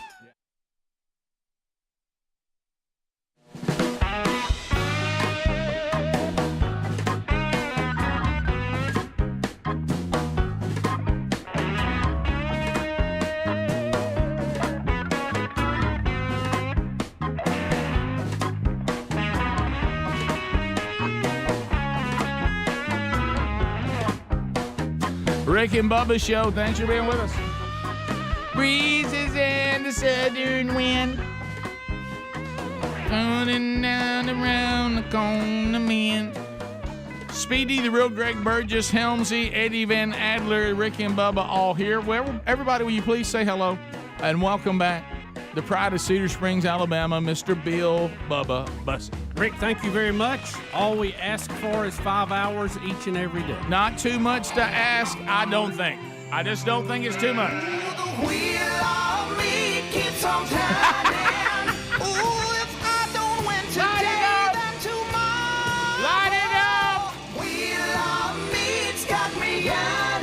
Let's go.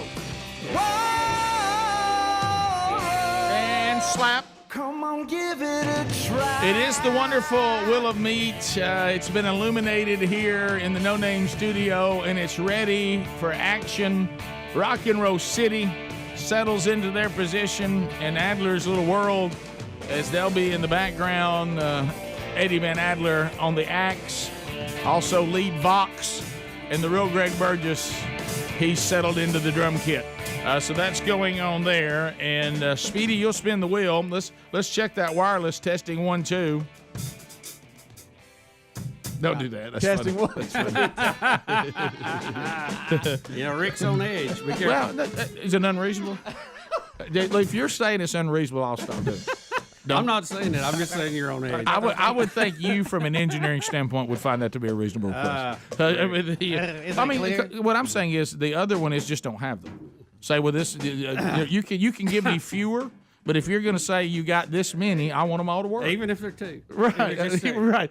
I just want every mic I have to work. Right. Is that, I just doesn't seem unreasonable. I don't think that's too much. And I want to be able to come by here on a Sunday afternoon at 2:00 with nobody in here, walk in, and if I pop one up, it works. Right. I want them to always work. Does it sound clear? I just think that's reasonable. You know, you know what it would be like, Bubba? It would be like you saying I have a landscaping company and some of my weed eaters work. Well, you'd want them all to work, wouldn't you? All right, so here we go. We're gonna let Adler get everybody in there going. Let Speedy handle the wheel. Helmsy's on the phones, and Bubba and I just hanging out and enjoying it. That's right. So let's start Giving away stuff in South Carolina, where Seth is standing by. Of course, we've got Meat on the Wheel from HarryandDavid.com. 1-800-Flowers. Got flowers on the wheel, all kinds of Rick and Bubba prizes. Moultrie's up there, Cord Buddy, Blaze TV, Buzzbox Coffee. Seth, are you ready? What do you say to Speedy? Wow, what a wheel. Let her rip, Speedy. There it is. Around and round she goes. Where she stops, nobody knows.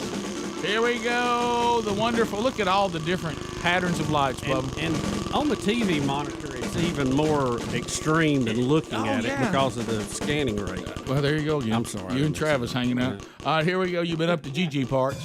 All right. T-shirt, T-shirt, T-shirt. Wear it. All right, now this is beautiful if it lands on this one because it means you get to pick any T-shirt you want.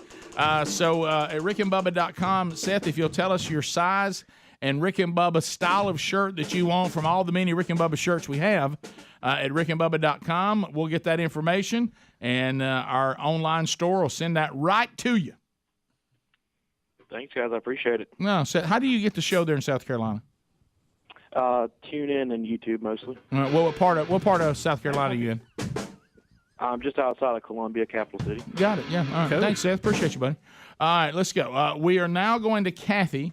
Kathy has joined us out of the land of I-92 WLWI. Kathy is standing by in Opelika. All right, go ahead, Kathy. Wow, what a wheel. Come on.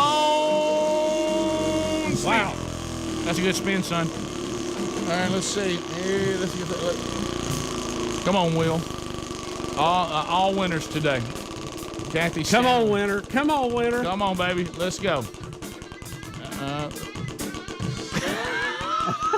Oh, look at here. Does anybody remember what we chant on this? Something about cup, sip it, or drink it. Something about cup, sip it. Drink it. Is it drink it or sip it? I think it's drink. It's a. Well, I don't think I would scream sip it. So drink it? Yeah. Cup, drink it. All right, Kathy, here's what you got. It's got a Rick and Bubba cartoon on it. You know how when you used to get collectible glasses? They now don't do them as glasses. They do them plastic now. But this is a glass. And they used to do things like the Flintstones, or they would do some sort of theme like that. It's a tea glass like that, but it has all the members of the Rick and Bubba show on it. So congratulations, Kathy. And if you're lucky, that logo will stay on there. Yeah, right. Be careful how you walk. Be sure and ask about washing it. All right, we'll put you on hold, okay? You couldn't let that go, could you? I thought of it first and let it go, and then you do it. All right, here we go. You knew it entered my mind. Well, let's go to Patricia at Muscle Shoals, listening to WLAY. Patricia, what do you say to Speedy? Wow, what a wheel. Let it rip, Speedy. Let's go. Let's reverse. She's a reverse. A reverse spin for our, who is that? Patricia, yeah, out of Muscle Shoals. All right, let's see what happens here, Patricia.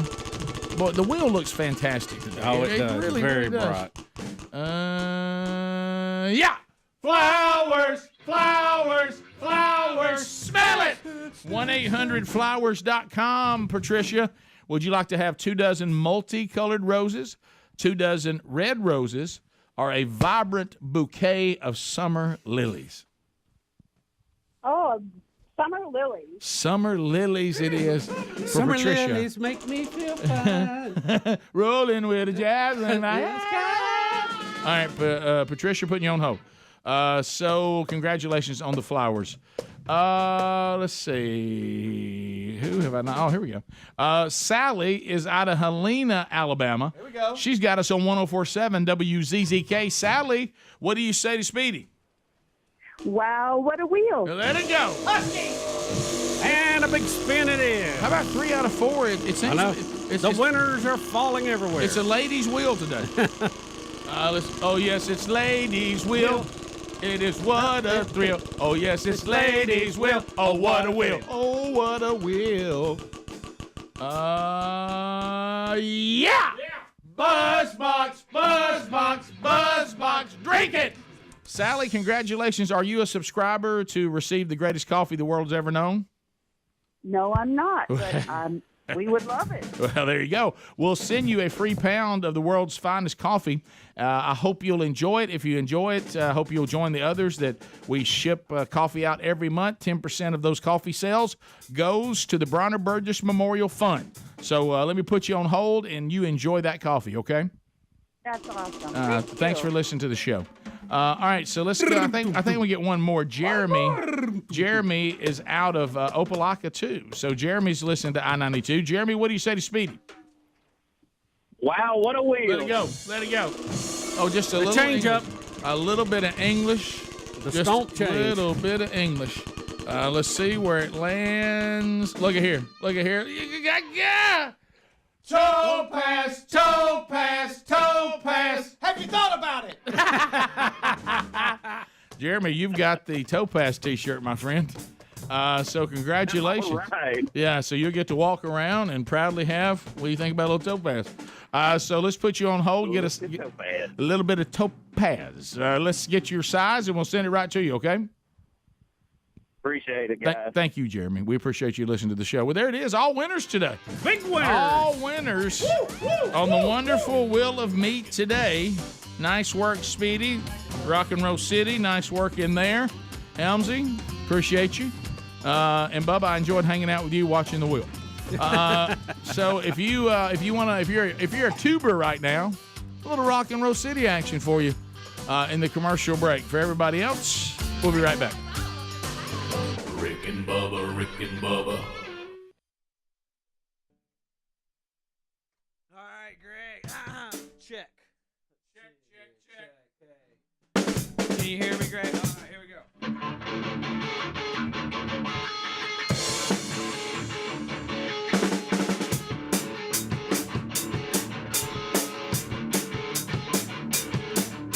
You know that it's Friday because it is Friday. You know that it's Friday because the day is Friday. We're gonna have a drum solo on Friday because it's Friday.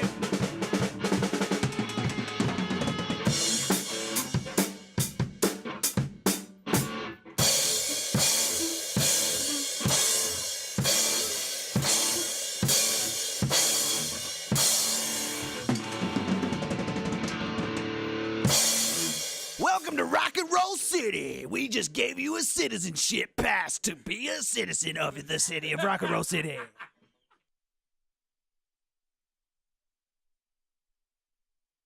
Our our own Helmsy went out and saw this show in Chicago and came back raving about Out of This World, which is the tour. The King Charles Troupe was one of the acts that he talked about quite a bit.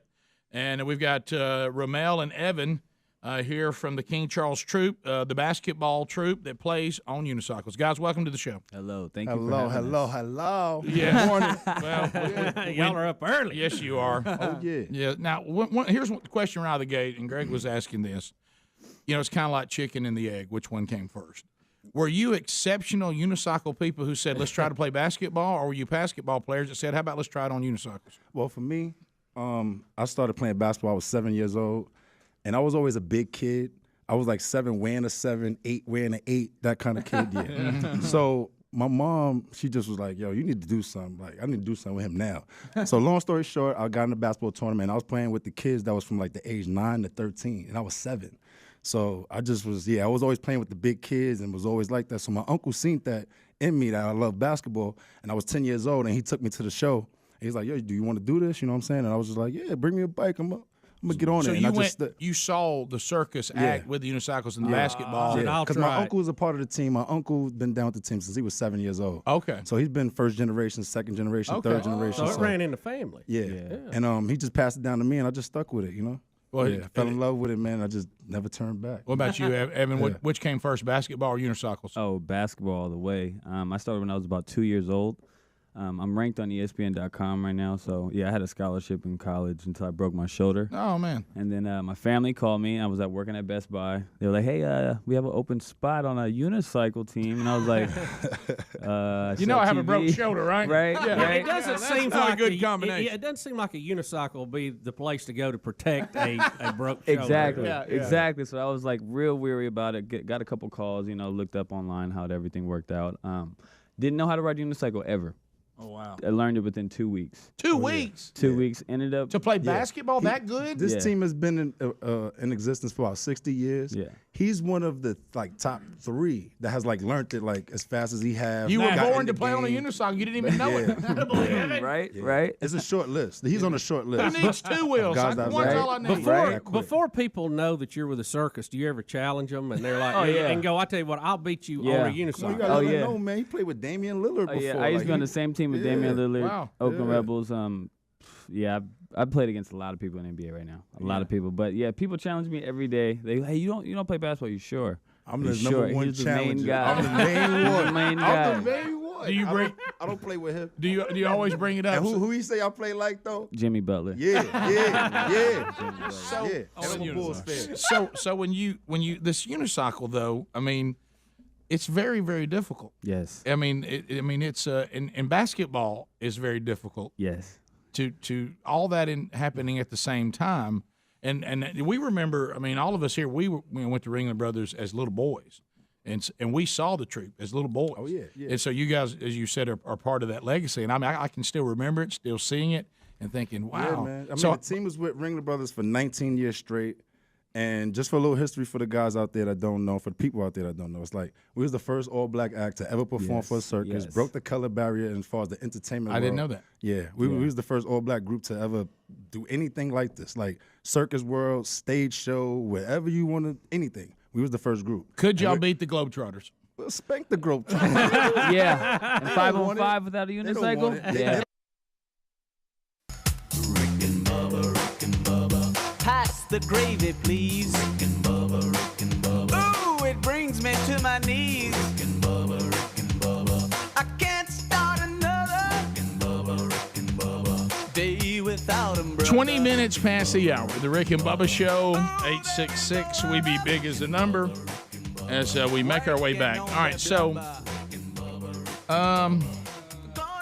we're looking to be sure this story is legit, but we keep saying, and we've talked about this a lot, and this is not an indictment on new technology. No, So let me be clear about that. I'm excited if the technology of other choices of transportation and the auto industry continues to go forward. I like the advancements we continue to have. And if the electric automobile becomes a viable option, apparently it has for people already, but long term even more so then great. But those of you that think the electric car saves the world and the combustion engine kills the world, I just think that you're sadly mistaken. And so because the electric car is going to come with its own set of problems, Yep. and one of them that Bubba and Greg, who worked with the Southern Company, have alerted everyone is about, the grid takes a little break usually during low activity time when people are usually in bed asleep. And now we start bringing up that the electric car will now have to be plugged in to charge in a time when normally you're taking a little stress off the system. Yeah, at night, your air conditioning systems, which is a big draw on the system, they usually cut off. They don't run as much. And, we've been talking about that all along. How's it going to affect the grid? And apparently, Texas's grid is in a mess out there. Because of the green movement. They deregulated it, which is not always bad. But due to mandates set on the power companies by Congress to have so much green energy involved, they have added a lot of this green energy. But the problem is when the wind's not blowing or the sun's not shining, they don't have enough juice. And do you like the term juice for electricity? I sure always have. And don't forget, remember They ain't got no juice. They had the opposite problem during the freeze that time. Right. I mean, they're extreme freeze, extreme heat. They're not doing good with it. And we talked about this the other day. Look, there's 5 or 6 ways you can generate power. Have all of them so you can go to whichever one you need. And if you can run the green stuff most of the time and do fine with it, that's fine. But when it ain't there or you have peak times, hey, throw the old coal or gas plant back online. So Tesla has sent an over-the-air notification to drivers in Texas, according to several stories on multiple networks, Rick, asking the owners to avoid charging their electric cars during peak hours of energy use. The request appeared on Tesla dashboards amid a record-setting heat wave that has strained the Texas power grid, prompting the operator there, and it's ERCOT, they have their own name for it, but I'm not going to try it, to warn of possible blackouts. So here we go. So this is just the electric car's version of fuel shortages. It kind of is. Hey, we don't need you to plug those cars in. The grid's struggling. So see, there's always an issue. And now what if you're sitting there going, well, no, wait a minute. This is going to turn into, and I've had it happen because we had a drought. What year was the terrible drought? When the Lake Purdy over here dried up. And they started telling us that we couldn't turn, if you had sprinklers, you couldn't turn them on. Right. And if you turned them on, you'd get fined and all this. This is the electric car version of that, too. Yeah. Well, look, here's the thing. No matter what system you design, there's going to be times that it's under stress and times that it's not.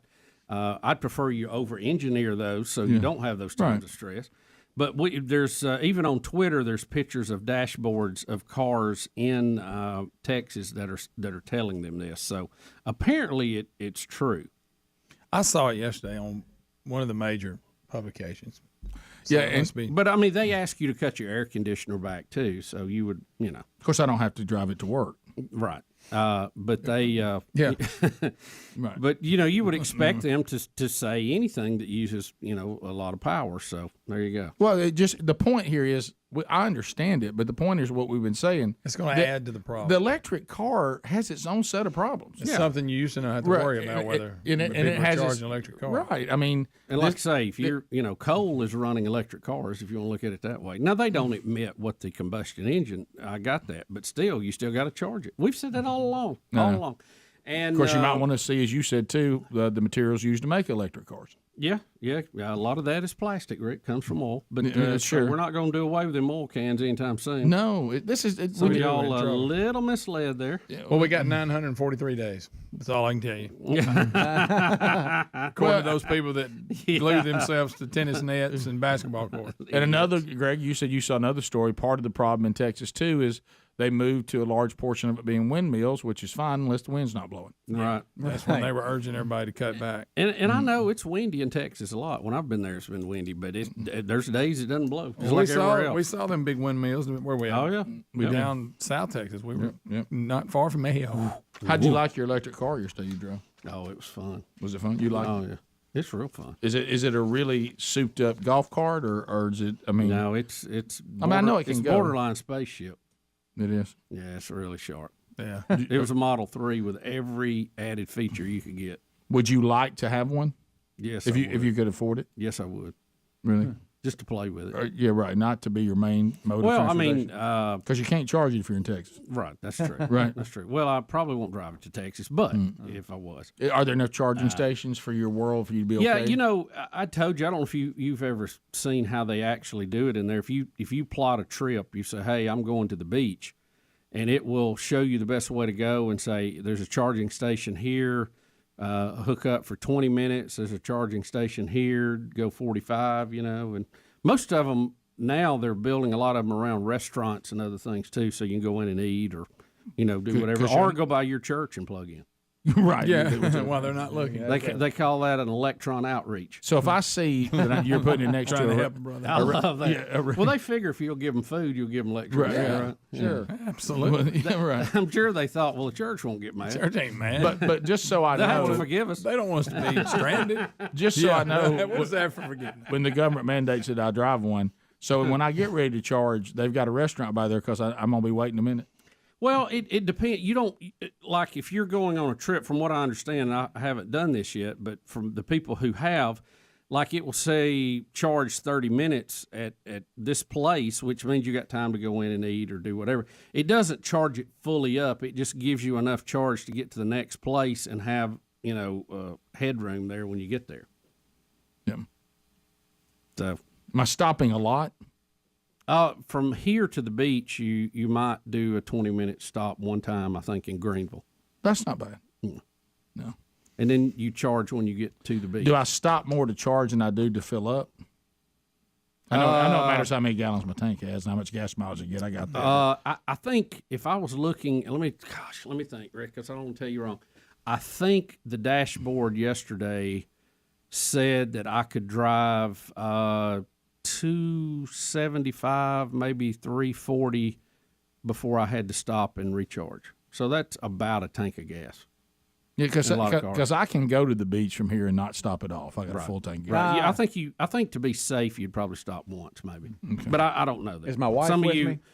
Well, true. I'm stopping. And it depends on your driving habits. I mean, if you're ripping and roaring versus cruise control, it's probably a little bit. Why better. did you look at me like that? Well, I'm just saying, Leadfoot. driver style plays into that just a little bit. So yeah. Old Leadfoot over there.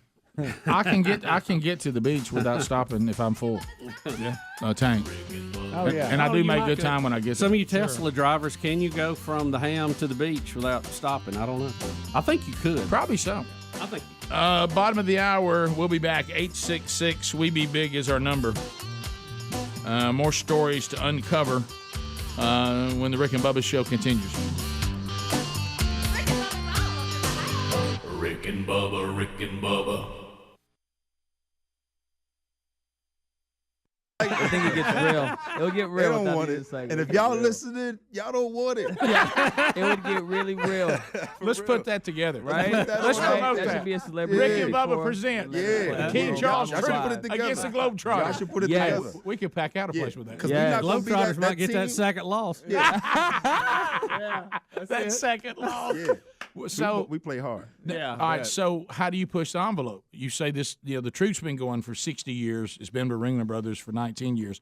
How do you go? All right. What's next? Because you always, I guess, want to say, let's try something new. Mm-hmm. Well, for right now, to be honest, I know it might sound cliche or whatever. Just be honest, though, we have to take it one day at a time and just focus on right now, right? And focusing on performing for the people that's paying their money to see us right now. Because if we think too far ahead, we're going to lose sight of right now. You know what I'm saying? We're going to be all out of whack, and we're not going to want to perform. Yeah. We're going to just come to the stage like, but these same people paid their money to see us for the last time. You want to reach the standard every time you go out there. This is some people's last time getting to see us. So every night it has to be like our Super Bowl, our NBA Finals. It's going to be a lot of people's last time to see you. Right. Sure. Every night is a game. And you can't let down the guys that built this legacy either by going out there and doing something subpar. Definitely. So what are some of the things, though, do you ever like one of you guys come in and say, hey, I was practicing this trick. I think we can do this and add something to the act. Yeah, we I mean, do. is that? Oh no, let me tell you how that goes. Okay, it's kind of hard. You got to run it by about 12 with people. With the practice thing, it's like we have a saying: if you make it, you're a hero, and if you don't, that is your last time of trying bench. that, and you will. It's over. So if you're gonna bring an idea, it better work. Yeah. So say if I want to throw the ball up and do a 360 and all that, once I throw that ball up, everybody's like this. Oh, Yep, you better do it. You better make it. Two ways you know what I'm it's gonna saying? go. You You're better gonna make fall it. or you're gonna make it. Yeah. Yeah, So you have a one-shot deal with But those. that keeps people from bringing stuff up all the time. I mean, when somebody brings something up, they better have it dialed. They had in. to vet it. Have it down pat. Yeah. Just have it down pat. We're not saying don't do it, but just have it down pat to what Yeah. you're trying to do. You're not going to be out there hurting us, trying some practicing in a live show. You're not going to do that. So most everybody, because the basketball part seems to be the most crucial.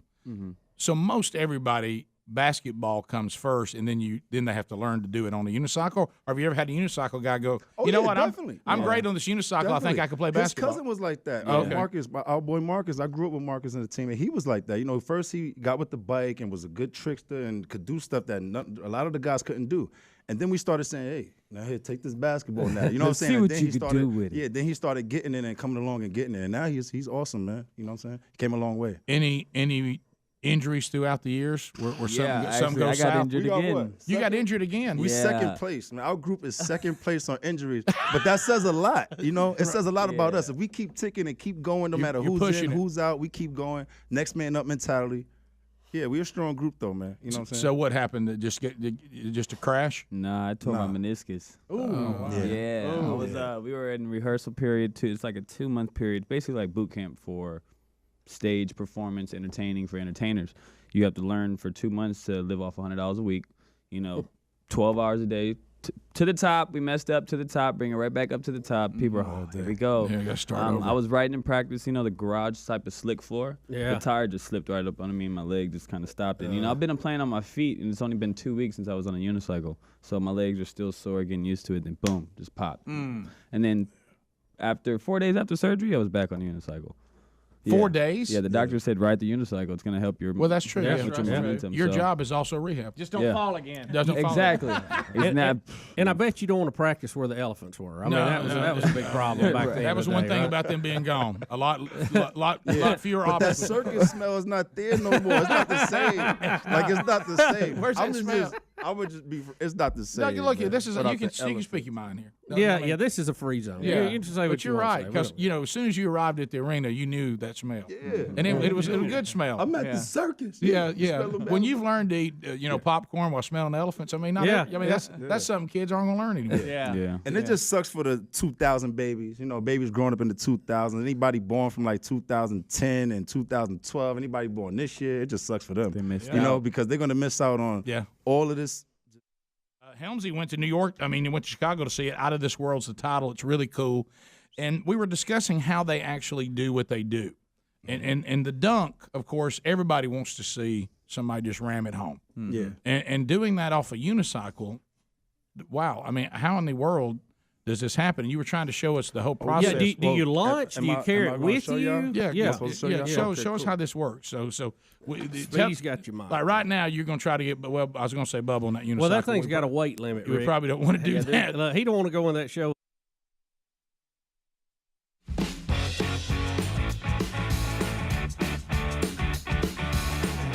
"35 minutes now past the hour. Thanks for being with us. Rick and Bubba Show. All right. As we work our way back, and Rick and Bubba University, the podcast this weekend is a do not miss. And that is our conversation is going to take you to Skinwalker Ranch. Travis Taylor is our guest. And also we'll talk about a lot of things. We couldn't get all of it in, but if you're into the Skinwalker Ranch thing, you want to talk to one of the members of the team that's trying to get to the bottom of it. He's really leading it. It is Dr. Travis Taylor, and we talked with him this weekend, and you don't want to miss that. So just wherever and you Rick, find that it. story is moving forward as we speak. It has taken a step forward during the show today. The story that Bubba refers I'm handing to, that to you, Speedy. it looks like the Rick and Bubba show may be on a future episode of Skinwalker Ranch. There it is. I said it. We're not going there because you can't get me on that one. I will not go there. No way. No way, no how. I kind of want to go. Bubba, you don't need to be going there. I kind of want to go. You don't go? Can you wear a suit or something? I don't want to be exposed. I don't want. I know we. I want to go, Bubba. Yes. We'll get us a ranch. If Bubba's in, I'm in. We'll get us a dosimeter and go. Because he's scared of everything. Well, I know. And so if he's scared of everything, if he's willing to do it, I want to be safe of everything. He must think Gene Hallman's going. Yeah. Let's not have any ticks. Listen, but there's things that Bubba steps out of the ordinary, and it's something like this. But remember what I said this to Travis in the podcast. I think it was in the podcast. We talked so much we can't remember what was in it. What's not. I know. And I was talking about my concerns about some of the things that have already happened and the safety. And he said, well, Rick the Bold. And I said, but Travis, I can take you to grave sites of a lot of bold people. Yes. And they were bold, and their boldness got them killed. I'm just, but anyway. It could be dangerous. I mean, we're not tickling the tail of the dragon, but it's still dangerous. You know? Right. Well, it's close. Tail of the dragon. Huh? It's close. There's something on that. Yeah, I tell you what you're doing, shaking hands with danger. You sure are. Y'all don't know what that is, do you? I don't. But it's a nuclear something, right? I can't remember what it came from. Yeah, I know what it is. I know what it was, and I can't think of the actual details of it. Do you want me to tell you? Yeah. Okay, so the plutonium core there you go. I remember this now. that they have in an atomic bomb comes in 2 half shells. And they were playing with them at Los Alamos, and they would almost let them touch, and they would, start glowing, almost go critical and explode. And a guy dropped a screwdriver, and they went together, and it almost blew the whole place up. And he knocked it off, but it killed a bunch of them. And they were before that happened. They were doing they would do it as kind of a stunt show and show people because when it got close together, it would like green light would shoot through the room, and they like to blow themselves up. And as a matter of fact, that core got the name the Demon Core because it killed so many people before they ever used it. And they used it in the first test after Hiroshima and Nagasaki, the Abel Baker test. Is it true? Got rid of it because they thought it was demonic. Is it true that we were told that Travis went radioactive, had to do a treatment that I'll save that for the podcast, and at one time there was something that looked like the color of coffee because all the cells have been killed in his body? Did that happen? And he had burn marks. Right. Did that happen? I believe that he said something very similar to this. Did an Indian spirit touch his face and make it bleed? I really can't comment on that. Was he tickling the tail of the dragon? Right. And you gonna go. You gonna go. Do you have these type of conversations on the pontoon with your buddies? Like when y'all are out there close to night and you start seeing stars, do y'all discuss things like this? It depends who's on the pontoon. Okay. Because not everybody enjoys discussions like that to the level I would. They don't want to hear it. Is pontoon in your future today? I got to know. If I'm lucky. All right, so I love his vague answers. He answers nothing. Well, he's learned. Anyway, don't miss that podcast. And it looks like we're going to be involved in this Skinwalker thing. We're going to try, but in a different way. But anyway, we won't be at the ranch. Live from the ranch. I don't know. Me, Hams, and Speedy may go on. Okay, in and out. Over a Tell you weekend. what, on your way, okay. Why don't y'all just kill 2 birds? Snake boots. Why don't y'all kill 2 birds with 1 stone? Be naked and afraid at Skinwalker. You're talking about getting radiation birds. I don't want that. That'll bring. I'm in. I know, Greg. 400,000, and that'll give us a whole new vision to the word Skinwalker. Yes, it will. All right. So speaking of bizarre, and I hate this story because I don't like talking about it, but we have to update this because it is getting weird, and everybody's trying to figure out. And this is what happens when you take people's personal stories and you you politicize them. This ongoing what's real, what's not real about this alleged 10-year-old little girl that is awful, what the allegations are, is that she was raped and impregnated, and then this became the focal point of the whole deal with Roe v. Wade. So we started out, as everybody says, we don't think this story is true because there's no record of a report, she wouldn't have had to left anyway. Under her circumstances, we don't know that it's true. Maybe it's then all of a sudden the 24 hours the roar back. Everybody that said this wasn't true, and all this, it was true. and this is what happened. And then there was still but if it did happen, now we've arrested somebody, or hey, look at this. This is the person who did it. Well, in a bizarre twist today, we now have the mother of the Ohio 10-year-old victim. We have a story, but also she tells Telemundo, however you say that, that news source, that the child is fine and everything they're saying about the person who's been arrested is a lie. I don't know what to believe. This story became such a hot potato, trying to prove or disprove the abortion laws and what had happened, and then it turned into a whole deal about illegal immigrants getting in here committing crime. I don't know what to make any of it. Really. So Adler, what we're about to see here.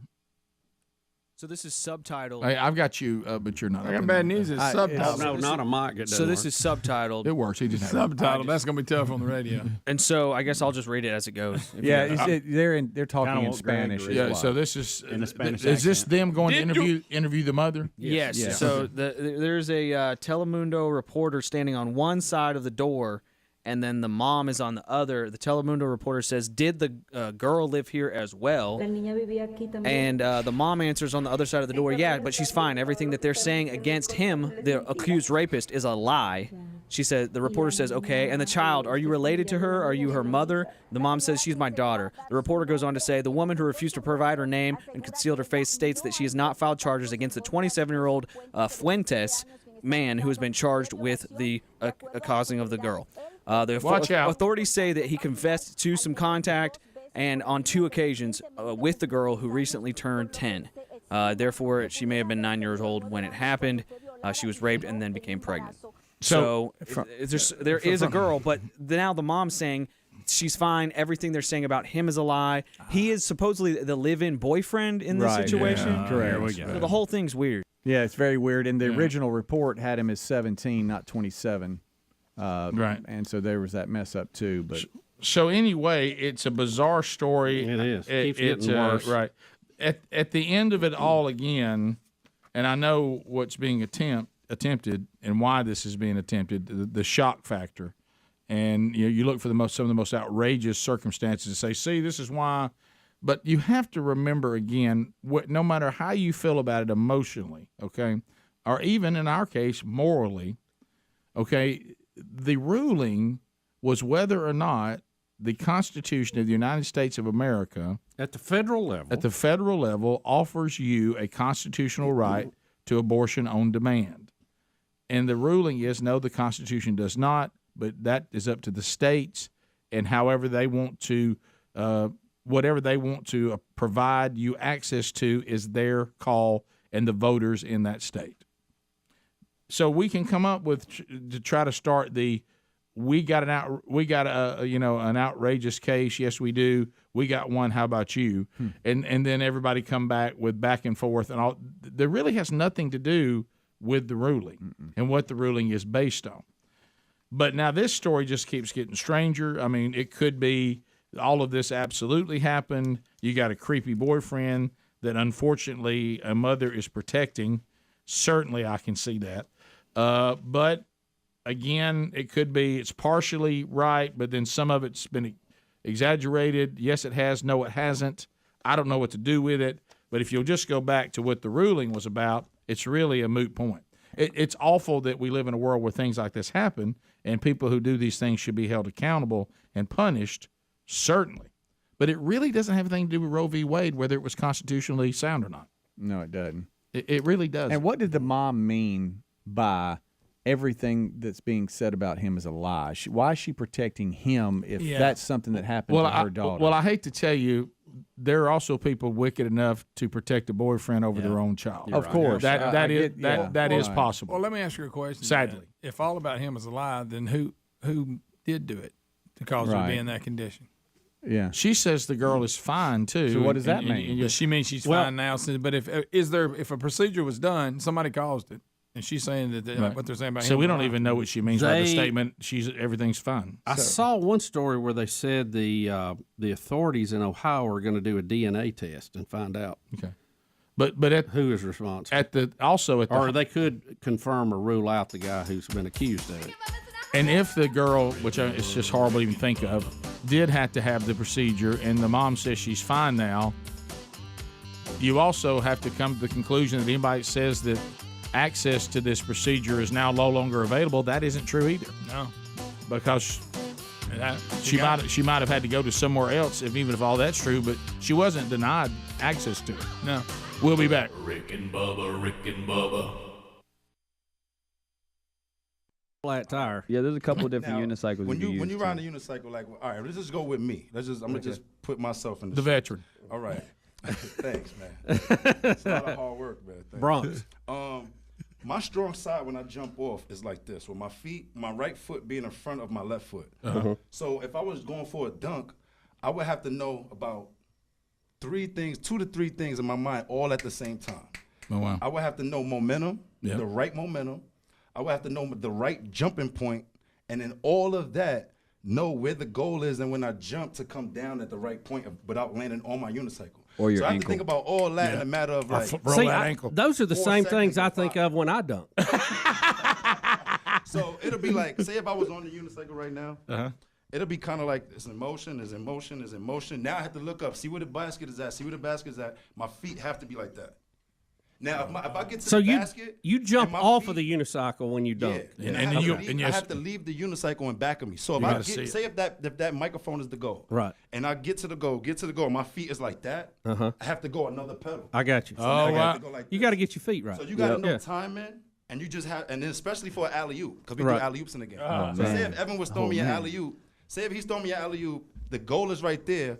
I have to know, okay, all the guys is riding in front of me, so I have to get out of my way. Okay, that's the first thing. I'm about to jam it home. I'm coming around like this to know my momentum, right, to know where the ball is. I'm looking at him now. Then when he throws the ball up, I have to know, okay, where the ball is at and where the rim is at. Right. But at that same time, I'm like this, and I have to know my feet point to where to jump from. Well, he's knowing all of that. All that at like one time. I also have to learn from feet to a bike, so with his momentum of throwing it on time, so he can catch it on time. I have to remember the feet to a bike. How many hours do y'all have to put in to get this timing? 6 months from now to here, probably about 8 to 10 hours a day. It's every a day. lot. Every day. Straight up. Yeah. To be that good on it, and for it to be just to get paid for it, you have to. Because you can't be average. Anybody want to pay you? Exactly. My trick was I'm a root guy. You know me. I'm like, what's the root to this? You know what I'm saying? What is? Let's go to the root.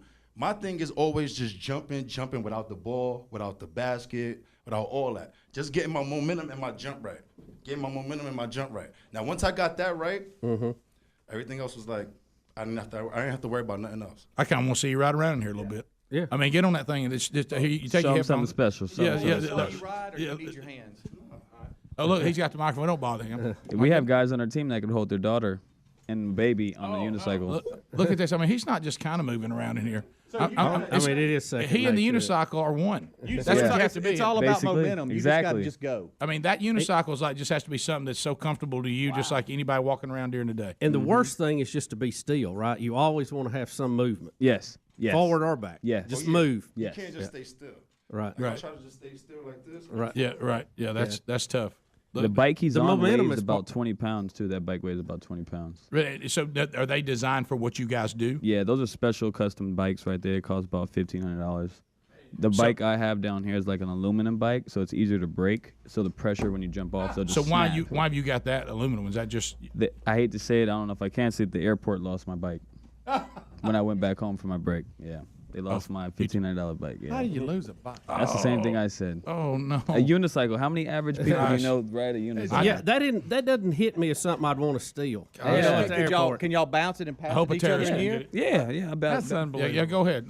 Throw the ball around a little bit. Let's watch it work. This is the King Charles Troop. I mean, one of the feature acts from Ringling Brothers this year. Look at them. They just get on it and they're going around. I kind of feel bad for Evan and his inferior bike. I mean, there he goes. Look, you can tell. Look at him. Look. Please don't. What if we get one of them hurt before the show? Look, let's not do that. Look at them. They're moving around. I mean, they're actually playing right here in the plaza. I mean, inside the studio. I mean, they're in here with us, bouncing around. Look how they get it off the ground. See, I mean, just bending down and getting the ball would be the end of me. Oh, You really? bend down on a unicycle. Well, I can't bend down standing up. Yeah, look at that. So yeah, that's a long way to get that ball. Bubba and I can't bend down and get that ball with no unicycle. Get that. That's it. But And if you can't do that in the act, you're out. If you can't do that in the act, it looks really bad. We call it stellars. You're a stell, like bread, you're stell. Yeah. Yeah. And how do y'all decide who gets on that big old tall unicycle that you rejects all Or the is that, shots? do you learn that one specifically? That one is crazy. Yeah, that's the crazy. Bubba, a study has shown that people who tend to have a little more of a foul mouth, those people they have determined are the most honest people we have in society. Here we go. 9 minutes to the top of the hour. The Rick and Bubba Show, 866 We Be Big. Also, great point made by one. I just got a text too. Said also this thing going on with this little girl. Sadly, the answer could also be found. It could just be a horrible, simple case of human trafficking. And what you're seeing here is people who are involved in the darkness of that, trying to cover their own tracks. And that certainly could be part of it too. It could be that this person that's been arrested is in human trafficking, and that's how we ended up in the situation we are in, including the mom and all that. That could be a very simple answer too, and it's just hard to wrap your mind around the fact that goes on, but it does. Allform.com/Bubba. Have you been there yet to get you some customized furniture? You know, if you just want simply, like one chair, they can handle that. But they can go all the way up to 8-piece sectional sofas, love seats. Stuff for your office, stuff for your house, stuff for if you got a lake house or a beach house or something in the mountains or something like that. Whatever the case may be, wherever you would need furniture, they ship it directly to you, and you customize it yourself by going to allform.com/Bubba. Now, when you use our URL, you save 20% off anything that you buy. It all comes with a forever warranty. You tell them the type of legs you want on it, the fabric that you want. All their fabric is child and stain resistant, and it comes to you in 3 to 4 days, and shipping is always free. We've done this at our house with allform.com/Bubba, and we love it, and I think you will too. Look at what they have there. And again, 20% on anything you buy right now, allform.com/Bubba, or look for the link there at rickandbubba.com under the sponsors. Bubba, you said that inflation is inflation. Is it's, out of it's inflation. getting a hold of everybody, isn't it? Just It's like everywhere. a robber in the night. Yep. And CNBC has a story out today about the 10 best and worst states to live in to beat inflation. This is based a ranking system with a lot of data went into it, and they rank states' infrastructure, economy, workforce, and cost of doing business is all part of that. Number one on the list, the best place to live to beat inflation, Mississippi. Mississippi, if you want to, home of Speedy Wilbur. Somewhere, Brooks, Big Love Burgess is going, what am I doing? Yeah. I just left Mississippi to go to Georgia. And the 10 best places, I can see 9 of them on this little graphic here. Number 2 is Kansas. Number 3 is Alabama. Number 4 is Georgia. Number 5 is Tennessee. Number 6 is Missouri. Sounds like the SEC. Yes. Number 7, Iowa. Number 8, West Virginia. Number 9, Indiana. And number 10 is Arkansas. Mm-hmm. Now, the worst places to go, based on the state's infrastructure, economy, workforce, and cost of doing business, these are the worst places to live to beat inflation. Number 1, Hawaii. Blue. Number 2, New York. Number 3, California. Number 4, Massachusetts. Number 5, Oregon. Number 6, Alaska. Number 7, Maryland. Number 8, Connecticut. Number 9, Rhode Island. And number 10, Bernie Sanders' home of Vermont. So really, if you take Alaska out of the worst places to go, they're all blue states. Yep. They're all dominated by the Democratic Party. Something, isn't it? And then you go the ones that are dominated by the Republican Party, and they're the best places to go to fight inflation. And there you go. Shocking, isn't it? And this is put out by CNBC, not Fox News. Yeah, well, no, it's one of the things that I enjoy with still living in Alabama. I don't like summers here, but the cost of living is pretty number one. Yeah, and you get a lot for your money. And Speedy was telling us earlier, we were talking about it off air a little bit, about the increased number of shark attacks, especially off Long Island in New York. Even the sharks are trying to get the people raw. They claim global warming's warming the waters. Of course it is. Coming in, Greg. They're coming after you. Bubba, I hate to tell you this, but you opened the door by talking about sharks. Have you seen the latest raid in Florida on the pythons? I did see that. Yeah. Wasn't it like 2 17-footers they got or something? 17 foot? That's a B.O. snake there. I saw something. I know it is. Big old snake. I saw something. I saw something on a animal documentary a couple of nights ago, and I thought to myself, apparently $400,000 is the ticket to get the staff to be participating Naked and Afraid. But I saw something that I don't think there's any money that you could accumulate to get Bubba to do this. This guy, and of course it's always a guy that's an apologist for dangerous animals, that they're not really as dangerous as we make them out to be. He goes to Brazil. I don't even want to utter this to you because I'm picturing how it's going to make you feel, okay? With full scuba gear on. And they put him in these rivers in Brazil. They're loaded with gigantic constrictors. And as soon as they find one, he jumps in the water to get video of it swimming underneath the water at 16, 17 feet of snake. Hey, snake. Them old green ones. Seems like they would be an easier way to feed your family. You know? Right. Any way, and now they're looking for them. No. Any way you jump in that water? No, not without a phaser and a transporter. Also, in celebrity news, Britney Spears says she'd rather hang out with homeless people than people in Hollywood. You know what? I think I may agree with her on that. She does a lot of bizarre things, but she may be right. She may have that one right. And if she keeps spending like she is, she'll be one of them. Yeah, right. Well, that is true. And then apparently, Mrs. Blake Shelton, Gwen Stefani, has now been accused of Bubba. The horrible cultural appropriation. Yeah, how dare Shouldn't her? it be misappropriation? Yeah, so what's causing this? It's some song. Well, she's in a music video for a new song, and it's kind of a reggae type. Yeah, reggae. Reggae. It's finally caught up. I know. That's right. Well, a reggae you know what it is? song. You took a shot at somebody, jumped on yeah. it. 1 minute. She's dressed in Jamaican, Jamaican. She got some dreadlock look. She has a dreadlock but look. we got it. We understand what you're saying. Her hairstyle and dress and all that is what they're focused on. So she can't. I know when this first started. Right. So now we're saying that unless you have a certain ethnicity, you can't. No, you can't. So clothes now can be It was words, now it's clothes. Well, if you think about it, stay in your column. Think about Halloween now. Half the costumes are out because you can't do that anymore. You can't dress, as something you're not now. Now you can go back and forth between genders like changing socks. That's sure. not a problem. Right. You can do that all day long. Yeah. Wow. Top of the hour. No problem there. I hope you all have a great weekend. Thanks a lot. Rick and Bubba.